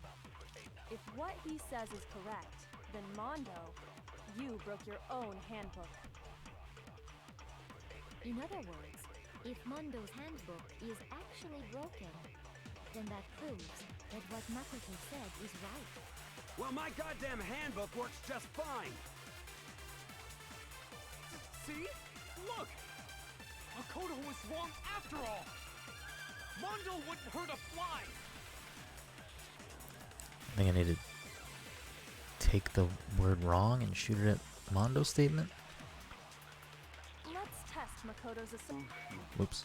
If what he says you broke your own. In other words, if then that proves that. Well, my goddamn handbook works. See? Makoto was wrong after all! Mondo wouldn't hurt a fly!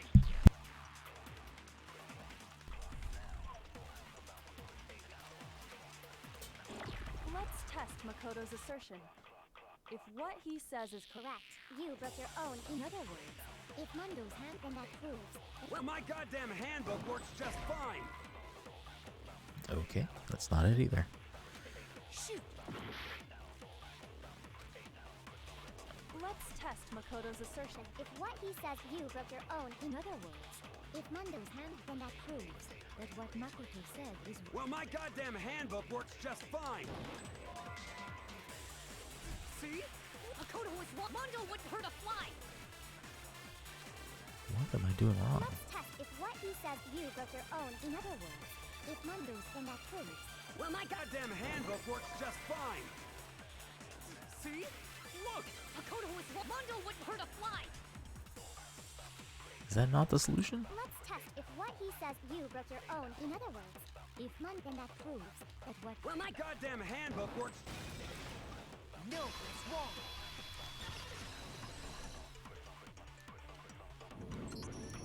Mondo, the handbook you have right now, is it really yours? The fuck is that supposed to mean? The broken handbook that was in the main hall, isn't that one actually yours? What the heck are you talking about? What I mean is, I think Mondo swapped his handbook out for one that actually works. I think he took Leon's handbook and replaced it with his own. After all, Monokuma said himself that Leon's handbook never should have broken. That's right! The punishment it suffered wasn't nearly enough to destroy it. So then, the broken handbook in the main hall is actually Mondo's, which would mean that the handbook Mondo has right now is actually Leon's, yes? But doesn't that violate the school regulation that says loaning out your handbook is prohibited? Well, here's how I look at it. There is a rule about loaning your handbook to another student, but if they're dead, they're not a student. It's kind of a gray area, I admit. But no worries. If anything, it just makes things more interesting. As such, I decree that exchanging handbooks with a corpse is not a violation of the rules.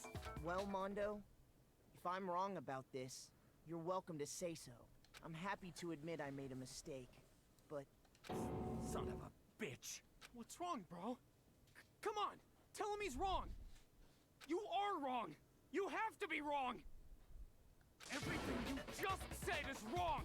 You made it all up! Okay, then why don't we look back on this case one more time, from the beginning? That way, everything will become clear, and we'll all see if I was right or wrong.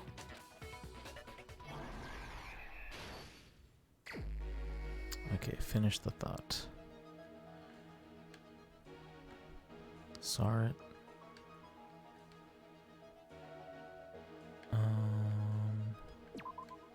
This goes here.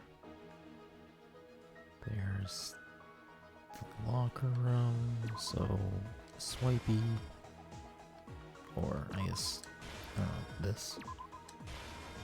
No, that's probably him taking it.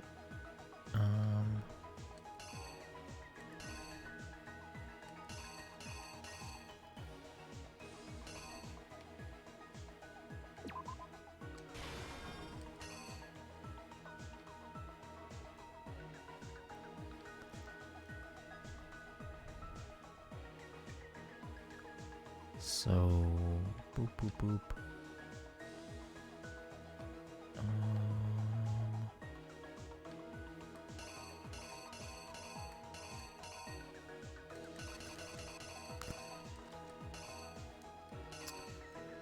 So, putting this in there, put it in the locker, and then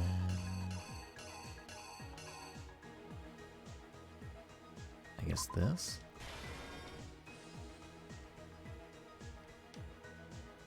Splat here. Thud, thud.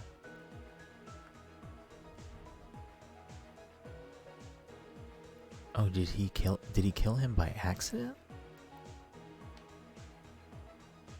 Cause that looks like a mistake face. Like, oh, whoops.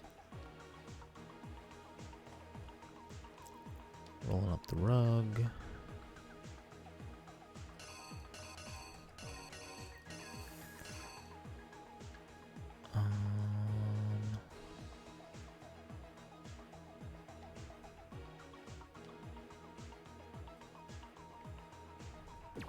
Wait. And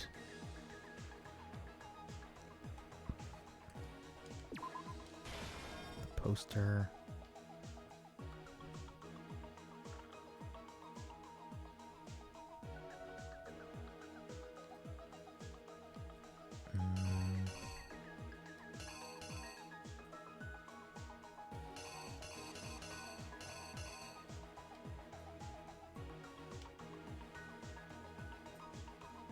I guess.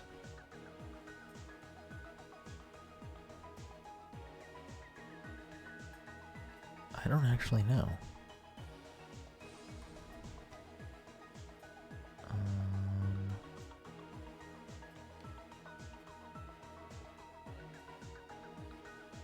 Okay, wait, so maybe this is not in yet.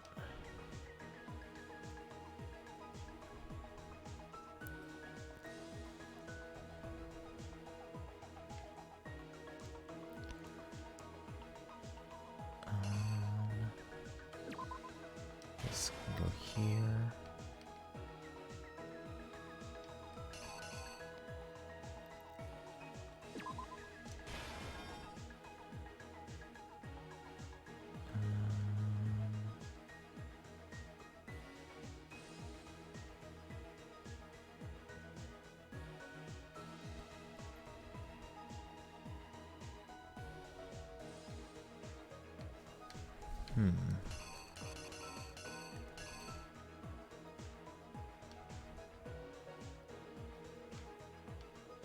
Okay, so this goes here.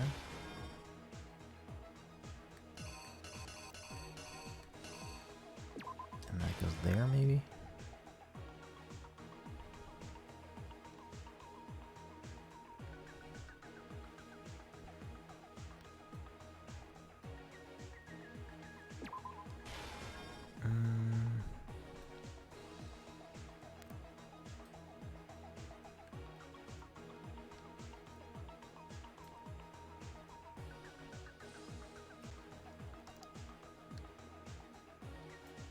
I know the chain of events, but I feel like some of these pictures are not like super clear.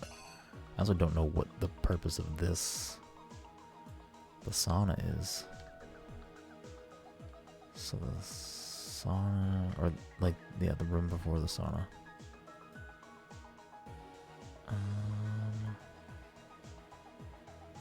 So the sauna would have to go...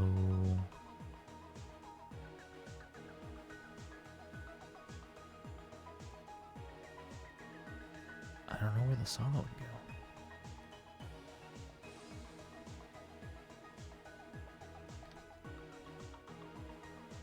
Or maybe that doesn't go here. Maybe this does for some reason.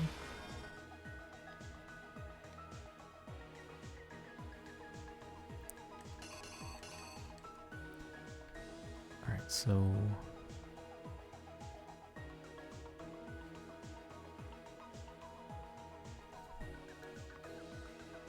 Okay, let's start from the beginning. So, that's right. And then... up here, that's probably correct. Working out, get up, murder, blood splat, blood splat, seems accurate. Drops the weight, body drops, shocked, dead body. Okay, so Act 3 is, you gotta roll up, switch the rooms. So this, the weight, the body, and I guess the poster would go here. I don't know what would go here though.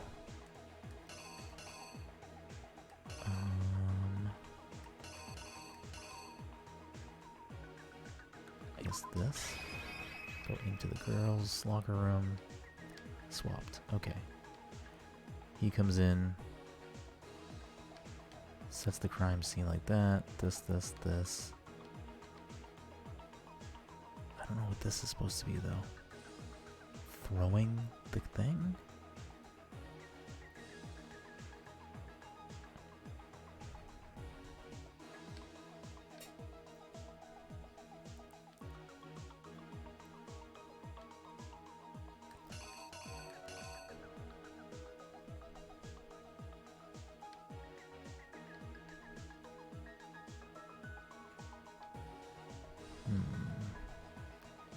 Maybe it's not this? Maybe it's this?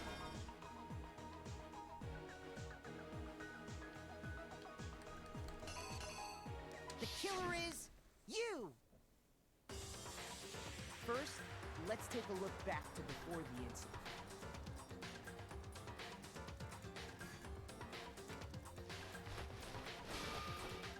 Last night, Celeste saw Chihiro in the warehouse, correct? At the time, she was apparently stuffing something into a duffel bag. That something was a blue tracksuit. You can confirm this, right, Celeste?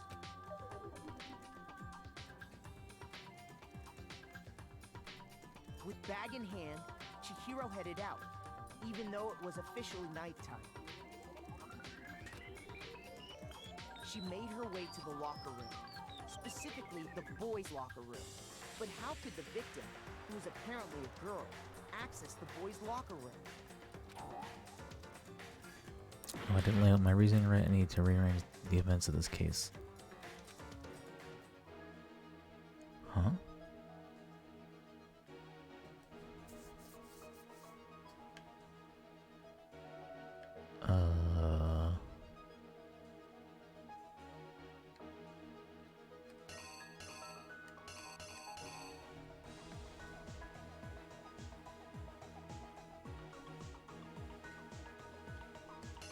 What did I do wrong?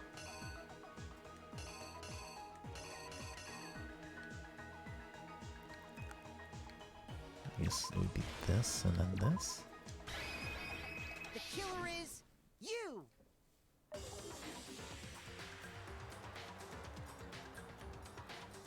With bag in hand, she made her way to the locker room. Specifically, the boys' locker room. But how could the victim, who was apparently a girl... Simple. Because she was really a he, which is why he was able to use his own handbook to gain entrance to the boys' locker room. Once inside, he met with someone there. And the person he met was the one who killed him.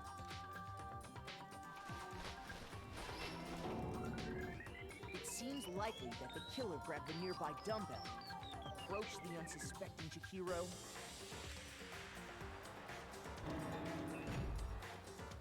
and attacked him. And that's where the bloodstains on the poster and carpeting in the boys' locker room came from.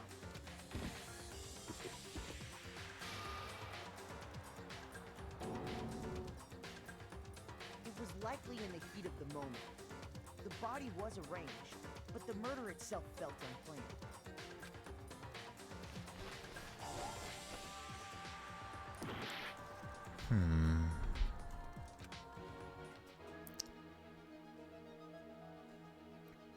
Rolling up the rug.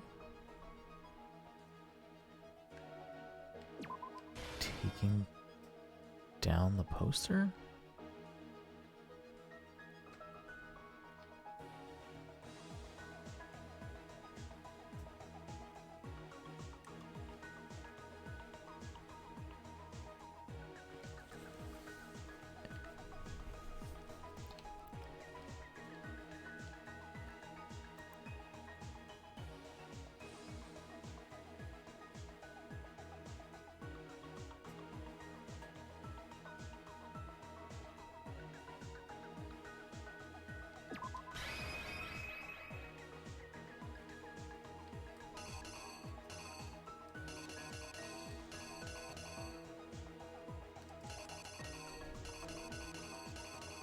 The killer is you!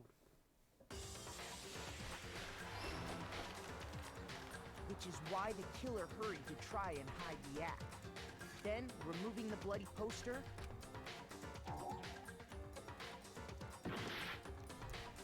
Huh. Oh my goodness. If I have to fill in the entire comic book, I'm gonna be so aggravated.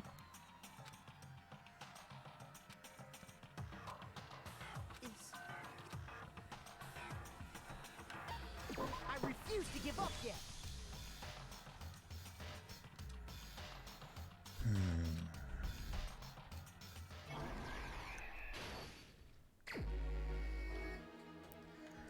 Oh, I really have to do the whole thing again. Okay. Let's try to do this right on the first go. So that, then we got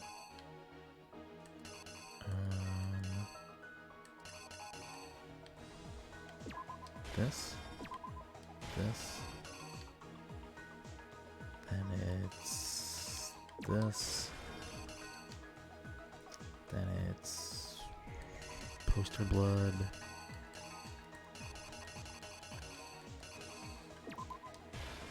Wait. No. It's poster blood. Then it's remove the poster, remove the body, and it wasn't the dumbbell here. It was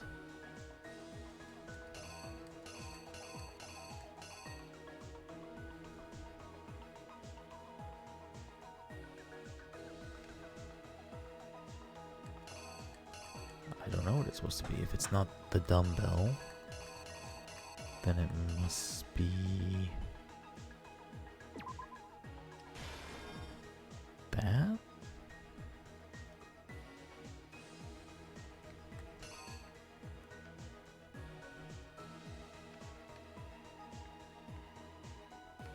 And then it's dumbbell, body.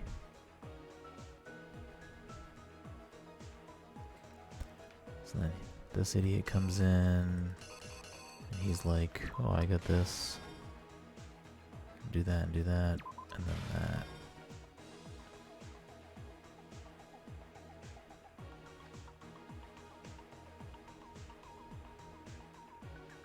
And then this is probably the final one. And then that, I guess? I don't know. Wait, I still don't have putting up the poster.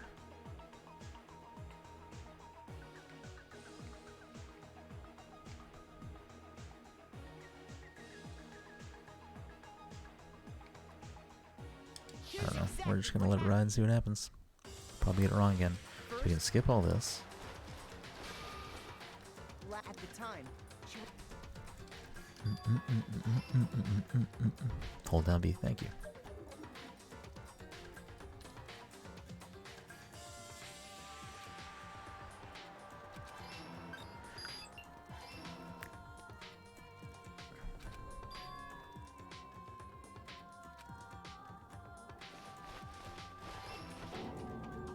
I still don't understand why Byakuya wanted to get involved in the way he did anyway. I don't understand that part.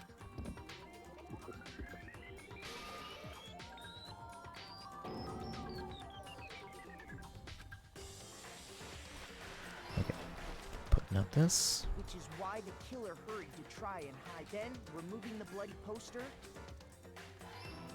Okay. and finally carrying the corpse into the girls' locker. A girl's handbook was necessary to get into the locker room, of course. But this alone doesn't prove that the killer was necessarily a girl. After all, Sayaka and Junko's handbooks had been placed in the main hall. Using one of those, a boy could get into the girls' locker room without much problem. Okay. So, putting the poster up.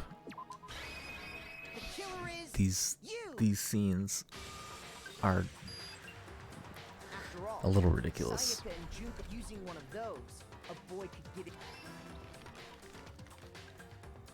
And that's exactly how the killer did it. With the carpet and the poster they brought with them, they got to work. They changed the layout of the boys' and girls' locker room in what you might call a crime scene switch. That could have been the end of things, but no. Byakuya discovered the body and decided to intervene in the situation.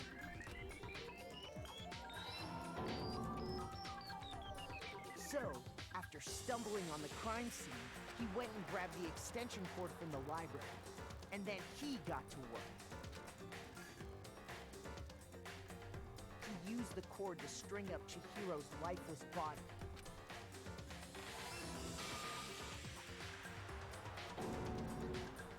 Then, using the victim's own blood, he left a grisly message there at the scene of the crime. He wanted to create the illusion that Genocide Jack was responsible for the slaughter.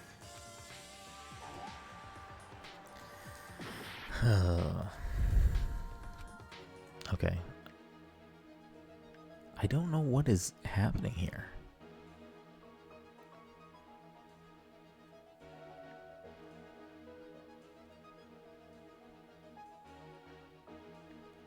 Is it supposed to be this? I don't...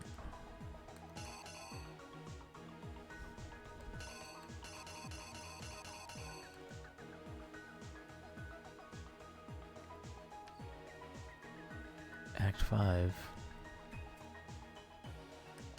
Like, is this supposed to be Mondo again? I don't really know.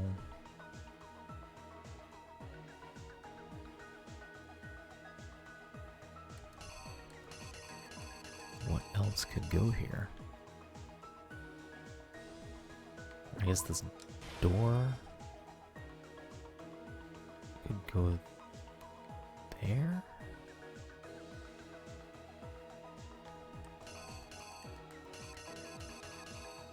And this could go here. I don't... That doesn't make any sense to me either.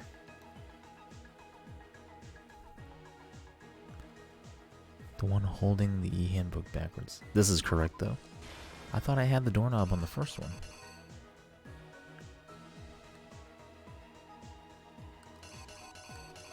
And the doorknob is the first one, or this is the first one? Okay. The killer is you! My goodness. Fuck. Alright.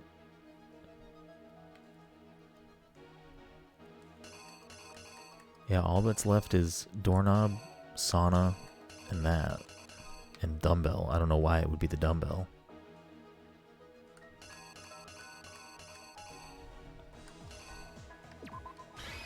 The killer is you! And around the same time that Byakuya was putting together this facade, the killer, having already disposed of Chihiro's bag and other belongings, arrived at the sauna. There, they planned to destroy the last piece of evidence, Chihiro's handbook.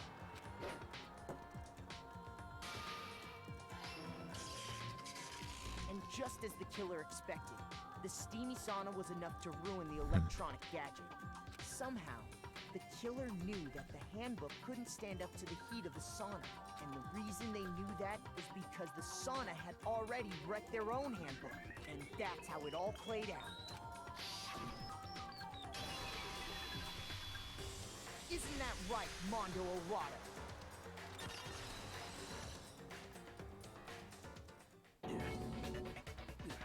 Wait. No. This can't be right. Where's your evidence? Yeah. Where's your evidence? You need evidence. You need proof. Without any proof, you can't pin any of this on him. Evidence that Mondo is the killer that already revealed itself earlier in the trial. If I can somehow show where Mondo's handbook is right now, once I do that, everything will become clear. A new element has been added to the... Oh my goodness. Let's talk a little bit about the fever time and nega time. During a bullet time battle, if you press the right bumper, fever time will activate and the tempo will be forced to its max. At this point, if you push the buttons at random, you won't miss. So you can press A however you want to destroy the opponent's verbal assault. But this only lasts until your focus gauge runs out, so make the best possible use of your time. Of course, it wouldn't be fair if you only got to that special time right, so you also prepared something called nega time that your opponent can use. If the opponent activates nega time during the bullet time battle, your tempo marker will disappear, making it quite a bit tough to hit buttons in rhythm. If you were to activate the fever time at this point, no, never mind. I'm sure nothing would happen. I don't know what I'm worried about. Unsurprisingly, if your action difficulty is set to gentle, the opponent won't use it nega time. Well then, good luck and have fun.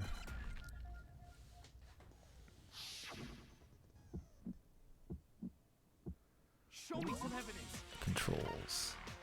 Lock on, reload, attack. Okay. You're wrong. I won't listen. I refute you. False. Show me some evidence. I won't listen. I refuse to vote. Show me some evidence. You're wrong. I won't listen. I refute you. False. Show me some evidence. Show me some evidence. This should prove it. I almost didn't press Y again. I forgot that I had to do that. If my thinking so far is right, Mondo must have replaced his broken handbook with Leon's. In which case, we can just check each of our handbooks right now. Once we do that, We don't gotta do that. Huh? Yeah. Yeah. I did it. I killed him.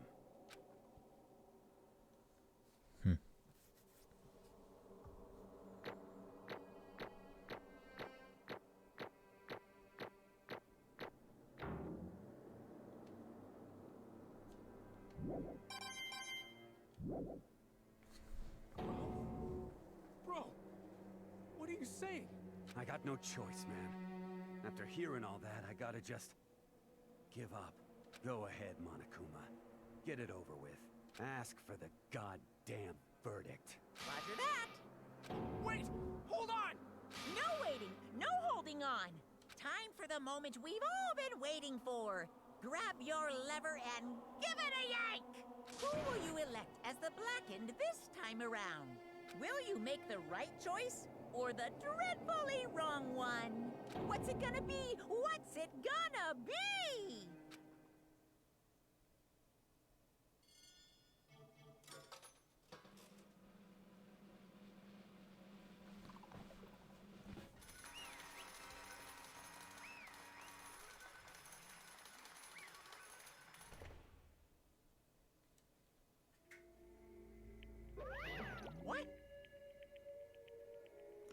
Uh-oh, this time it looks like you got it right again. Yes, it is so. The Blacken that killed Chihiro Fujisaki was Mondo Owada. In case you were wondering, the vote was not unanimous. Kiyotaka chose the wrong answer. You're treading very close to the danger zone, Mr. Ishimaru. You need to be more careful. I refuse to believe it. There's no way he would kill someone. Sorry. What is this? Why are you apologizing?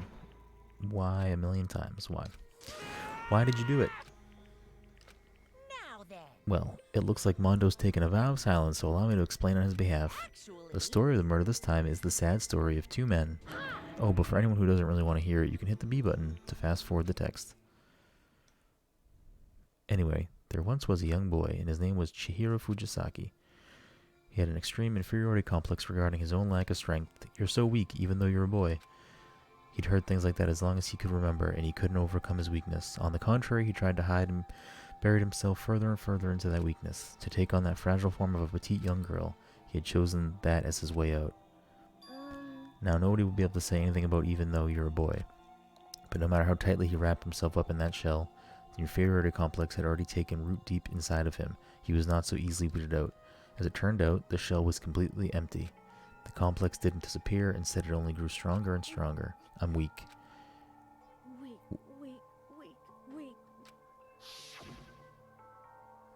Once the killing game had begun here at the school, he had no choice but to accept this fact. After all, this world is survival of the fittest. If you're not strong, you don't survive. And then the lovely and hateful Monokuma announced the revealing of the embarrassing secrets, which of course included Chihiro's embarrassing secret, which I was more than willing to divulge. Even though he dresses like a girl, Chihiro is actually a boy. And that was something Chihiro couldn't let anyone find out no matter the cost. If that was revealed, it would be the end. The hardened shell would crack, the armor would fall away. Without a doubt, those around him would torture him more than ever before. Everyone figured being thrust into such a dilemma must have sent him spiraling into despair, and yet... I'm sorry. I don't really want to talk about it right now, but also, I don't want to leave things the way they are, so maybe I can talk about it later, after I try my best to become strong. Then I can tell everyone. Annoyingly, he used the thread of discovery to motivate himself to become stronger. That's right. Now's my chance. I want to change. I'm going to get stronger and accept who I am. Strong enough so that when someone says, even though you're a boy, I'll be okay, I'll get better. With that thought at the front of his mind, he resolved to take immediate action. And so, that day he made the commitment to begin exercising. He was prepared to retrain his mind and body, but sadly, that would be the first and only chance he would get at it. When he decided to start exercising, he thought it would be good to ask for someone's help, but he wanted to tell that person his secret first, and then ask them to help him from there. And the person he went to, Yeah, that's right. it was me. It sure was. The biker gang fella had been painfully clear about how important his manly promises were, so Chihiro probably figured that even if he confided in Mondo, his honor would make him keep the secret. Plus, Mr. Macho Mondo was the very symbol of a strong man that Chihiro had always aspired to. Maybe talking to Mondo about it will help give me some courage, so he went and asked Mondo to help him become strong. That was his aspiration, and he thought that only with Mondo's support would he ever be able to come close to that. Correct. So then, that must be why Mondo did what he did, to keep the promise he'd met to Chihiro? Huh? Did what he did? You mean that's why Mondo carried Chihiro from the boys' locker room into the girls' locker room? Indeed. Yes, that's exactly what I mean. Wasn't that to cover up what he'd done? Certainly. That could have been part of it, but I don't think it was the main reason. The real purpose was to keep the promise between men he'd made to Chihiro. But how does moving the body keep a secret? Because if everyone knew he'd been killed in the boys' locker room, then everyone would have been arguing about how she got into the boys' locker room, right? Once that started up, at least a few of us would have immediately begun to suspect his identity, so he tried to protect Chihiro's secret by putting him in the girls' locker room and stealing his handbook, see? Then Mondo did all that to keep the promise he'd made to Chihiro, who'd he also killed? Why would he do that? The more I hear you talk, the more I don't understand. I mean, you guys trusted each other, right? So why? Why did you? Because no matter what, I didn't want anyone to know. I knew it. So that's what triggered it after all. The possibility of having your embarrassing memories and secrets exposed. What is this? That's impossible. Nothing could have been that bad. Something he didn't want anyone to know, even if it meant killing someone. It's impossible. Don't make me repeat myself. How many times must I repeat myself? To judge others by your own standards is the height of folly. Even if you can't comprehend it, he obviously can. That's all there is to it. Well, while we're on the subject, why don't I tell you? That embarrassing memory, that secret he didn't want anyone to know. Hey, You know what Mondo did? He killed his own brother.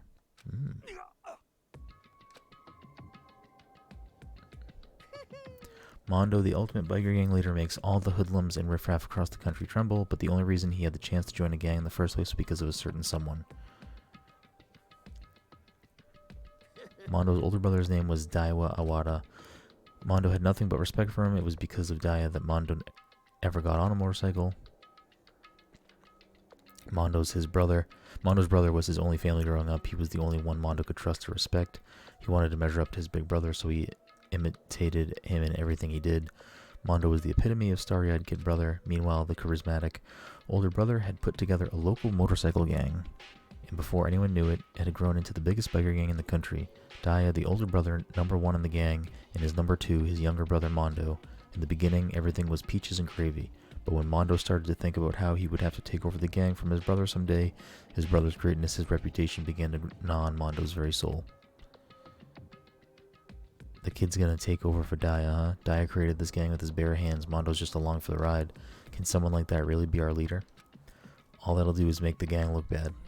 Almost every day, Mondo heard the gossip and whispers of other members of the gang, which is why I just... Gotta get stronger than Daya, just one time. No matter how, I gotta win. Don't fuck with me. I don't care what it takes, I gotta come out on top. And on the night of his amazing brother's retirement ceremony, Mondo challenged him to a street race.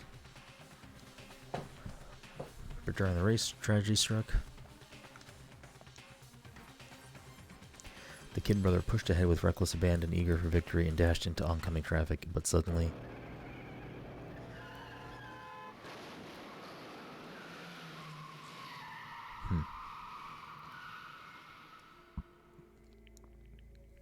Laying in his kid brother's arms, the older brother delivered his final words. "My bad, kid, I fucked up, sorry." Of course, he knew it was his brother's fault, but Daya never blamed him for what happened. "Hey kid, the rest is up to you. No matter what, you gotta keep the gang together. Because it's the team you and me put together. It's a promise between men." He decided to hide the truth of what happened from everyone else in the gang. In order to keep the gang together and keep the promise to his brother, he could never admit to anyone that it was his own weakness that caused the accident. And as a result, the team was made even stronger under the banner of the kid who'd bested his big brother. Daya was going to lose to his kid brother, so he got stupid and got himself killed. That became the explanation for what happened. Mondo's lie became the truth. He wanted to lead the team so bad he was willing to tell all kinds of lies about his brother. I'm strong. And yet, as soon as our killing game began, he realized no matter how tough he pretended to be, he was just another weakling that could die in an instant. And then the lovely and hateful Monokuma announced the revealing of the embarrassing secrets. At that point, it was clear I would have no problem shedding light on his secret. Mondo killed his own older brother. No matter what, I couldn't let the other gang members find out. If that happened, everything would have been ruined. Everything me and my brother had worked to create would have been destroyed. His death, all the guilt I'd been carrying around, it all would have been for nothing. So that's why I'm Mondo. After I saw what Monokuma had on me, my head filled up with a kind of fuzzy uneasiness and just started swirling around. I'd never felt anything like it before. I didn't know what to do about it. I wasn't sure what to think or say, but after a while, that fuzzy uneasiness turned itself into a rock-hard lump of anxiety way down in my stomach.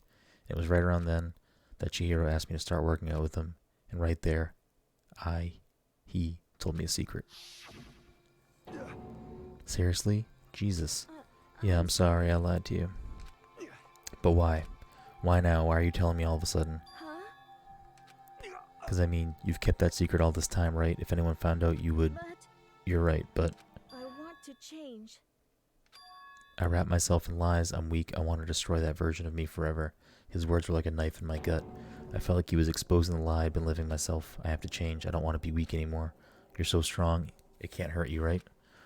Whatever secret Monokuma might tell us. You piece of... So what, you're saying I should just say it? Why? You're saying if I really am, I should just be able to tell everyone my secret. Huh?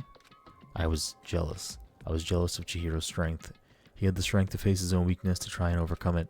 It was the kind of strength I've never had, so I was jealous of him. And that jealousy broke me. Why? Are you making fun of me? I'm strong. Are you fucking with me right now? No. I'm not making fun of you. You really are strong, Mondo. I felt like I could hear something starting to creak. Something inside my head. What did he want me to do? What was I supposed to do? Was I supposed to just sit back and let my secret get revealed and ruin everything? What's wrong? Why did you have to tell me all that? Are you trying to rub my failure in my face? I just wanted to... No, I just really admire you. I admire your strength. Yeah, that's right. That's right. I am strong. Strong. I'm strong. This is a lot.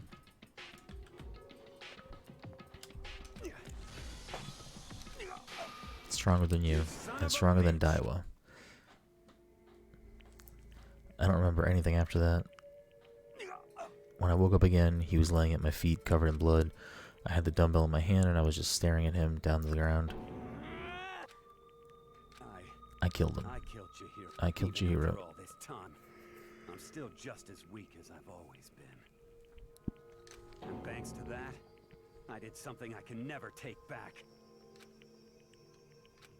He was normally so aggressive, so angry. He hid that weak side away from everyone. That was his secret. A weakness like that lived in a heart like his, and it turned him in cold-blooded. God damn it. Look at him, you see? You're all just like him. For a secret from the past, for a memory, for that, he killed another living human in cold blood. He couldn't cut free of his regrets from the outside world. He doesn't know what true strength is. Everyone has, like, legit things, and Makoto's like, I used to pee the bed. Do you see hope anywhere in there? Because I sure don't. You bastard. Just shut up, you son of a bitch. Go ahead, say that again, I dare you. Yep. Okay, I'll say it as many times as I want. Is what I want to say, but... Unfortunately, I can't do that right now because it's time for punishing. You mean execution. Yes, that's exactly what Makoto has. That's what I promised you, right? The blackened that disturbs the peace will be punished. Hold on. Now then, I prepared a very special punishment. For Mondo Owada, the ultimate biker gang leader. No, wait. Let's give it everything we've got. It's punishment time! Sorry, man. I couldn't keep the promise we made. From one man to another.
Okay.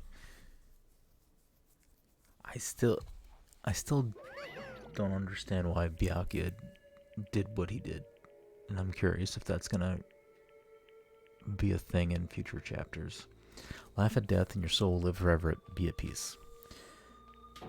It can't be.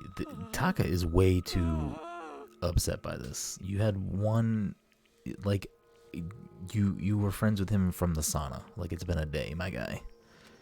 My brother. Another murder, another execution. I want to feel again. Everyone's lives are taken so lightly here. I feel like I might be going mad. Maybe I'll just let it happen.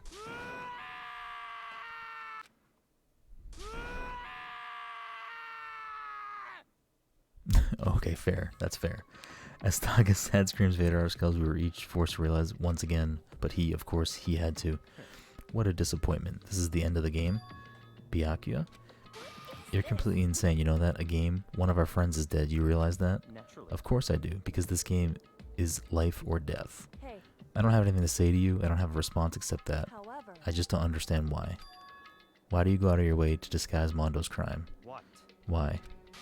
Isn't it obvious? Because it made things more interesting. His voice was calm, emotionless, like the voice of death. It chilled me to the bone. Last night, when the murder took place, I was in the library as usual.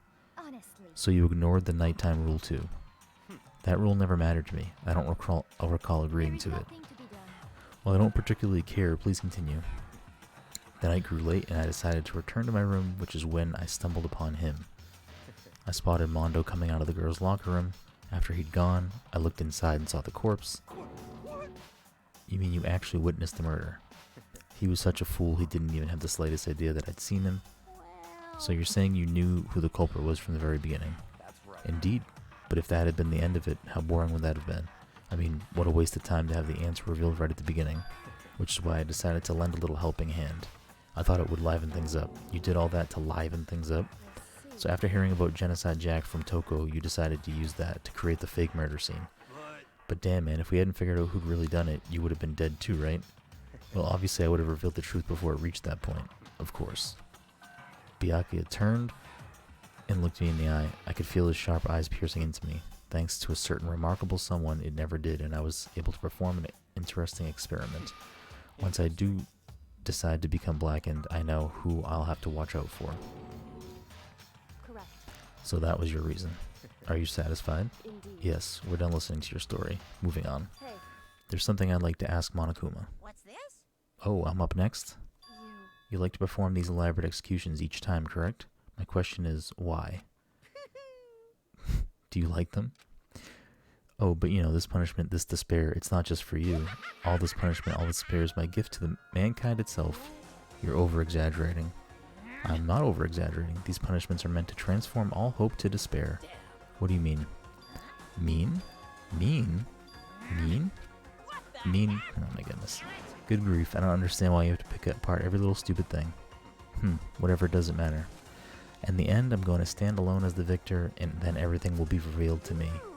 And the noble son of a noble family, truly, you understand me. I think this is the start of a terrifying friendship. Shut up, I would never stoop to the level of a childish criminal like you. Let me just say this. After I have achieved complete victory, you're up next. I'm going to find you and kill you, understand? In the name of my family. In the name of the Togami family, for which victory is foregone conclusion. Getting all riled up. Oh, so cool. It's like you're the main character of a video game or something. No trash mob for you. I swear, whatever it takes, I will kill you. Temper, temper. Sounds like someone needs a nap.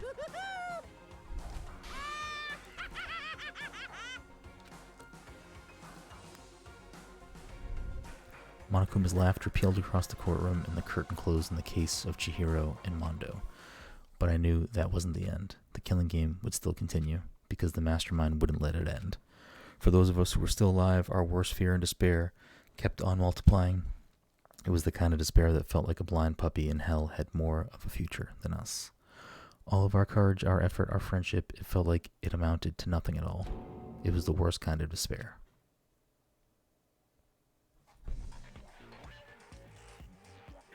Well, anyway, like I was saying, this is a pretty good spot. Yeah, a really good spot. Anyway, isn't it amazing how that girl went and killed someone before things even had a chance to get boring? Once things really get moving, it'll be like a roller coaster. There won't be any stopping it. Fear and despair charge forward at a speed nothing can hope to match. But I must admit, I'm disappointed. I went to all the pain and effort of making you part of the group, and you couldn't play your part. You do remember you were supposed to make the first move, right? Well, no biggie. Nothing we can do about it now. So just do your best to make things more exciting from now on, okay? After all, that's what everyone wants to see. There's one thing I'd like to ask you. As long as you don't want to know my measurements, fire away. Who is it? The 16th high school student, I mean. Ooh. My, you really took me by surprise there. I know I said you could ask anything, but super denied, ultra denied, demonic denied. Because you see, that's my ace in the hole. And nobody'd be dumb enough to reveal that, right? No matter how close they were to their friends.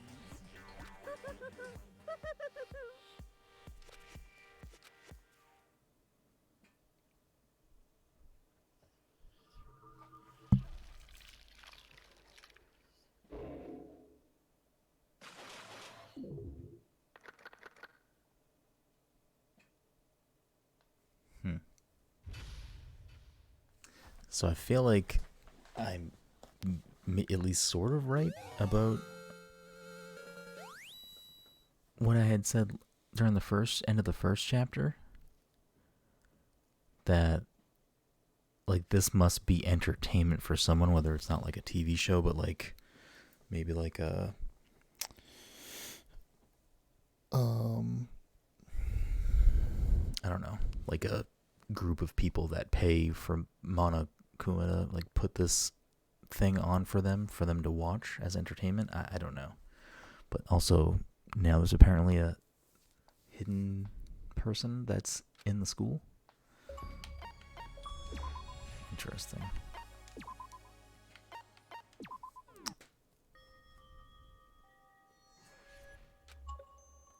Sniff, sniff. I know I shouldn't cry, but I've had enough. I can't take it anymore. Getting out of here anytime soon. It's impossible. I can't let myself think about how much I want to get out of here. If I keep thinking like that, I might decide to.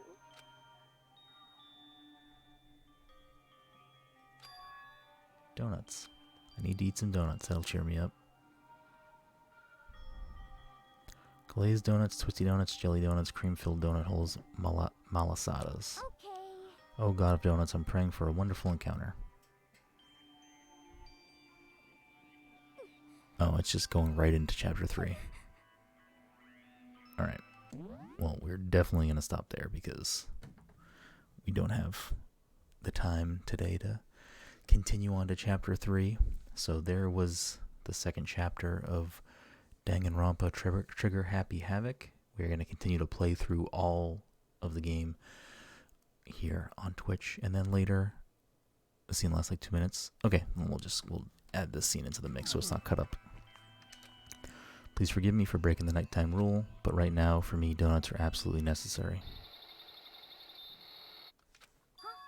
Oh, is she gonna get murdered right now? What's that sound? Sounds like it's coming from the bathhouse.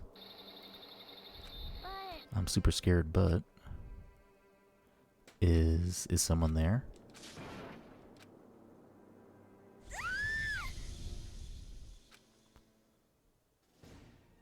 The Next Generation Legend Santal Galactic Hero. Yeah, this is what I was expecting it to do. So that's why I was still there. Interesting. Okay. Alright, then we're going to stop there. So, there's your tease for Chapter 3 for the next stream. So, I think this is... I didn't look at the date, but I'm pretty sure it's coming off of Game Pass this upcoming week at some point. So, I'm going to try to squeeze the rest of the game in more sessions throughout the week. If that doesn't happen, then I'll just buy the game so we can finish it properly. But look forward to the rest of the chapters in the coming days and weeks. And until next time.